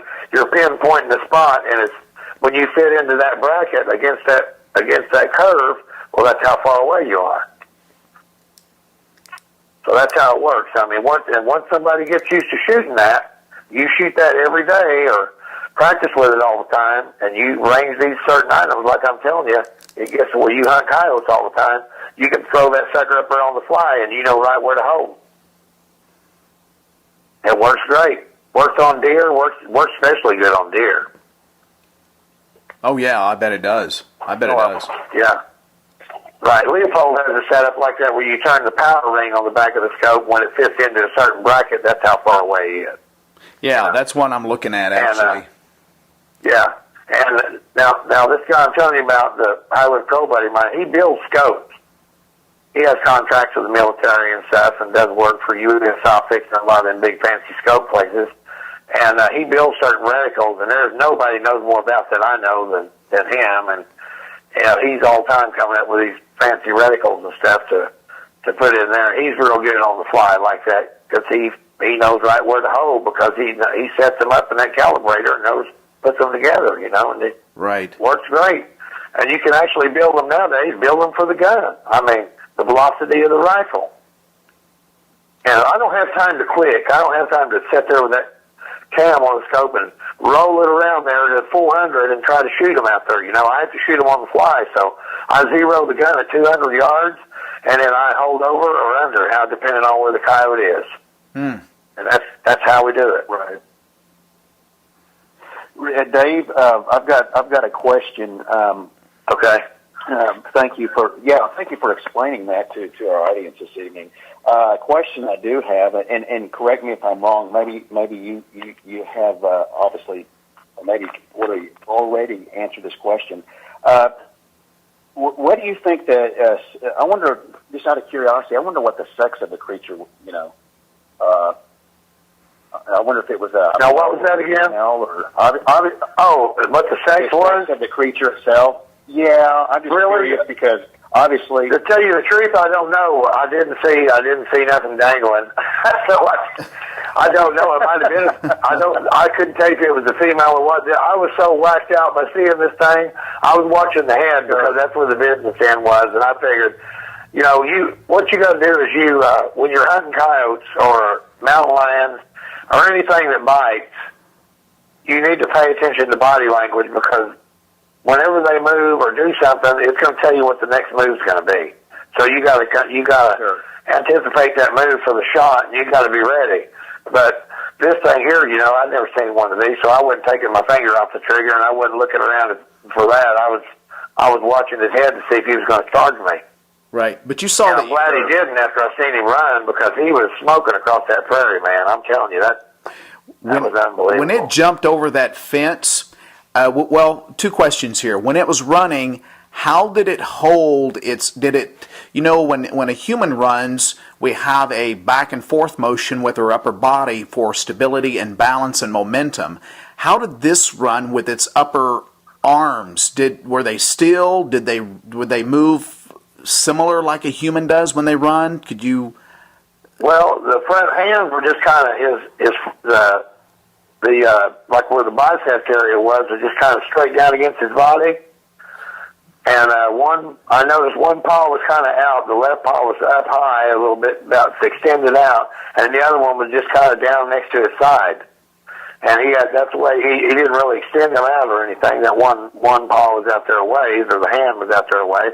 But what got me was how it ran, because it bounced on every time it hit the prey. It bounced on one of its paws, and the tail was sticking out straight. It just stuck out there straight like a 2x4. And he was just getting it. He didn't wag around or nothing. He didn't tuck it between his legs. It stuck out straight, and he went right on. Just bam! He was gone, man. I've only seen one other thing move that fast, and it had a motor on it. Right. Well, and when you saw the tail. And I'll let you know why I'm asking. When you saw the tail, you said it was really bushy. Would you say that the diameter was about pie plate size? I mean, was it kind of that bushy? Probably 6 inches. It started out kind of small right there where his butt was, and then it got big. It flared out and got big like a coyote in the center, and then tapered out towards the end, back down. Kind of a pot bottle type shape. Okay. Well, there was the last episode that I did. There was a young man, very close, not too far from here actually, and he saw on 2 separate occasions this a creature, and this kid is probably about 6'3", 6'4", and he said it was about waist high on height when it was on all fours. And he said it was the... Oh, yeah, he's right. He said that this thing cleared probably about 40 yards in 2 seconds. And it jumped over It jumped over this fence, not like an arch, not like how a deer would get to it and jump over, or a coyote would go through or under. This thing had such a horizontal leap, and it lost no momentum. It didn't slow down a bit, and he said that what he saw was the back end, and it had hocks, but that the tail was so bushy. That's the one thing that stuck out in his head, and it was gray or gray silver. And what's ironic? I can't say mine was black. Mine was black looking. I mean, this thing here, the sun, it didn't shine off at him, but it looked like he was soaking it up. It just didn't. It kind of a dull color on him, but he was shining. His fur was shining in the sun. A little glint off of the fur. Right. He was a good looking specimen. I mean, the thing just. I'd have liked to have his hide. Oh my goodness! That I could have knocked him down. I'd love to. I would have skinned his ass out and put him on my wall. But the gun wasn't big enough. I didn't have enough firepower to knock him down. So. Well, I wonder. It gets me, and we kind of alluded to this earlier, and I know Lane and Bill and I have spoken about this, and I don't know where my position is on their thoughts here, but if people that are out looking in very remote areas, not only in Oklahoma, but surrounding states, and they'll just go out with a camera, and they'll go out and looking in very thick, remote areas by themselves, with nothing more than a camera, I think they're just asking for trouble when they do that. I commend them for going out and wanting to investigate and learn more and kind of kick the brush a little bit. But my concern is that they're going to kick up more than what they bargained for, especially if they kick up something like you saw. If they're doing that, they just need to go on down there to where the little men in the white coats are and just go ahead and check in. Because I'm telling you right now, if one of them things comes out of the bushes in their face, they'll find that camera. Somebody will get a free camera. But like I said, they're going to find that person on little piles all over the prairie. Mm-hmm. They'll probably find the Grey Poupon model out there somewhere. And I mean, yeah, these things ain't playing. They can come in if they decide your dinner. They're gonna do it. I mean, they're just gonna pull out the ketchup and the mustard, and they're gonna go to town. Right. That's it. Well, and they're an opportunistic. You're on the menu. Exactly. You ain't gonna have time to think about it. Exactly. That's what I just I shake my head at these folks that they've got to take this seriously. When we go out, you've got to take it seriously. You've got to have a contingency plan. You've got to plan to see something. That way you at least have a game plan. I used to go out at night, like I told you, when I was hunting with Dennis. I used to go out at night and walk around. I'd get off the truck. He'd be holding the spotlight, and I'd get off the truck, go over the fence, and get right up next to these animals, coyotes. They can't, if the spotlight's in their eyes, they can't see you. And they keep them lit up where they're blinded. And I'd get right up there within 2 or 3 feet of them. I can show you all these pictures I got. I mean, they're unbelievable. Just raccoons at 2 feet. Bobcats so close you could touch them. And I would get away from the truck. Didn't even have a gun, but I guarantee you, I ain't going nowhere without a smoker anymore. If I go outside of town, if I go off 169 and get out there towards the port, man, I got everything loaded. Yeah. Everything. Yeah. I'm telling you. Well, if anything, it's definitely taught. My brothers and I, we talk about this a lot. We're in the process of building special firearms right now with special loads, just in case. Not that I'm seeking to go out and specifically hunt these right now, but if we encounter this, I want at least something on my side. Yeah, you got to have, like I said, it preferably needs to be 30 caliber or above, but it's hard to find anything above, 308 that's automatic. I mean, 338 Lapua, most of those guns are bolt guns. And, right. Your best option's an M1A, or, if you could afford it and find one, a BAR would be great. Browning automatic rifle would be great, 30-06, Right. Take it to a gunsmith and cut the barrel down to about 18 inches and move the gas port back and shoot some AP in that thing, and you'd have a smoker. Oh, you sure would. You could cut the woods down with that baby. But an M1 Durand or an M1A would be great, or an AR-10 and 308, and then shoot armor piercing in the 308. And because your encounter is not going to be very far, it's going to be 100 yards or less. Right. Now these things ain't gonna. If they jump out at you, most of the encounters I've heard, they jump out at about 65 or 50 yards, somewhere like that. I mean, I'm not going to tell you I'm going to go out there and say, okay, tonight we're hunting Dogman, I'm going to try to kill one. But if you're trying to see the thing and figure out and research it and figure out what it really is, or get photographs, and it decides it wants to eat dinner, you're going to have to do business. Well, that's the thing, is that these things are so fast, so strong, so elusive, that when you decide to, you figure out how to call it up, which obviously it was attentive and it was interested in what you were calling the dinner bell, and so it came in. That call I've got, I haven't sold that to anybody. I won't sell it to anyone because they'll just get themselves killed using that. Yeah, I wouldn't either. I think that's a smart move. Lane, did you have any further questions on this encounter? Well, going back what Dave was talking about, his call and not selling it to the public, which I totally understand and respect. Know that there is a typical frequency that they can hear, and also what's interesting regarding coyotes is the fact that they have a language, and they have certain yelps and chatters. It's almost like sometimes like the hyena type laugh or chatter, and I know it's all communication.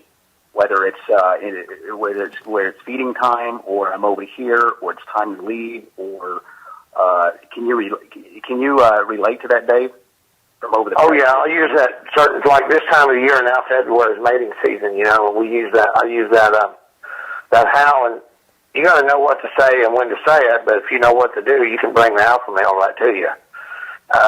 When it's mating season, females sound totally different from males, and you can tell when they're courting each other and stuff. If the one's got a lost mate, or that's how they communicate. So these, when we use that against them during during the this part of the year. And I've got it's about a 20-minute video, I guess, of me calling the coyote up. I called him in with a regular mouth call that I made, and he was a big one. He's an alpha male, but my wife filmed this thing. My ex-wife did. And this coyote stays up for 20 minutes, and we're barking and howling at each other. And whatever I do on the call, he does the exact same thing back. So, there's been 2 or 3 TV shows trying to get it. National Geographic wanted it. I've still got it on a DVD. I just look around here and find it. But when you show that to people, it blows their mind. But these animals communicate, just like you said. And, they hear in a certain frequency because they make their living hearing a rabbit die or hearing certain animals. And when they get attuned to that, they hear that. Well, that right there tells them that dinner's on the table. They're coming. And if they're hungry, it don't. Well, a coyote's always hungry. They're just all they are is a land shark. They run around out there. All they think about jackrabbit sandwiches 24 hours a day, and they got great big pot in their back pocket too. but they're all running around out there trying to get dinner. But they, like you said, they hear that they hear in a certain frequency. Well, I used to tell people this, and I had to prove it to them, because these naysayers, how people are. They've hunted a little bit. They think they know everything, and I'd take guys with me, and I'd say, well, when you're doing it right, there'll be rabbits come to the stand too. Rabbits will show up at the stand. Oh, bull, man! There ain't no rabbit going to come in when you're hunting coyotes so he can get ate. I can show you pictures of them sitting right there in front of us. Jackrabbits, cottontails will be all around us, man, because if you're making the real sound when they die, they come to see what's wrong. They come to see what's happening because they think, hey, one of our guys is in trouble. So they run to see what it is.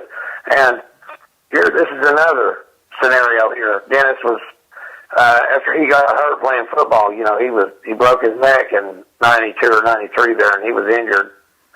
And so I had to take him out and help him, look after him, and he couldn't walk really good because, he was recovering from that, and he didn't want to stop hunting. He was my partner. I wasn't going to leave him. Right. So I would help him get to the stand, and it was Dennis's turn to shoot. So I laid him down on this little mesa, and I started calling. And this coyote was on a dead run coming to us, and a jackrabbit come up. This jackrabbit was about 15 yards from us, sitting right up there next to a mesquite bush. And that coyote come under that fence. He saw that rabbit sitting there. That rabbit never moved. That rabbit locked up. He snapped at that rabbit and come right to the call, and Dennis shot him at 10 feet. Whoa. He gave up that rabbit for the sound of that call. Now, you tell me what happened there. Wow. I'd have never believed it in 100 years. There was me sitting right there on the hoop, and he's coming to that sound. Hey, we've called them off cow carcasses where they'd be eating meat on a cow carcass, and we'd hit that little call I call a crybaby, and I mean it's like somebody launched them suckers out of a freaking wrist rocket. Here they come on a dead run. I've had them fall down coming to the call. They'd be tripping over each other trying to get there. And it's the funniest thing you've ever seen. We'd be laughing so hard sometimes we couldn't even shoot them. We get to laughing at them. They get so greedy. I mean, they're just greedy trying to get to that rabbit, And right. It's just unbelievable the stuff that they do to try to get that meat. They think it's the easy meal. I mean, if it's free, give it to me. That's the way they live. Right. But they turned down, call them off of a dead cow. They're sitting right there. They got me right there, and I think it's for the thrill of the kill and the fresh meat. I think that's what it's got to be. Well, I wonder too. Yeah, go ahead, Lane. So you're correct about the frequency. All these animals have a frequency that they live by, and when they hear that frequency, they know somebody's ringing the dinner bell. So all I can figure is that frequency I used in that call evidently is close to. I don't know what it's close to, a donkey or something like that might be dying or whatever, and they think, that something that's big they would kill. Because it was a loud call. It was really loud, and I wanted it to reach out. And it did. It reached right out there and got him. So I know if I use it again, the same thing's going to happen. Right. Right. Yes. And who's to say it won't call in? And who's to say it won't call in a Bigfoot? I'm just saying what's interesting regarding the Bigfoot hominoid type creatures is, and I've told the audience, a couple times about my encounter. It's as far as what I saw, there wasn't any vocalization. I did see the creature about from 30 feet away. But what's interesting to me through all the years is the fact that I've wondered what type of food sources that they consume, whether these Bigfoot type creatures as well. What food sources they consume, obviously, in their diet. Well, I know they kill deer, and I was listening to Jim King and Tim Baker talk, and they were talking about everybody said, who was that guy? I can't remember the guy's name that was talking to him. But he asked him, why do you think we got so many Sasquatch now? All these reportings, since the 60s, and then it's just been an explosion through the last 20 or 30 years. Well, look how many deer we got now. Exactly. And Jim Lansdale, do you know Jim Lansdale? You know who he is? He's on that show, Killing Bigfoot. Yeah, I've heard of him. And Jim, that's what Jim said. He said, we got so many freaking deer. He said that you can't, they're like rabbits, you can't, mice, you can't hardly go outside without stepping on one.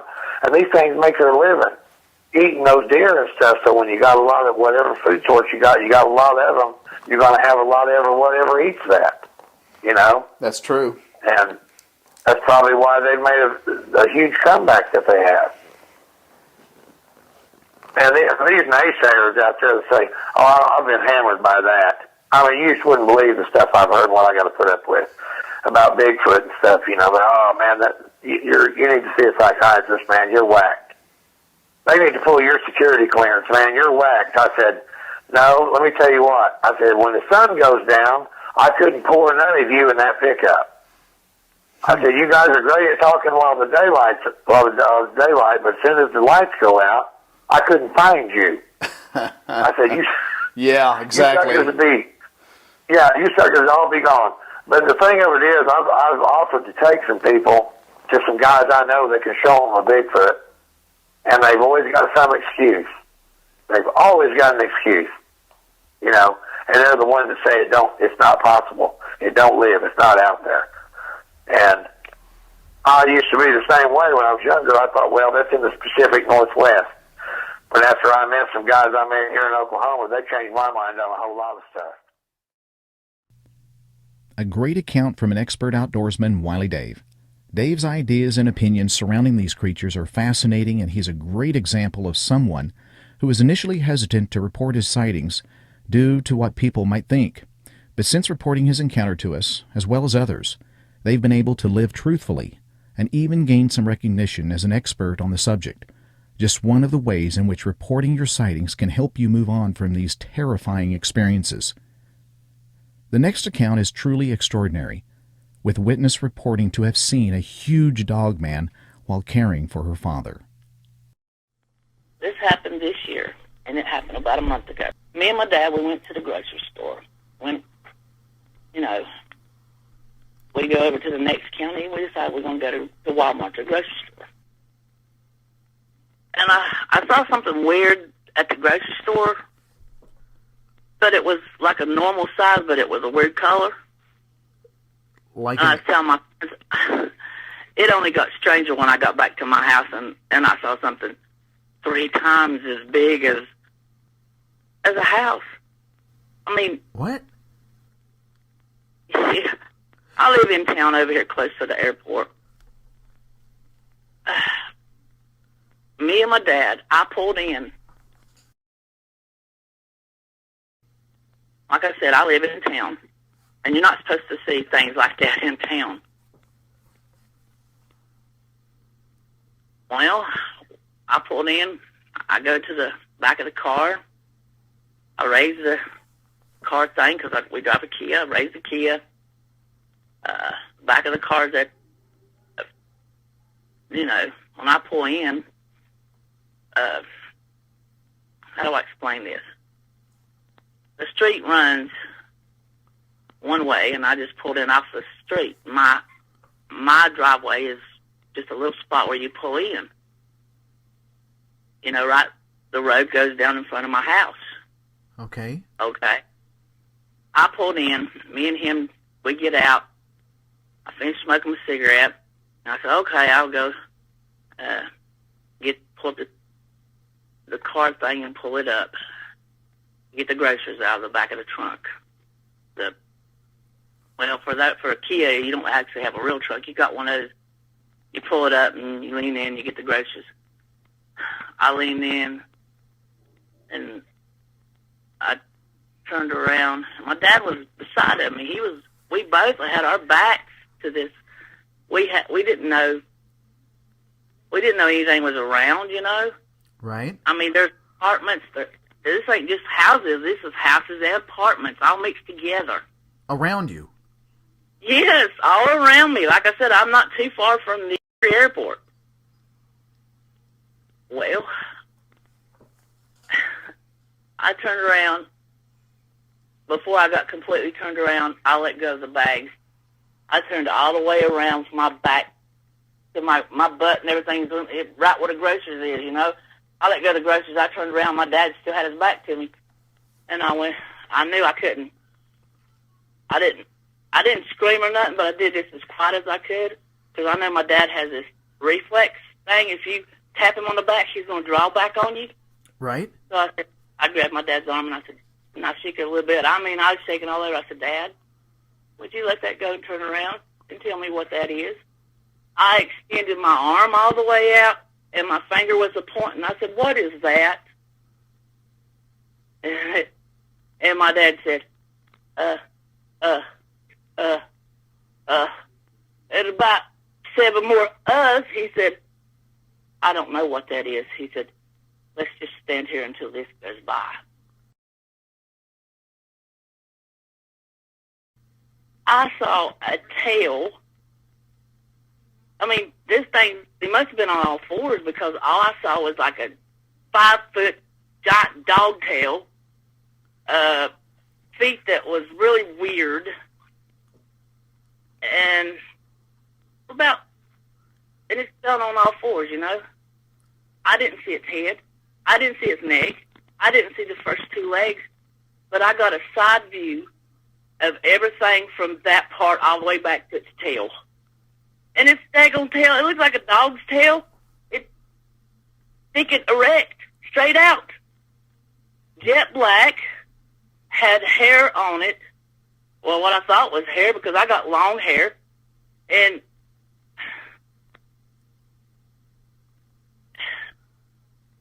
underneath it, if you was to just do something for a minute, extend your arm all the way out. Okay. From your arm to your elbow, inside the elbow seam, this thing had straight hair like mane or something all the way down from it, and that's how far it extended down. Really? Yeah. Yes. Good and Lord. Up the ridge of it, it had this freaking about middle ways up. The part, like I said, I couldn't see its head or its neck or the front legs, but I got a good look at the back legs, the whole side view of this thing, except for the first half of it. Was the first half covered up by something, or what? While our backs was turned, this thing had walked right through, and I'm talking, it was 1 block over from our house. Okay, from our house, now picture this if you can in your mind. Okay. Okay, from block to block, there's always 2 lots from block to block. Well, there used to be a trailer there. The trailer got moved out. So the space is all the way clear to the next block. You can see it. Okay, over there, there's a pecan tree and another little tree. I'm assuming it's a pecan tree or something else. Anyway, it walks in between the other thing. There's a bunch of trees and apartments to build a sideways right in between the 2 blocks. Mm-hmm. on my street and the next block over, because the driveway, I'm assuming, goes all the way through. But it's going straight down the hill, and them two trees, its body is in between them two trees. The side view of it. Oh, well, I see. Hill is on the other side. And I'm looking, and I thought that hill was 5 foot long. Boy, was I wrong. You know how I know? No. It took me a month or two, maybe about a month. Just about 2 weeks ago, I walked across over there. Right. And I took a ruler over there. I've got a bunch of rulers. I worked in furniture. I know how to read an easy rule ruler. Exactly. I took a 6-foot ruler out there. It timed out. I went back home, got a 25-foot ruler, walked back over there from that tree to that tree. Well, it measured 29 foot long. What? Yeah, 29 foot long. Oh, my gosh. That was just the middle part. That wasn't even the tail. When the tail got between there, it fit perfectly, too. So if that tail and the rest of that body, that would total up to 58 feet, what I saw. Oh, my gosh. Oh, my gosh. At about maybe 5.5 feet tall. What did your dad say? Or what time of day was this? It was 3:30 in the morning. We went to the store about 12 o'clock that night, and I shopped, and I'm a slow shopper because I go up and down aisles, I forget things, and I didn't take no list with me, and, you know, I was a bit slow. I was in the store a couple hours. We got back, and we pulled in. It was about 3:33 in the morning. It was pitch dark. But see, over at Hilltop Apartments, Yes. is the block this thing's walking down the hill. And that's in like the northwest section. And it got beside those one apartment. Its head and the rest of it must have been out of there. But I never did. I was sitting there and I was watching this, and I didn't see the back legs move, even though and they looked different. They were big, too. And I don't know what that one guy, I heard this one guy say something about a dog thing being the size of telephone poles. Yes. Freaking 4 telephone poles. Good Lord. I've never heard one that big before. I wonder what that sucker's head looks like. If that's what the rest of his body looks like. When did you say again? About a month ago? Yes, last month. Last month. 2016, yes. So in February. That is not the first time I saw this thing, but I was looking out my front door and through my blinds one time, and I thought I saw that, and I said, well, somebody's trying to do something. I thought it was some kind of weird float, but that thing actually moved like it was a float, you know? So it was smooth in its motion, you're saying? Oh, yes, very smooth. And it wasn't in no hurry. So I probably wasn't staying for about a minute before I got my dad to turn around because it took me about that long to get my composure.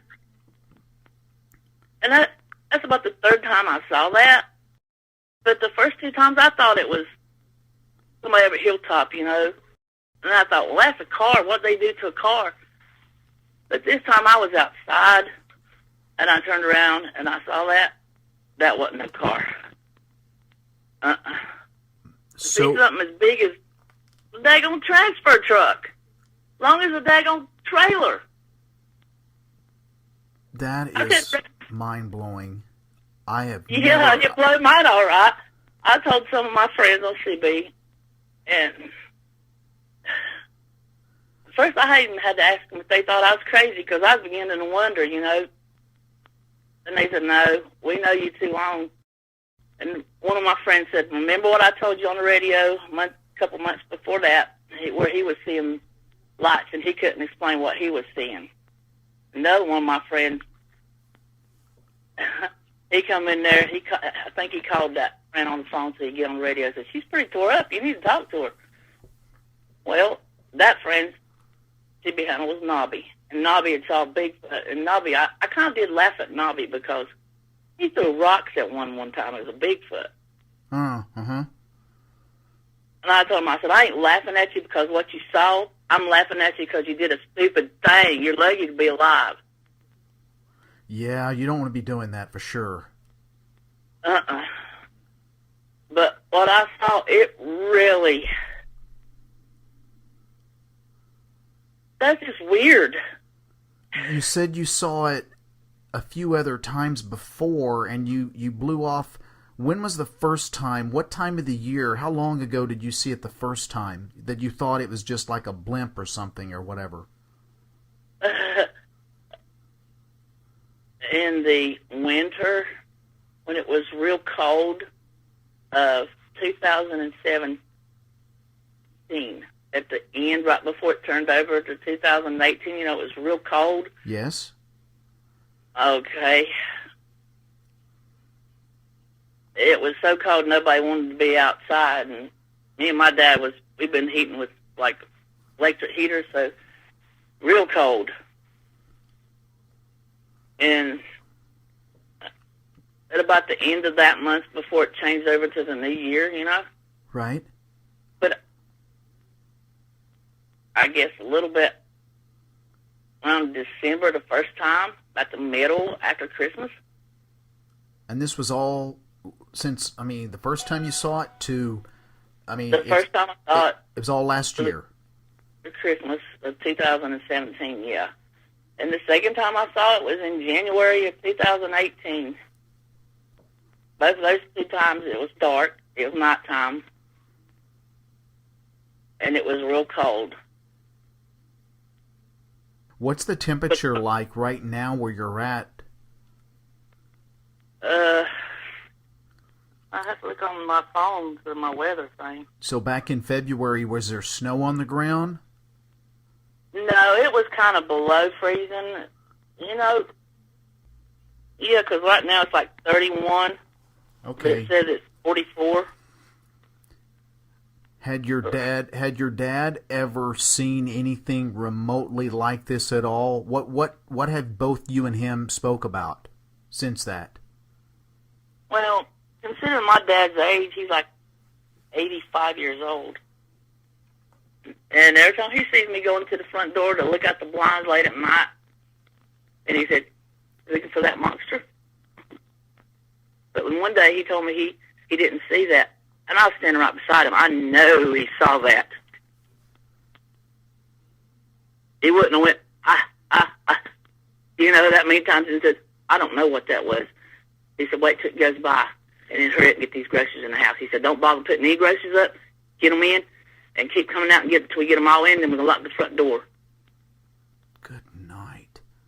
Does that sound like somebody didn't see something? Yeah, he saw something. He saw something like you did, absolutely. Of course he did. He was standing right beside of me. He told me, don't bother putting no groceries up. He said, just take them in there and drop them in the floor and come and get the rest. He said, don't bother about finding a place on the table. He said, just drop them in the floor and come back. Well, I go back out there to get some more. My dad has to go to the bathroom while I'm doing this, so that left me doing all of it. So I just ran out there and got them and ran back in, you know. So tell me, when you turned around and you dropped your bag and you were telling your dad, put the groceries down and just turn around, how many feet or yards from where you were standing to where this thing at its closest point was at, how close do you think it was, in feet or yards? Tell me about how far you think. Well, that's about one block, because it's on 18th Street Place. I'm on 18th Street, so that's exactly one block, and in between each block is two lots. Oh, I see. That's close. See now? Yeah. Yeah, that's close. Was there any people driving by or anything, or what? No, I guess it was early in the morning, so there probably wasn't. In the morning, he's in the bed sleeping, but the apartment has got all these lights up. You can see the apartment building. It's all lit up over there. You can see that too. Good Lord.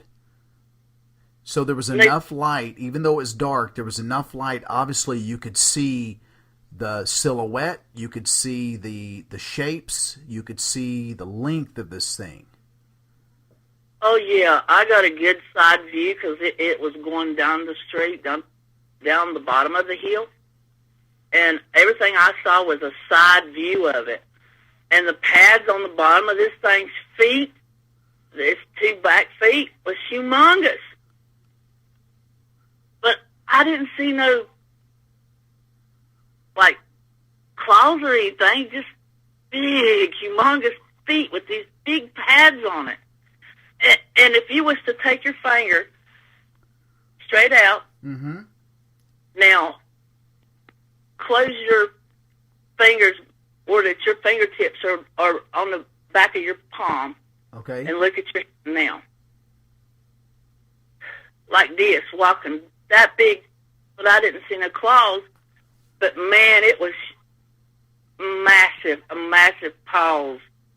And the pads on the bottom of the paws, you could see that too. And these big black pads underneath its feet.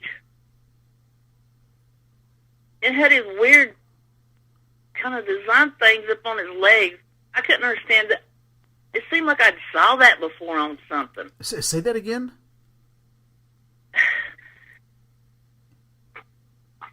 On his, like, legs. Yes. It had weird designs on his legs. What? When you say, like on its legs, like it was... Like some kind of pattern. Like that didn't belong to that body or something, but it had like this... It reminded me of something I saw on one of those, like, Sumerian rock things where the people had all these weird things that nobody knows what they are. Oh, so it was a pattern, nothing like a number that we would understand or anything, but it was just an odd carving or something that was... Like it was tattooed on it or something weird. Really? Carved in, like a design or something. Yes, really. And it was on the side of the leg. It was on its legs, yes. That was strange. Like, no way, because remember I thought its tail was 5 foot long and I was wrong. It wasn't. Right. And if I hadn't measured that, if I hadn't took that ruler out there and measured that, and then I'm thinking, what did we see? I don't want to ever see it again, but I'm not sleeping good. I'm up all night now. It's affected. I mean, I've always been a night person, and I've always had sleep patterns, but this is really making me, it's affecting my eating, it's affecting my sleeping. Well, Joanne, I can't imagine everything that you've gone through, and I don't want to say that I've gone through the same thing because I haven't, but I can tell you just calling took a lot of courage, and I appreciate that, and we can talk as long as you want, and you can call me anytime, okay? This is my personal number, and if you need to call me day or night, please, I want you to, okay? Okay. Can I ask you something? Yes, go right ahead. What do you think it was? Well, based on your description of what you're telling me, and I've never heard one get this large, I'll tell you that right from the get-go. It sounds more like what we're calling in general, and I'm using a generic term here, but everybody recognizes this description. It sounds like a dogman type of creature. Now, we don't know, honestly, where it comes from. We have some suspicion that it's man-made. It's not something natural, that it was, and there's a couple theories on this, and of course this is kind of debatable in this type of community, people talking about these creatures, but you'll hear people saying that it either came from outer space, somewhere out there that was put here that's not natural, or it's man-made. It has some components that are possibly human, believe it or not, but some parts that are not human. We don't really understand a lot. That's inhuman to me. Yeah, with the Dogman creature, the largest that I have heard of, that I've interviewed someone at present, at this point in time, the largest I have heard is about, when standing, it was about 8.5 to 9 feet in height and about 750 pounds. And it's built from the waist down like a dog. It has dog legs like a dog hawk, you know, the reverse knee like a dog has. And its tail, it has a bushy tail. And when it's running, I have heard some people describe when they witnessed it, it sticks straight out like a 2x4. And then, but when it's not running and it's on all fours, it can be on 2 legs walking as well as crawling on 4 legs like a regular dog. Most people see these creatures that resemble a dog, although there are other people that have seen another type, and they call it a type 3, that looks like a Bigfoot blended with a dog. Some people have seen creatures like that, but the most common description that people give is it's built like a werewolf. That's the best description. It's built like a werewolf. It has the upper body like a bodybuilder, huge massive shoulders, arms, and it has claws, not fingernails, but claws, and the head is enormous, and the teeth are a little larger in size, and the thing overall, not only is it scary to see, obviously, that you've unfortunately experienced, but that these things can think. It has a level of intellect that it can actually think its way through situations. It actually has an affinity or a mental capacity, if you will, to think and reason. That's what's really mind-blowing about these creatures, that it's just incredible to even talk about, because when you talk about this, people either immediately say, there's no way in HELL that this exists. But I'm telling you the truth, that there are many, many, many credible people as yourself that have seen these creatures. Now, I can't say at this point I've ever heard anyone seeing one as big as what you have. That's mind-blowing to me, the size of this thing. I've never heard all of it. Like I said, I didn't see its head, its neck, or its first 2 paws, the leg, feet, or whatever. Didn't see that part of it. I turned around too late to see that part of it. Wow, I'm blown away by what you saw. You've shared this, obviously, it sounds like, with some folks that know you really well. Has anyone spoke of when you shared this? Have you, or even just noticed in like anything strange in the local paper or radio, or anybody noticing people or dogs missing or cattle missing or anything like that in the area? No, because I don't get the local paper. The funny thing was, the next day, get this, Longview, what did they say that street was, 29th Street or something like that, was supposed to have a baby bear in the area. I busted out and started laughing. I said, and they showed a picture of a baby bear, and I said, well, that wasn't what I saw, unless bears grow daggone dog tails real big, and unless they're the size of giant. That was the only thing I thought was weird. That is really strange. That is strange. But I didn't smell nothing. I didn't hear no sounds. And its back legs didn't bend. And it didn't look like it took a person takes one step and then another step. This thing didn't do that with either one of its back legs. It just moved all together. I mean, it seemed like the front part of this thing must have been pulling the back part of it. Because the back part did not move, did not take a step. Well, I've heard, I'm just asking to get a mind's eye what you saw, because I have spoken to a few people that they describe a very similar circumstance or witnessing kind of this thing pulling itself forward. And, so it gives a very odd, strange of how it's moving. It doesn't look right what we would normally see how a dog walk or other four-legged animals. I mean, it had this hump, like I said, middle ways of it, a big hump. Like it, you know what a camel's hump looks like? Yes.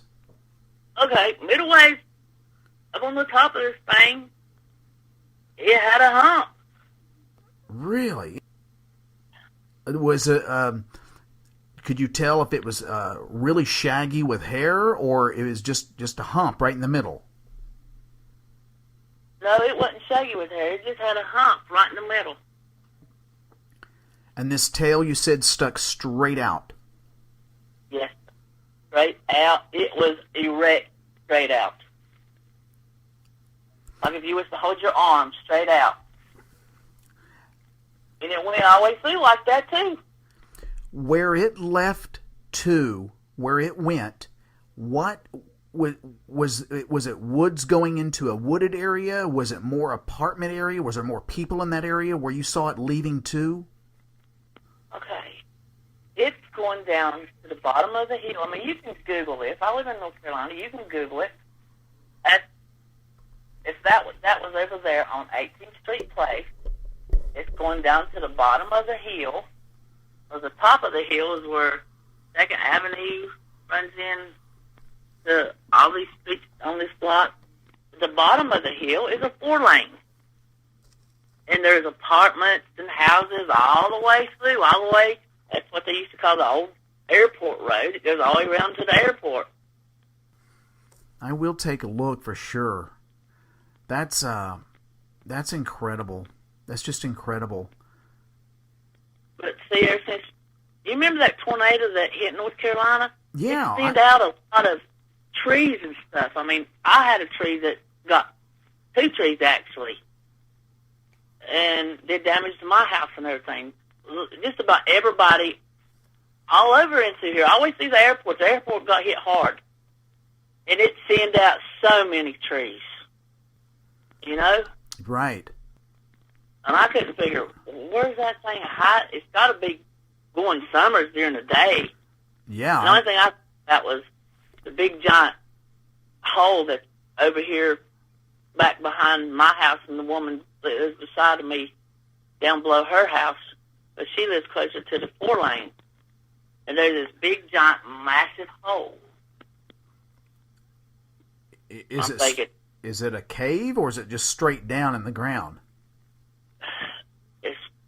I don't know. It just opened up, and it opened up, and it opened up, and it's still opening up. I mean, my dad accused me because I walked through the house a lot of times, and he said, "You walking too hard." And I gained some weight, and he said, "I can hear you." One day I was asleep, and he said, "I heard something big walking, and it wasn't you. And it shook the whole house." And I said, "Well, I've heard it when you was in the basement before, and I knew it wasn't you. I don't know what it was. I said, are we on thought maybe we was on a fault line or something, because we're having a lot of sinkholes, massive sinkholes. Maybe that's what's causing them. Wow. You know? So you guys felt like an impact vibration, possibly of this thing walking around the outside while you were inside the house. Yeah. Good night. And he was accusing me. I was accusing him a couple of times, too. I said, well, you don't have to walk so heavy neither. I've heard you do it, too. Except for a time he was in the basement, and I knew it wasn't him. And that you can recall that vibration that you guys have been feeling. How long have you been feeling that? For a long time now. Last maybe 2 years. See, we can feel all the vibration. And I'll tell you the reason why. When we bought our house, and I've lived here since 1988, when we bought our house, the person who we bought it from, he goes in the basement and he digs all the way around the foundation. So it don't take much for us to feel a vibration. My dad's been for years trying to stabilize it. And he thinks he's got it about good enough to stabilize. He said, well, I heard you. I said, that wasn't me. You know? Man. Are there any military bases close by? Or relatively close by in the area, say within about a 25-mile radius? Oh, I don't know. Airport's the closest thing. I mean, sometimes I see some black choppers flying around. But, black choppers? Yeah. Tell me about... Something that was funny looking. It didn't look like a normal black chopper, too. Tell me about that, if you would. Because I think they got a new design now to them or something. Because it don't look like any of the regular black choppers. See, before we moved here, like my house it's in the flight pattern.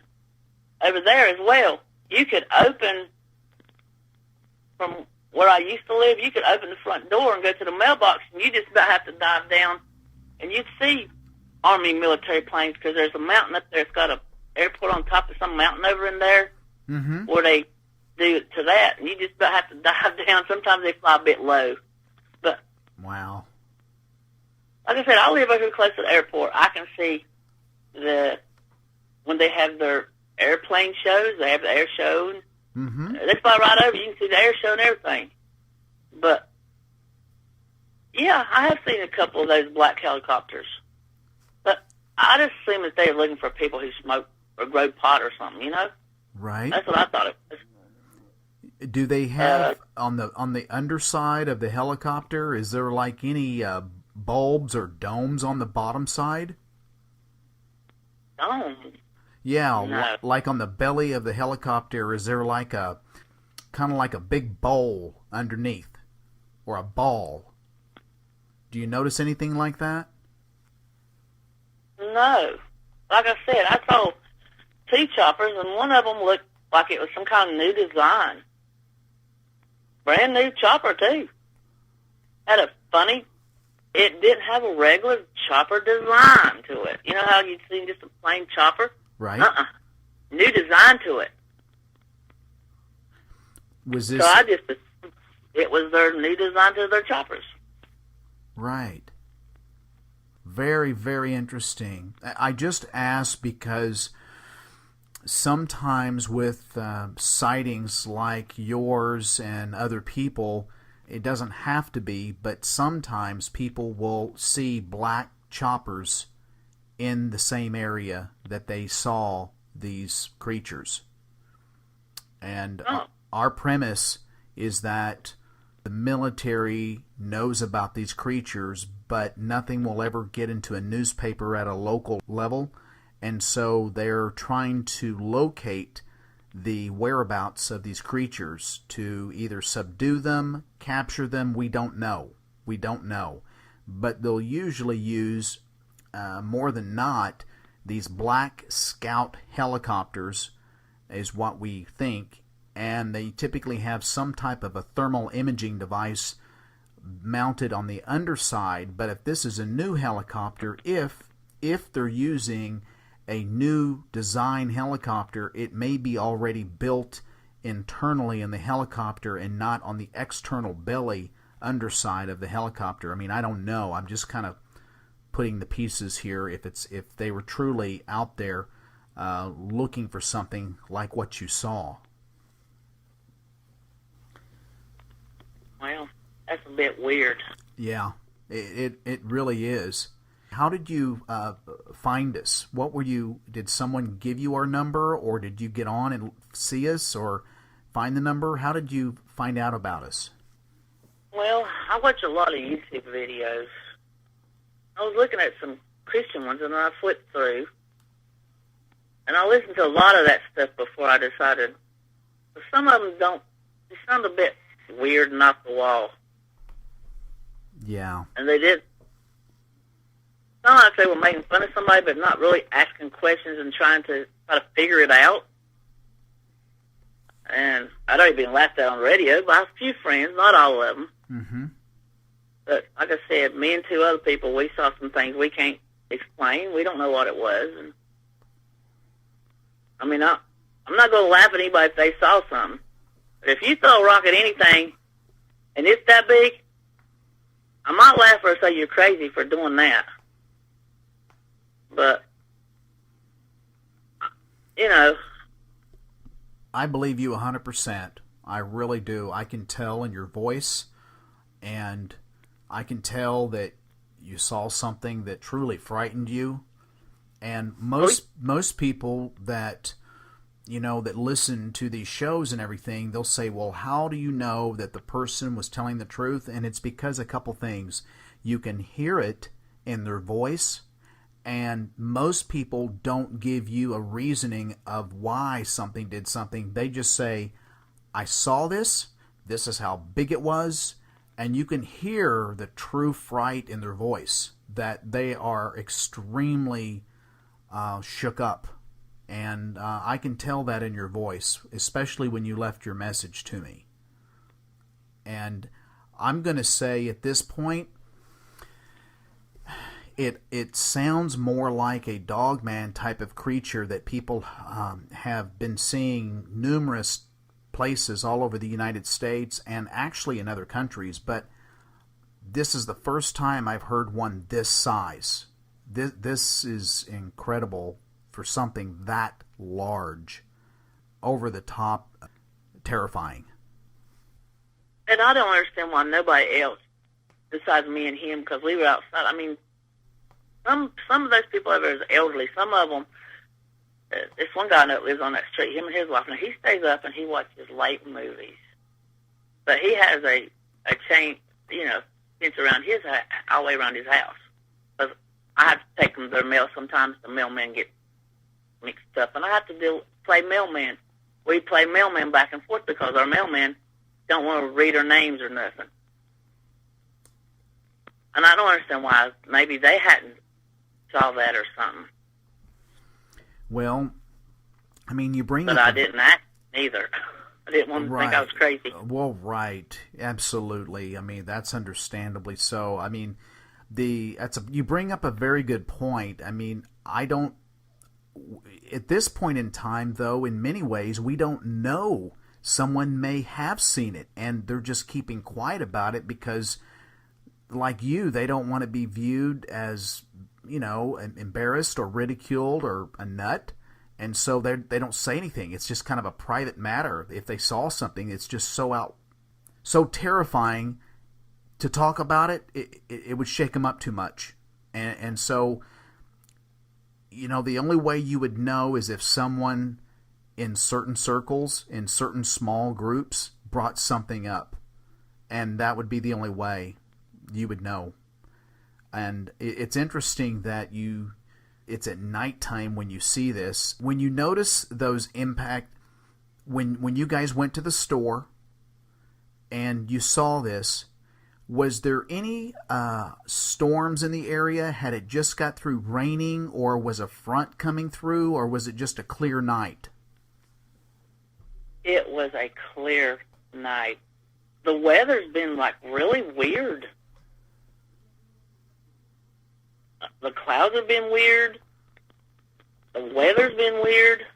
But on that night, it was clear. It had actually warmed up a little bit. I say that because sometimes people will see these creatures that it seems that when they're seen the most or when they're visible to people, it's around storms, whether it be a windstorm, a hailstorm, a rainstorm, a snowstorm. Usually it's either prior to, during, or after a storm, but doesn't have to be. There's some people that have seen them on clear nights. So, which is the case with you. It's. I just thought I would ask because sometimes storms have some association. These things tend to pick up activity around that time. What bothers me is there's like 2 bus stops on that side. And that's also where the kids catch the school bus up there. I mean, oh my gosh. I can see during the day catch the school bus right out there, right where this thing, you know. Oh my gosh. When it gets warm weather and everybody's like, you know, out and about more. Yes. I know what you mean. You know, people walking late at night to get the cold. Yeah, and they thought of that because they've even put sidewalks down where people can walk late at night and stuff. Oh my gosh, I didn't even think about that. And not too far from here, they have a walking trail. You can go over there, but they did put a sign up: no walking past 9. Wonder why they did that.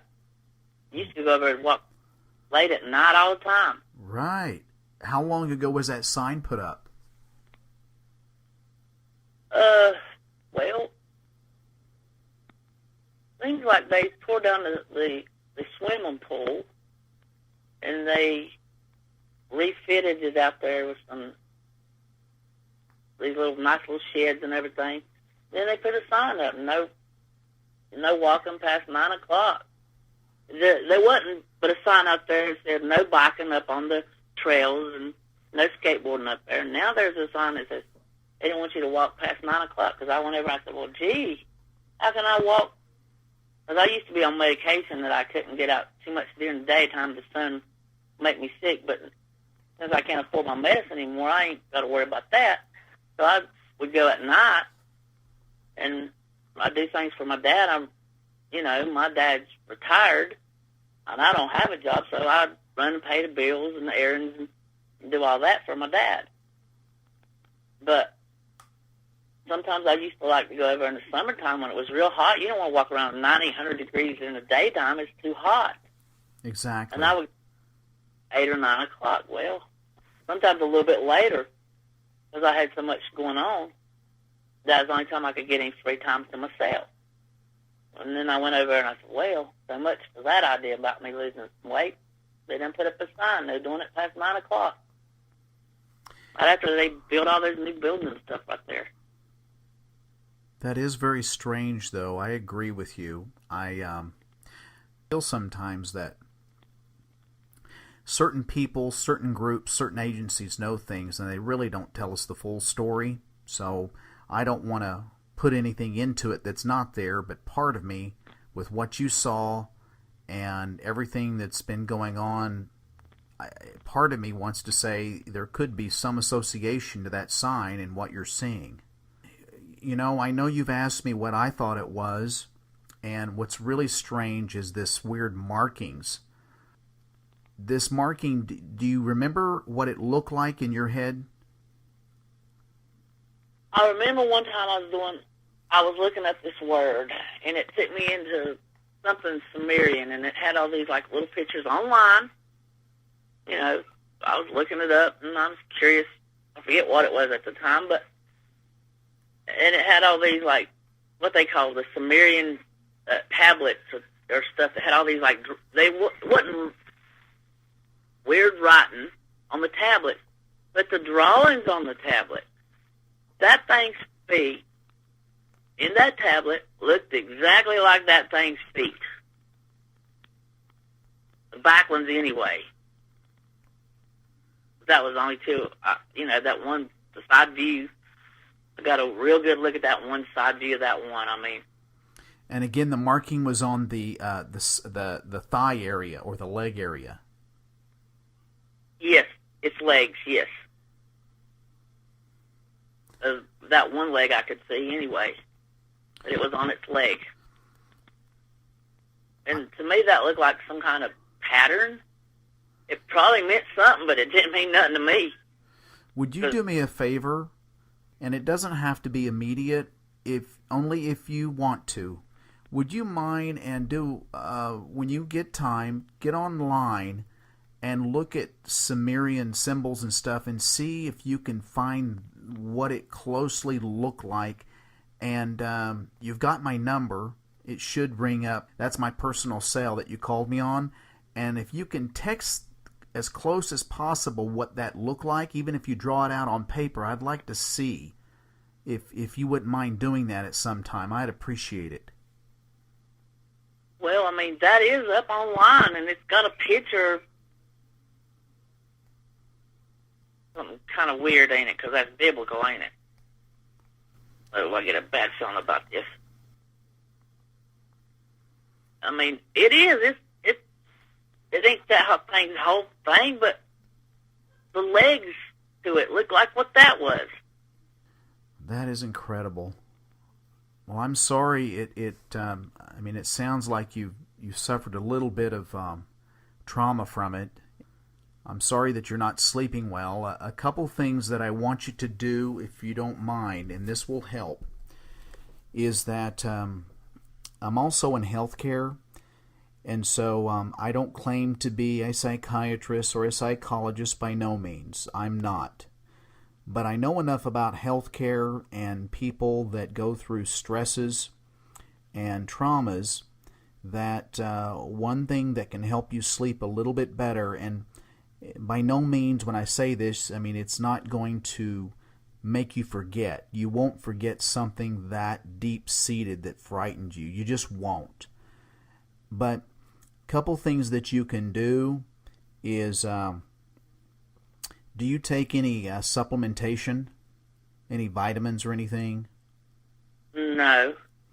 So what happens when some people suffer a traumatic event is that the part of the brain that called the frontal cortex, it fires like crazy. And it's really hard for people to calm down and go to get in that deep rest. So you might you need some antioxidants, so your B vitamins are very important during this time, and also your magnesium and calcium. So you might want to pick some of that up and start taking it on a daily basis. It's not going to do anything about what you saw, but it'll help your health a little bit, and the magnesium and calcium will help calm things just a tad bit. I mean, that's the biggest two things I can think of. And then your oils, like your fish oils, also help your omega-3 fatty acids, and that'll help calm some of that firing down of that brain and that frontal cortex when you have a traumatic event. It kind of settles things down. I want you to just call me any time you want. I'll make myself available. If you see anything or hear of anything else, please feel free to call me. I don't care if it's 2 in the morning, 5 in the morning, 11 p.m. at night. I want you to feel free to. You're not ever going to bother me. I want to make myself available to you. I want to help you, but I want to learn as well. I don't think anyone is necessarily an expert in this area because we're still trying to learn about these creatures. What you saw, it was real. It was flesh and blood. How it got that big, I don't know. I wish I could answer that. I would tell you in a heartbeat if I knew. That's an incredible size. That's terrifying. Something that big. I don't pull in no more. I started backing in. I don't want my back to the road. I don't blame you one bit. I don't. The guy who did my deck, I had this pergola added on out there to my deck. I made the guy rearrange the table so my back wouldn't be to that road. Ever. There's something about that road and that path that's making it, it's either going back, it's going out to do something, feed, or going back to its den. I don't know. There's something about that route that's very strange. Very strange. Yep. And it's been using it at least 3 times that I caught it. That third time, then I realized, that's real. That wasn't what I thought somebody pointed a joke. That ain't no joke. Yeah, that's a terrifying, just the sheer size of that. Very terrifying. Well, I don't know if I helped at all. I want to thank you for sharing. I, again, can't imagine what everything you went through, especially your dad. How's he doing?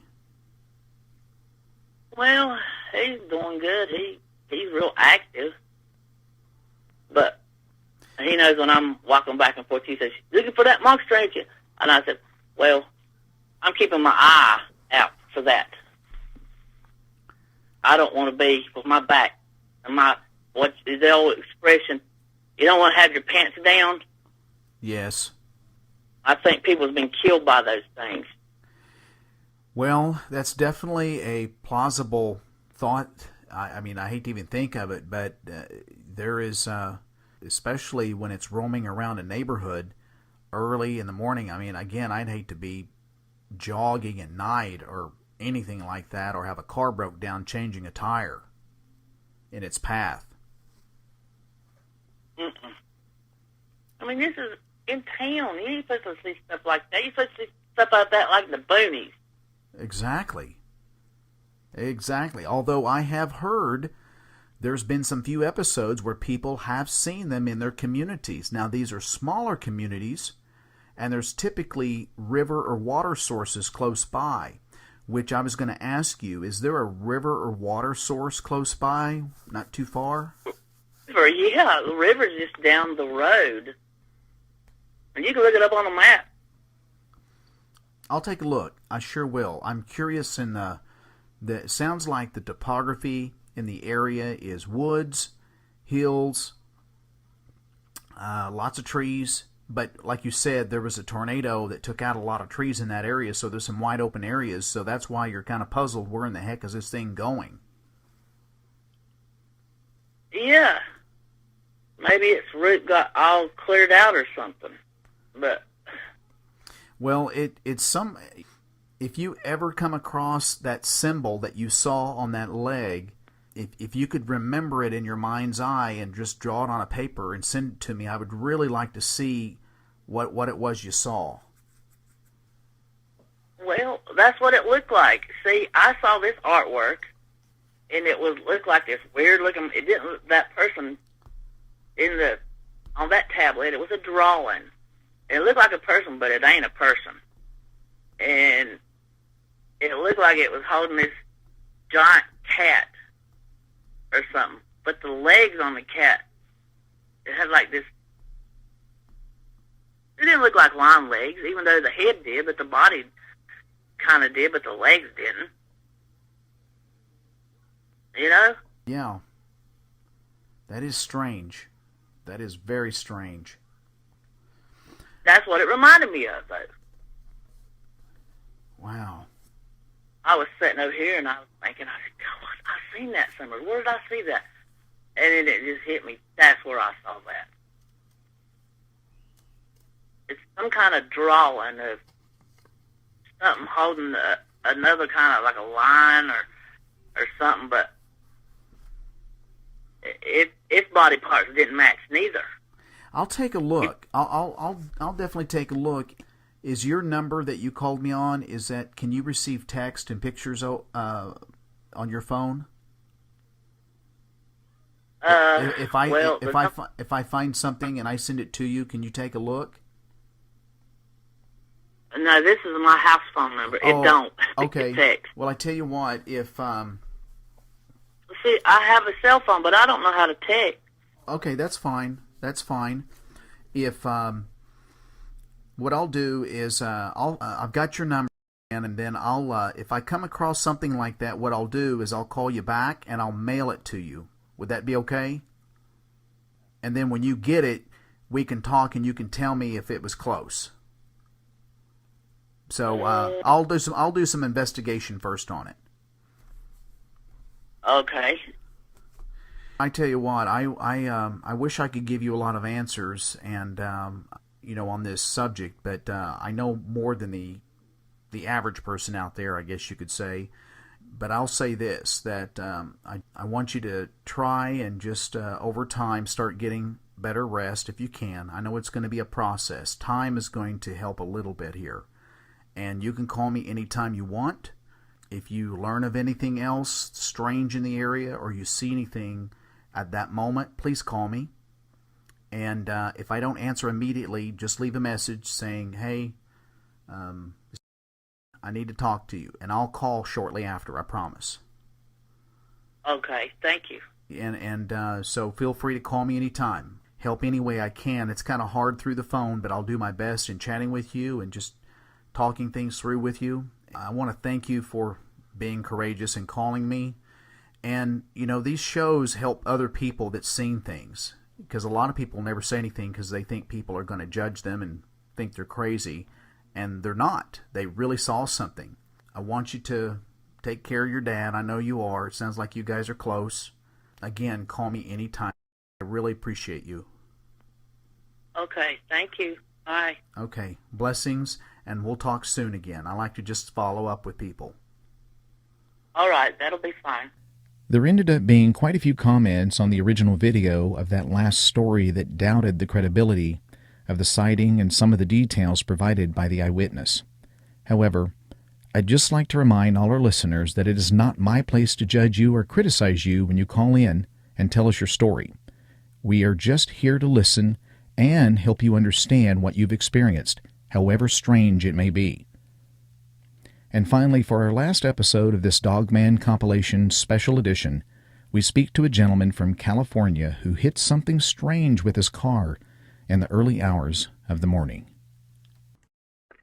Well, I'm in the real estate industry here in Southern California, and I've been doing it a long time, about 15 years on the retail side.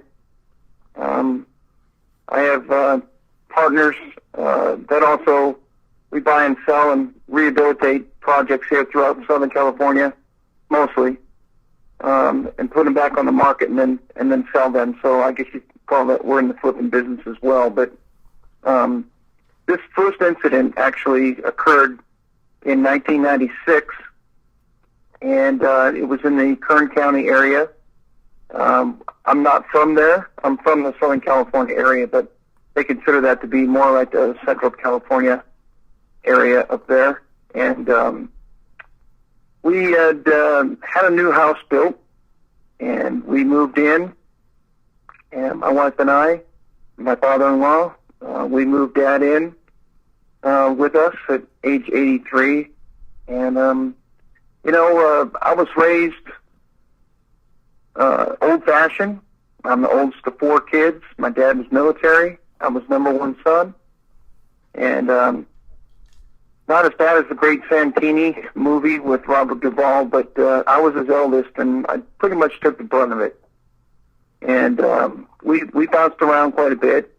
Dad was from Iowa, joined the military at 17 years old to see the world and change his life, and he did both of those things. And we ended up here in California in 1971 and got into school, and pretty much the rest is history. I was raised out here, and I grew up fishing and on all the beaches here in Southern California, and always had guns in the house. And Dad was old school and taught us old-fashioned respect, and so to have firearms in the house was not just a way of life for us. It's not a big deal. I really couldn't understand the families in Southern California that didn't have any, and I came to understand that a little bit different living out here, and the being this close to Hollywood and Beverly Hills and just an hour outside of Los Angeles. things a little bit different than they do in the Midwest and pretty much the rest of the country. It's kind of a little bit different lifestyle here, but you get used to it. But my values and morals are old-fashioned and from the Bible Belt. Mom is from the East Coast, and we had a good life. We didn't have a lot of money. My parents had 4 children, and they did the best they could. Dad worked hard, had 2 jobs for most of probably the first 15 years of my life, trying to make ends meet. He did whatever it took to take care of his family, and I kind of grew up, with the same values. And anyway, my wife and I, we ended up having a new home built, and we moved up there, and I had some business to take care of down here. It was about a 2-hour drive. We had to get up at like 3 o'clock in the morning to make the trip, and got the car warmed up, and I was always had animals, and I recognize animals. I've hunted and fished, like I said, almost all my life. We've never not had dogs in our family, and we actually had a couple of dogs at the time.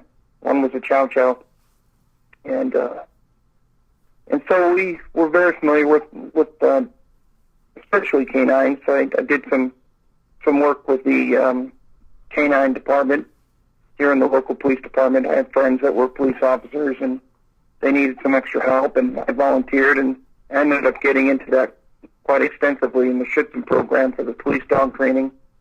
And so I've been around, some pretty hardcore canines in my days, and ended up getting one myself, actually, a German Rottweiler pup. And so it wasn't something that was strange to me to be around some pretty vicious canines.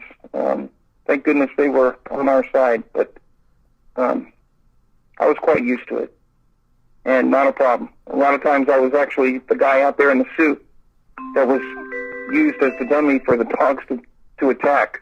Oh. And so, so I was used to that. It's a 3-pronged program: protection, obedience, and tracking. And all the dogs that go into a canine handler's program have to pass the Schützen program and become a Schützen 3 dog. And so it's an awesome program. I was proud to be part of it. I did it for about 3 or 4 years, and so that's kind of the backdrop. And some of it will make more sense when I tell you the rest of the story here. But my wife and I got up early that morning. We were ready to go. I got the car started, and we jumped in, and off we went. We had about a 2-hour drive ahead of us, and we lived in this brand new subdivision. There was only scattered homes in there. It was a big subdivision, brand new. There was probably, I'm gonna guess, maybe 20 homes in this whole subdivision that were actually built. Some were in the middle of being built, and some were just had the foundations laid. But we had bought one of the first ones in this subdivision, and so we were headed towards the freeway and headed out of the subdivision and linking up to the road that would take us straight to the freeway so we could get on about our trip. And I was probably going about 35 miles an hour, roughly. And my wife was, in the passenger seat next to me in the front. And from the right-hand side, this animal just came flying out of nowhere from my right-hand side across the street. And I never even had a chance to really hit my brakes. It happened so quick. And I hit it square on and knocked it down. I didn't hear any noise whatsoever. I put the car in park, and I told my wife, don't get out whatever you do, don't get out. I don't know what this is. It just happened so quick. I just saw teeth and some ears and in the headlight, and then it was over. And so I put the car in park, and I asked her not to get out of the car. It was, in the middle of the night. It's about 3:30 in the morning. It's cold, and there's nobody out. And we're out in the middle of nowhere. There's not a whole lot happening yet because it was a brand new division, and there wasn't, the stores were just coming in. They were going to build a Costco up there and a Walmart, and they hadn't even started yet. Okay. So it was quite open. But this animal was traveling so fast that I didn't have time to react. And, of course, I felt bad. I've got a background with dogs, and I thought I'll just jump out and see if I can see what's going on here. And so I came around the front, and I had my headlights on, and I looked at this animal, and I took a couple steps back. I didn't have a firearm with me, but I felt like I should have when I saw what it was. And to this day, honestly, Lance, I still don't know what it was, but it was not a dog. It looked to me the closest thing that resembles it is like a wild hyena. It had a huge set of teeth. It had a snout, but it wasn't elongated like a German Shepherd. It was shorter, kind of like a Rottweiler almost. Okay. And it had pointed ears and a really, really thick mane, if you will. Not a long mane like a lion, but it was tight, but it was definitely a mane. It started like at his face and kind of went back and stopped about mid-shoulder, and it looked like it went down around like halfway up his chest. And then it went to a fairly tight coat, not real bushy. And I have to be honest, I was intimidated by this animal. I didn't want to stay out there too long because I didn't know if it was actually dead, and I didn't want to get any closer. Mm-hmm. Had I recognized it as a dog, a regular dog, I would have probably called a police officer, or I would have called somebody. I would have reported it when I got down to my destination at least. And I felt so uneasy and so uncomfortable about this that I didn't. And my wife and I got back in the car, and my wife said to me, "What is it? What is it, honey?" And I said, "I don't know, but it's not a dog." She goes, "What do you mean it's not a dog? It's a good-sized animal." I said, "It is a good-sized animal, babe, but it's not a dog. And it's not moving." And there was blood coming out of it.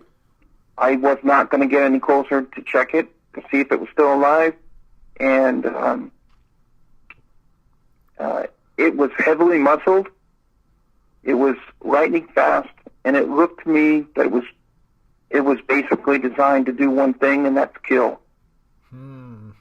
It was a scary-looking animal. It was thick and strong and very intimidating. And you're talking to I'm a guy that's been around 150, 200-pound German Rottweilers that are, canine dogs, and German Shepherds that are, trained to kill. And they don't scare me. And it was the uneasy feeling. It was that, couldn't really put my finger on it. It was a feeling that I felt vulnerable. I felt very vulnerable at that point.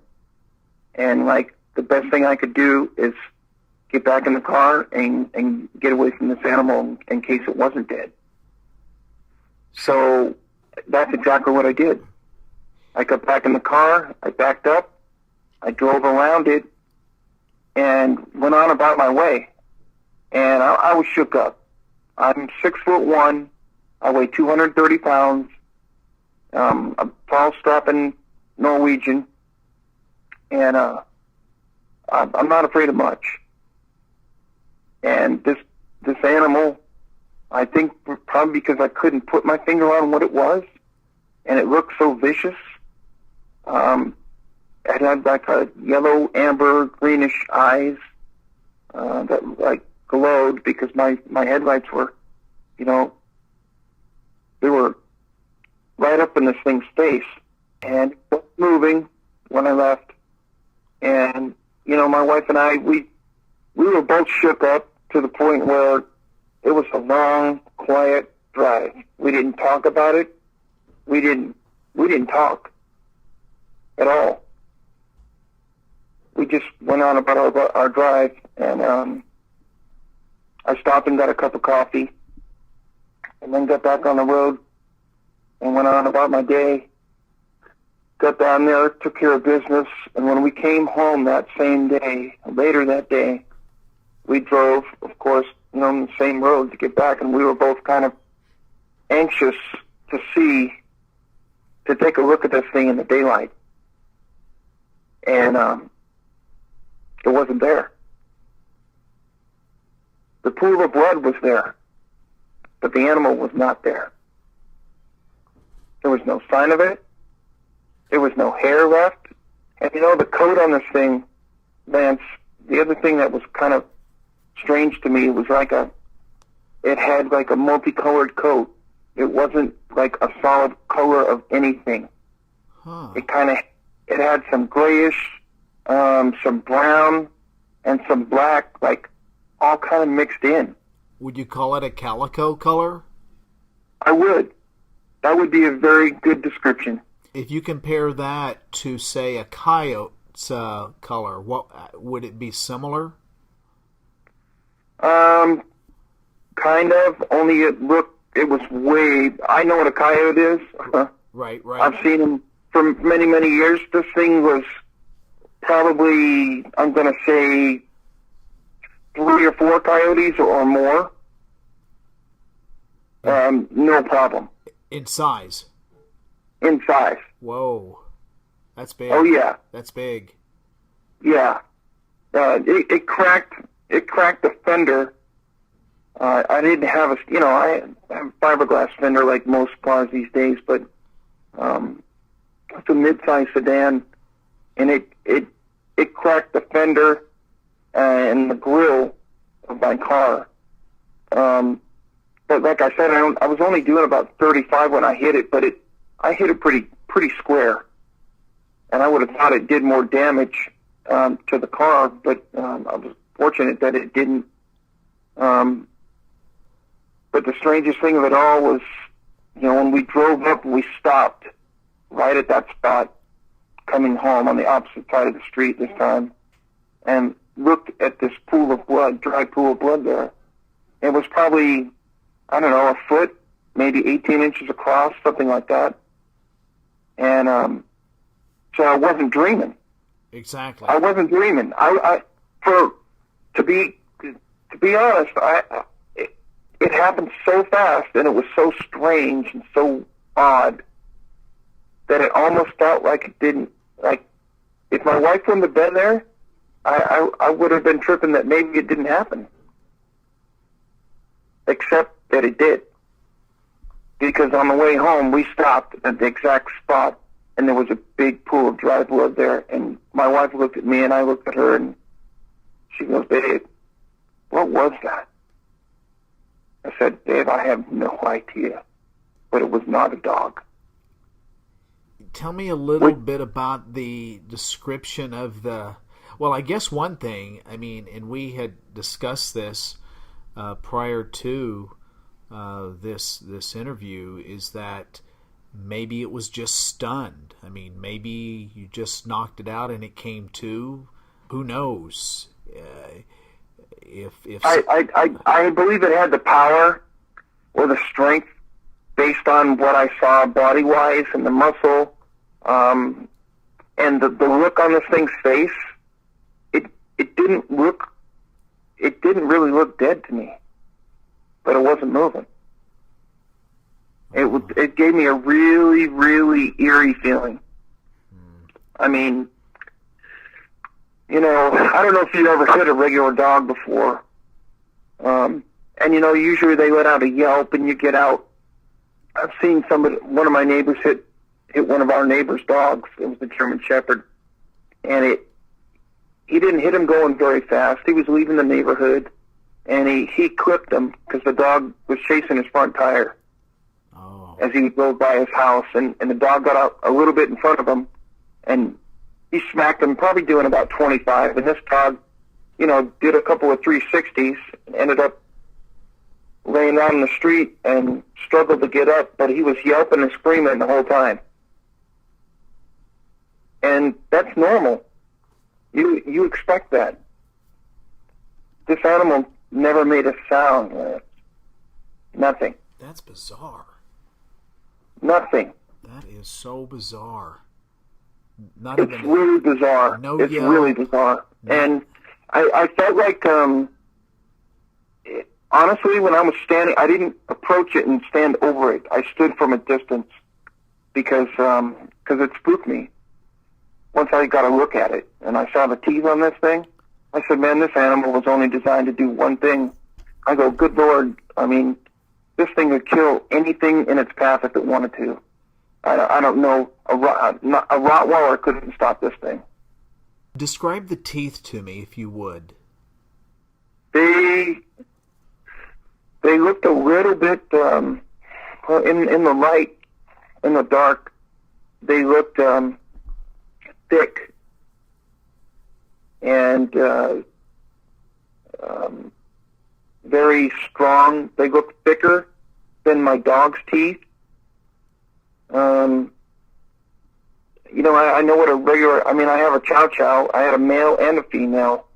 And my male Chow was a big dog. And this dog was, this creature, this animal was two of him.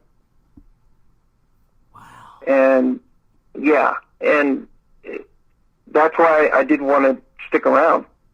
Because I was afraid that possibly this thing wasn't dead. And if it gets up, I figured it's gonna come after me. Exactly.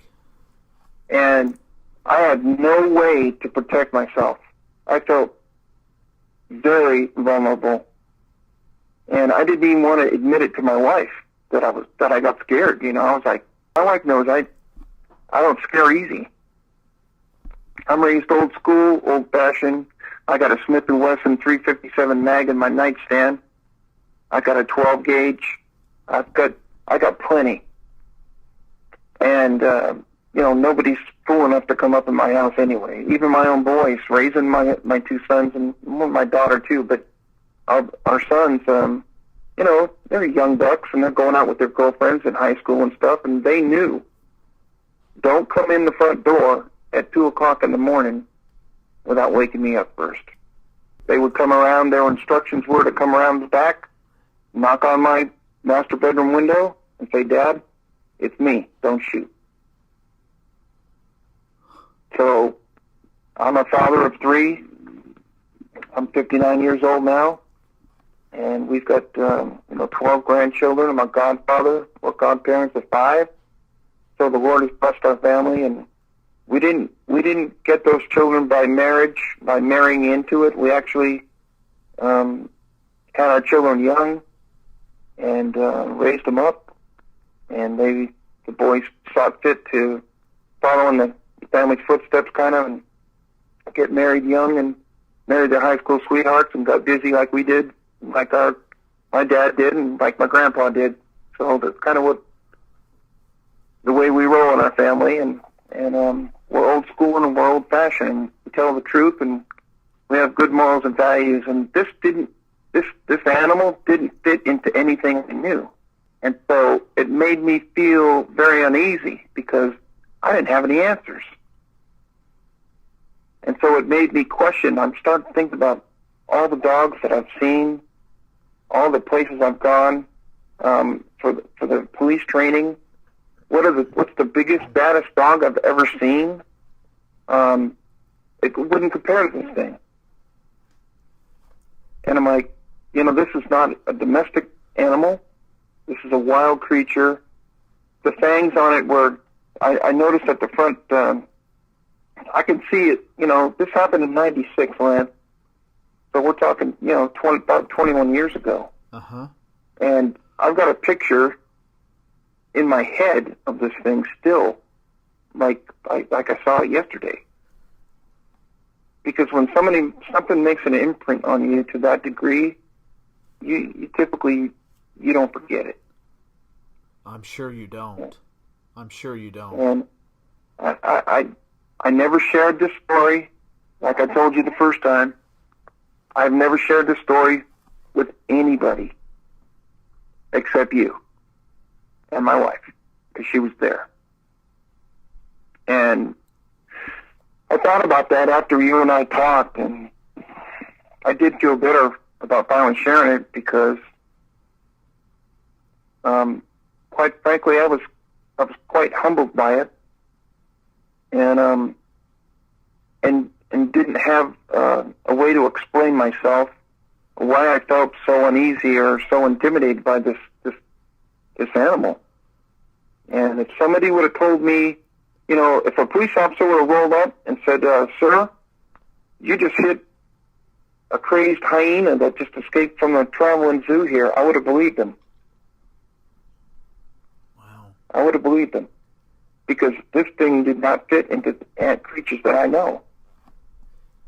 So, the fangs on it were, the canines were big. And they were curved, somewhat curved. And curved back? Yeah, curved back a little bit, On both the upper and lower? Yeah, it had upper.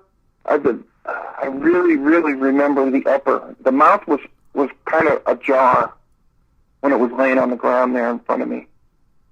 And, I wasn't going to get any closer. I didn't feel comfortable enough to do that.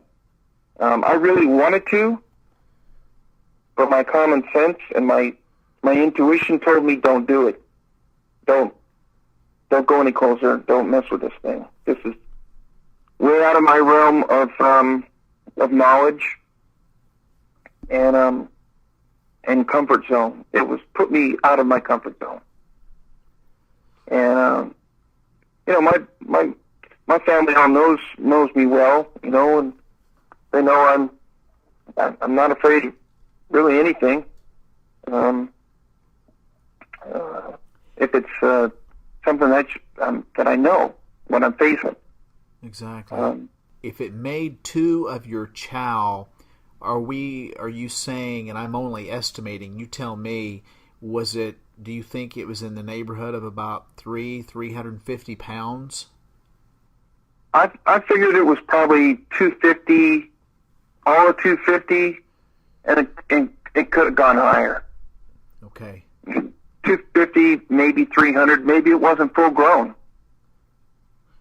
I was thinking that possibly it was, whatever this thing was, it was possibly young. I don't think if it was mature, it would have made such a maybe a foolish mistake.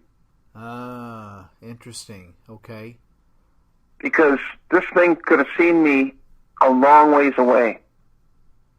It was pitch black, and I had my headlights on.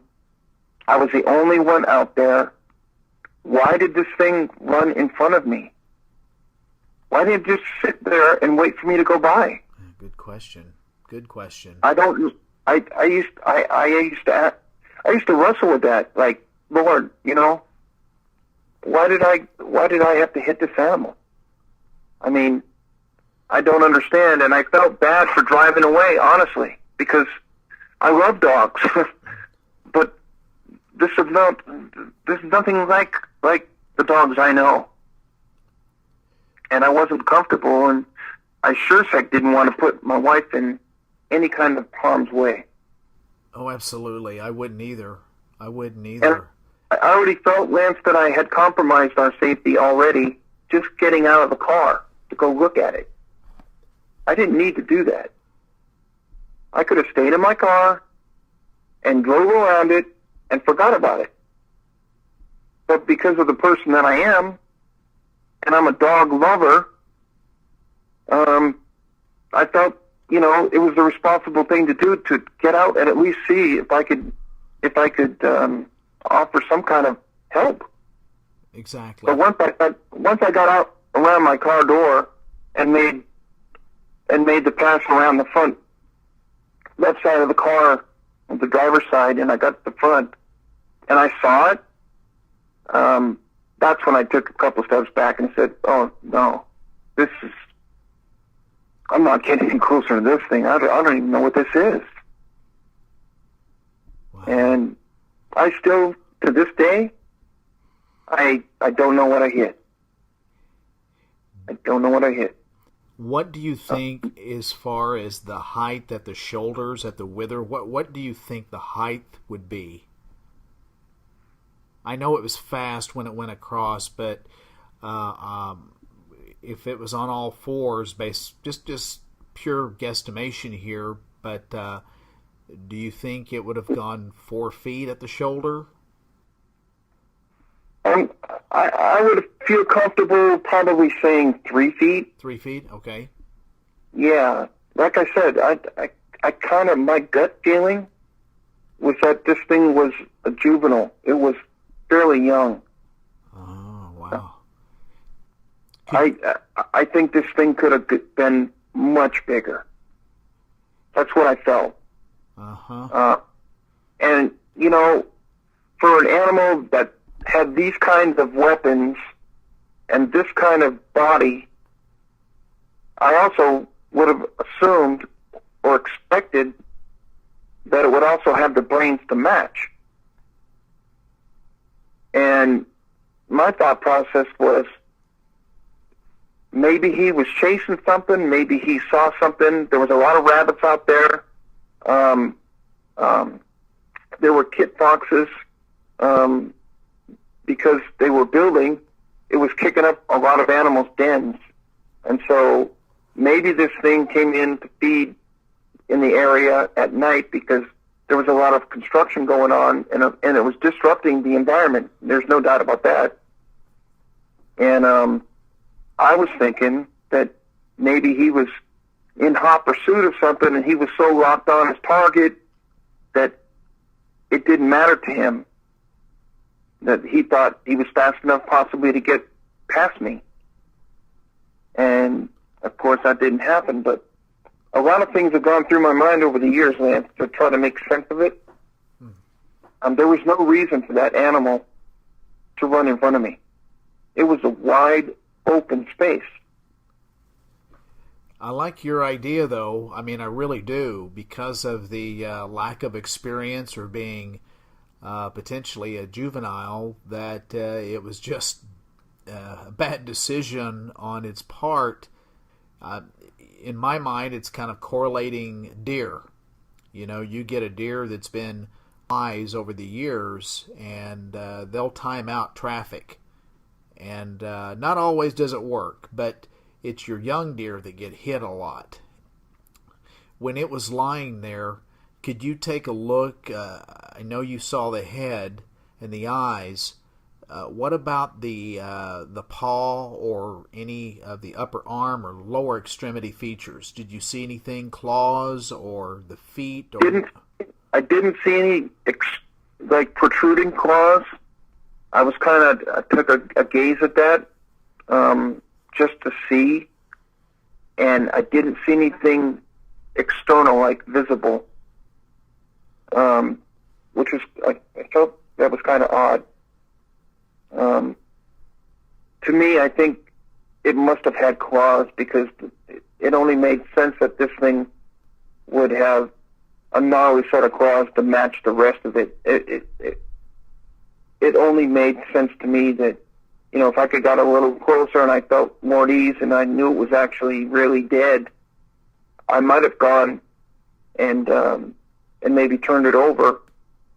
But my wife would have had a fit, and not knowing if it was really dead.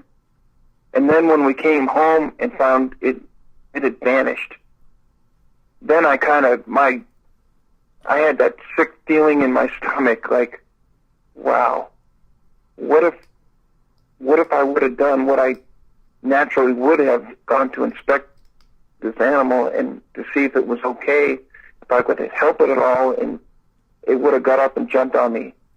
There was nothing nobody could do.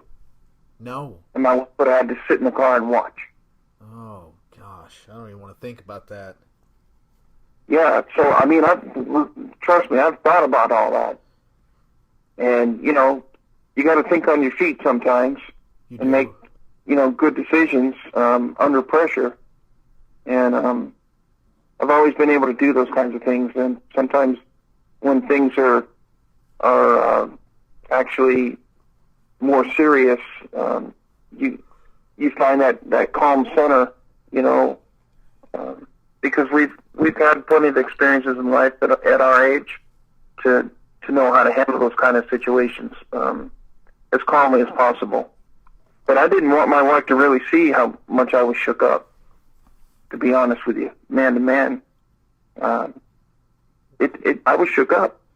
Well, I think we just don't want our wives in general, you know, we don't want to shake them up, so we try to cover it up. And I mean, I've done that a couple times as to not make her too fearful about the circumstance.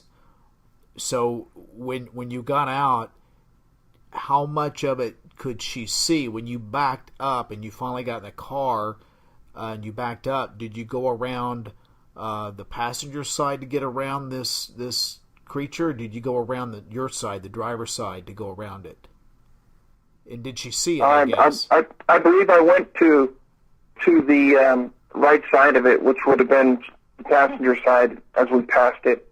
But once my lights were off of it, my direct headlights, there was no light available out there. It's pitch black. And my wife wanted nothing more than to be away from that as far as possible. Okay. Once she saw me, you know, come back in the car and the look on my face, and she could tell, even without me being, you know, completely honest with her, she could tell that something shook my husband up, and it's got to be pretty bad out there. Let's get out of here. Yeah. Yeah, and absolutely. So she didn't even want to see it. She didn't want to look at it. She just wanted to get out of there because she could tell that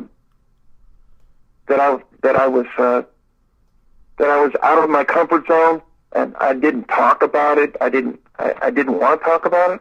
I felt bad, but at the same time, I felt relieved that it was in our rearview mirror. We're gone, and now I didn't have to worry about it. It wasn't a threat anymore at that point, and we were on our way. But like I said, when we came home later that same day, and that animal was gone, my wife and I just looked at each other, and she just looked at me, and she just said, "What was that thing?" I said, "Dave, I have no idea. I don't know. But it was built to kill. I can tell you that." And how far from where that happened to where you were building your home, how far of a distance was that? Probably half a mile. Wow. Too close for comfort. Half a mile? Too close for comfort. Yep. Too close for comfort. Believe me, I already had guns in my house, so that was a given, but I was more watchful after that happened. We actually ended up selling that house about 3 years later. We didn't stay there for family reasons. We ended up moving back to where we are now. And I made a few dollars on the property. It was on a quarter acre. It was a really nice home, and I didn't spare any expense on it, and it came out really nice.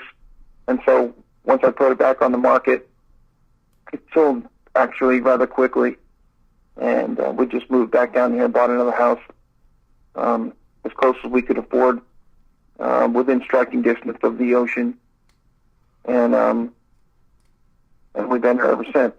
So I'm glad that I got a chance to talk to you about it, Lance, and I don't know what that animal was. I still don't know. But like I said, I've looked online and done some Google searches and some image searches, and really the only thing I could really come up with that's kind of close to it would be like a cross between like a huge timber wolf and a hyena. Well, if you put the two of them in a machine and an animal came out the other end, this thing would be a pretty close match. You're not too far off in describing what a lot of in discussing these encounters with these dog-like creatures. We're just going to call them right now Dogman, just for this conversation. But I have one gentleman from Tennessee that he said he saw it galloping. He said it galloped like a gorilla. How it wasn't like a normal run like a dog. It was, you could physically tell it was pulling its upper body forward with because its upper body was so large compared to the rear end. And I said, and we both said it together, like a hyena. And he said, yes, the lower end is sloped down, and the upper body is so big it has like a hump. And I said, like a buffalo hump. He said, yes, exactly. He said that's where the mane was at. It had a mane around on the outer perimeter of its face, and its ears notably stuck up in the air, and it came down off its back. It was bushier on the top of between its shoulder blades with this cape of hair, this mane, and then it was around its shoulders, but it was so beefed up around the shoulders it had like a buffalo hump, and its head was not up like a domesticated dog would be. Its head was sloped downward, and again he used the phrase like a hyena. So I find that strikingly interesting. That's how you described what you saw as well. And that is so true. The rear hindquarters of this animal was much more, it narrowed as it went further back in the body. The front, all the power of this animal was in the front. No doubt about it. Its front legs were thick, and I worked with 200-pound Rottweilers, and this animal's front paw was probably three times thicker than a Rottweiler's front paw. It just looked extremely strong and robust, and it moved like lightning. It was on me in a flash, and like I said, I didn't even have time to react to hit my brakes. There were no skid marks, no nothing. This thing came out of nowhere, and boom, I hit it. It was instant, and my wife and I, we never saw it coming. So it was incredibly fast as well. And I didn't see anything else pass in front of me before it. So I didn't see like a rabbit run by or a squirrel or like it was chasing something. It looked like it was dead set on going somewhere, and didn't matter what was in front of it. Like it was on a mission. Well, you said something interesting too earlier, that you could tell being around dogs a lot, and big dogs, that it's interesting that in biology, when you're studying the anatomy of animals, usually structure dictates function, and function dictates structure. And with what you described as far as the choppers it had, so to speak, that its mission, it was a meat eater. It's not a plant eater, it's a meat eater. Oh yeah. I would go even beyond that, and I would just call it was a killer. It looked like it was designed to do one thing, and that's just kill. It was a full-on predator. There's no question about that. And I just didn't know what kind. But it was something that didn't fit, typical guys, I understand the difference. I've been married a long time, and I understand the difference between males and females and the way we think and the way we feel and things like that. And it's not my first rodeo. And us guys were such logical, analytical. I just open up this file cabinet and pull out this file, and that's where this goes. And I'm okay with that. Close the door, forget about it. But this thing, I didn't have a file to put it in. I'd never seen one. I didn't know what it was. I was kind of at a loss. And so I didn't feel comfortable telling anybody else about it because I didn't have an answer. And I also felt bad for hitting it and not helping it. But once I realized how dangerous this thing was, that went right out the window. I'm not here to assist it. I'm here to make sure that me and my wife are going to be safe, and we're getting out of Dodge here. We're out of here. Absolutely. I don't think anybody can blame you in the least after walking around the car and seeing that and being taken back, because your mind is trying to wrap itself around what you know versus what you're seeing, and it's not correlating to anything. And so you instantly went into this fear, something's not right here. So I don't blame you. I don't think anyone can blame you for doing that. I felt that if I would have had a gun with me in the car, I would have gone and got it once I saw this thing. There was nothing between me and this animal. If it would have jumped up, I'm sure it would have had revenge on its mind. That's the feeling I got.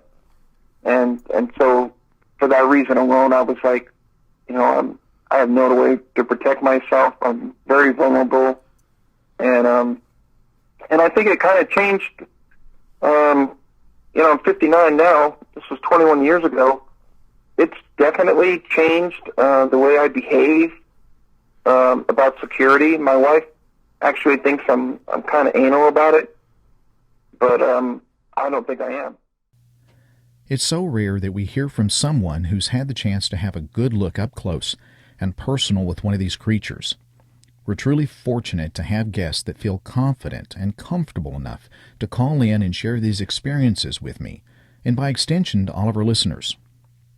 So we've got some really great new shows coming your way very soon, but thanks for tuning in to this Dogman Compilation special. In the meantime, until then, I'm Lance Hightower, and if you've encountered or experienced something that frightened you, that walked on 2 or 4 legs, report it. Get in contact with us by calling our toll-free number, 866-306-8085, or go to monster911.com.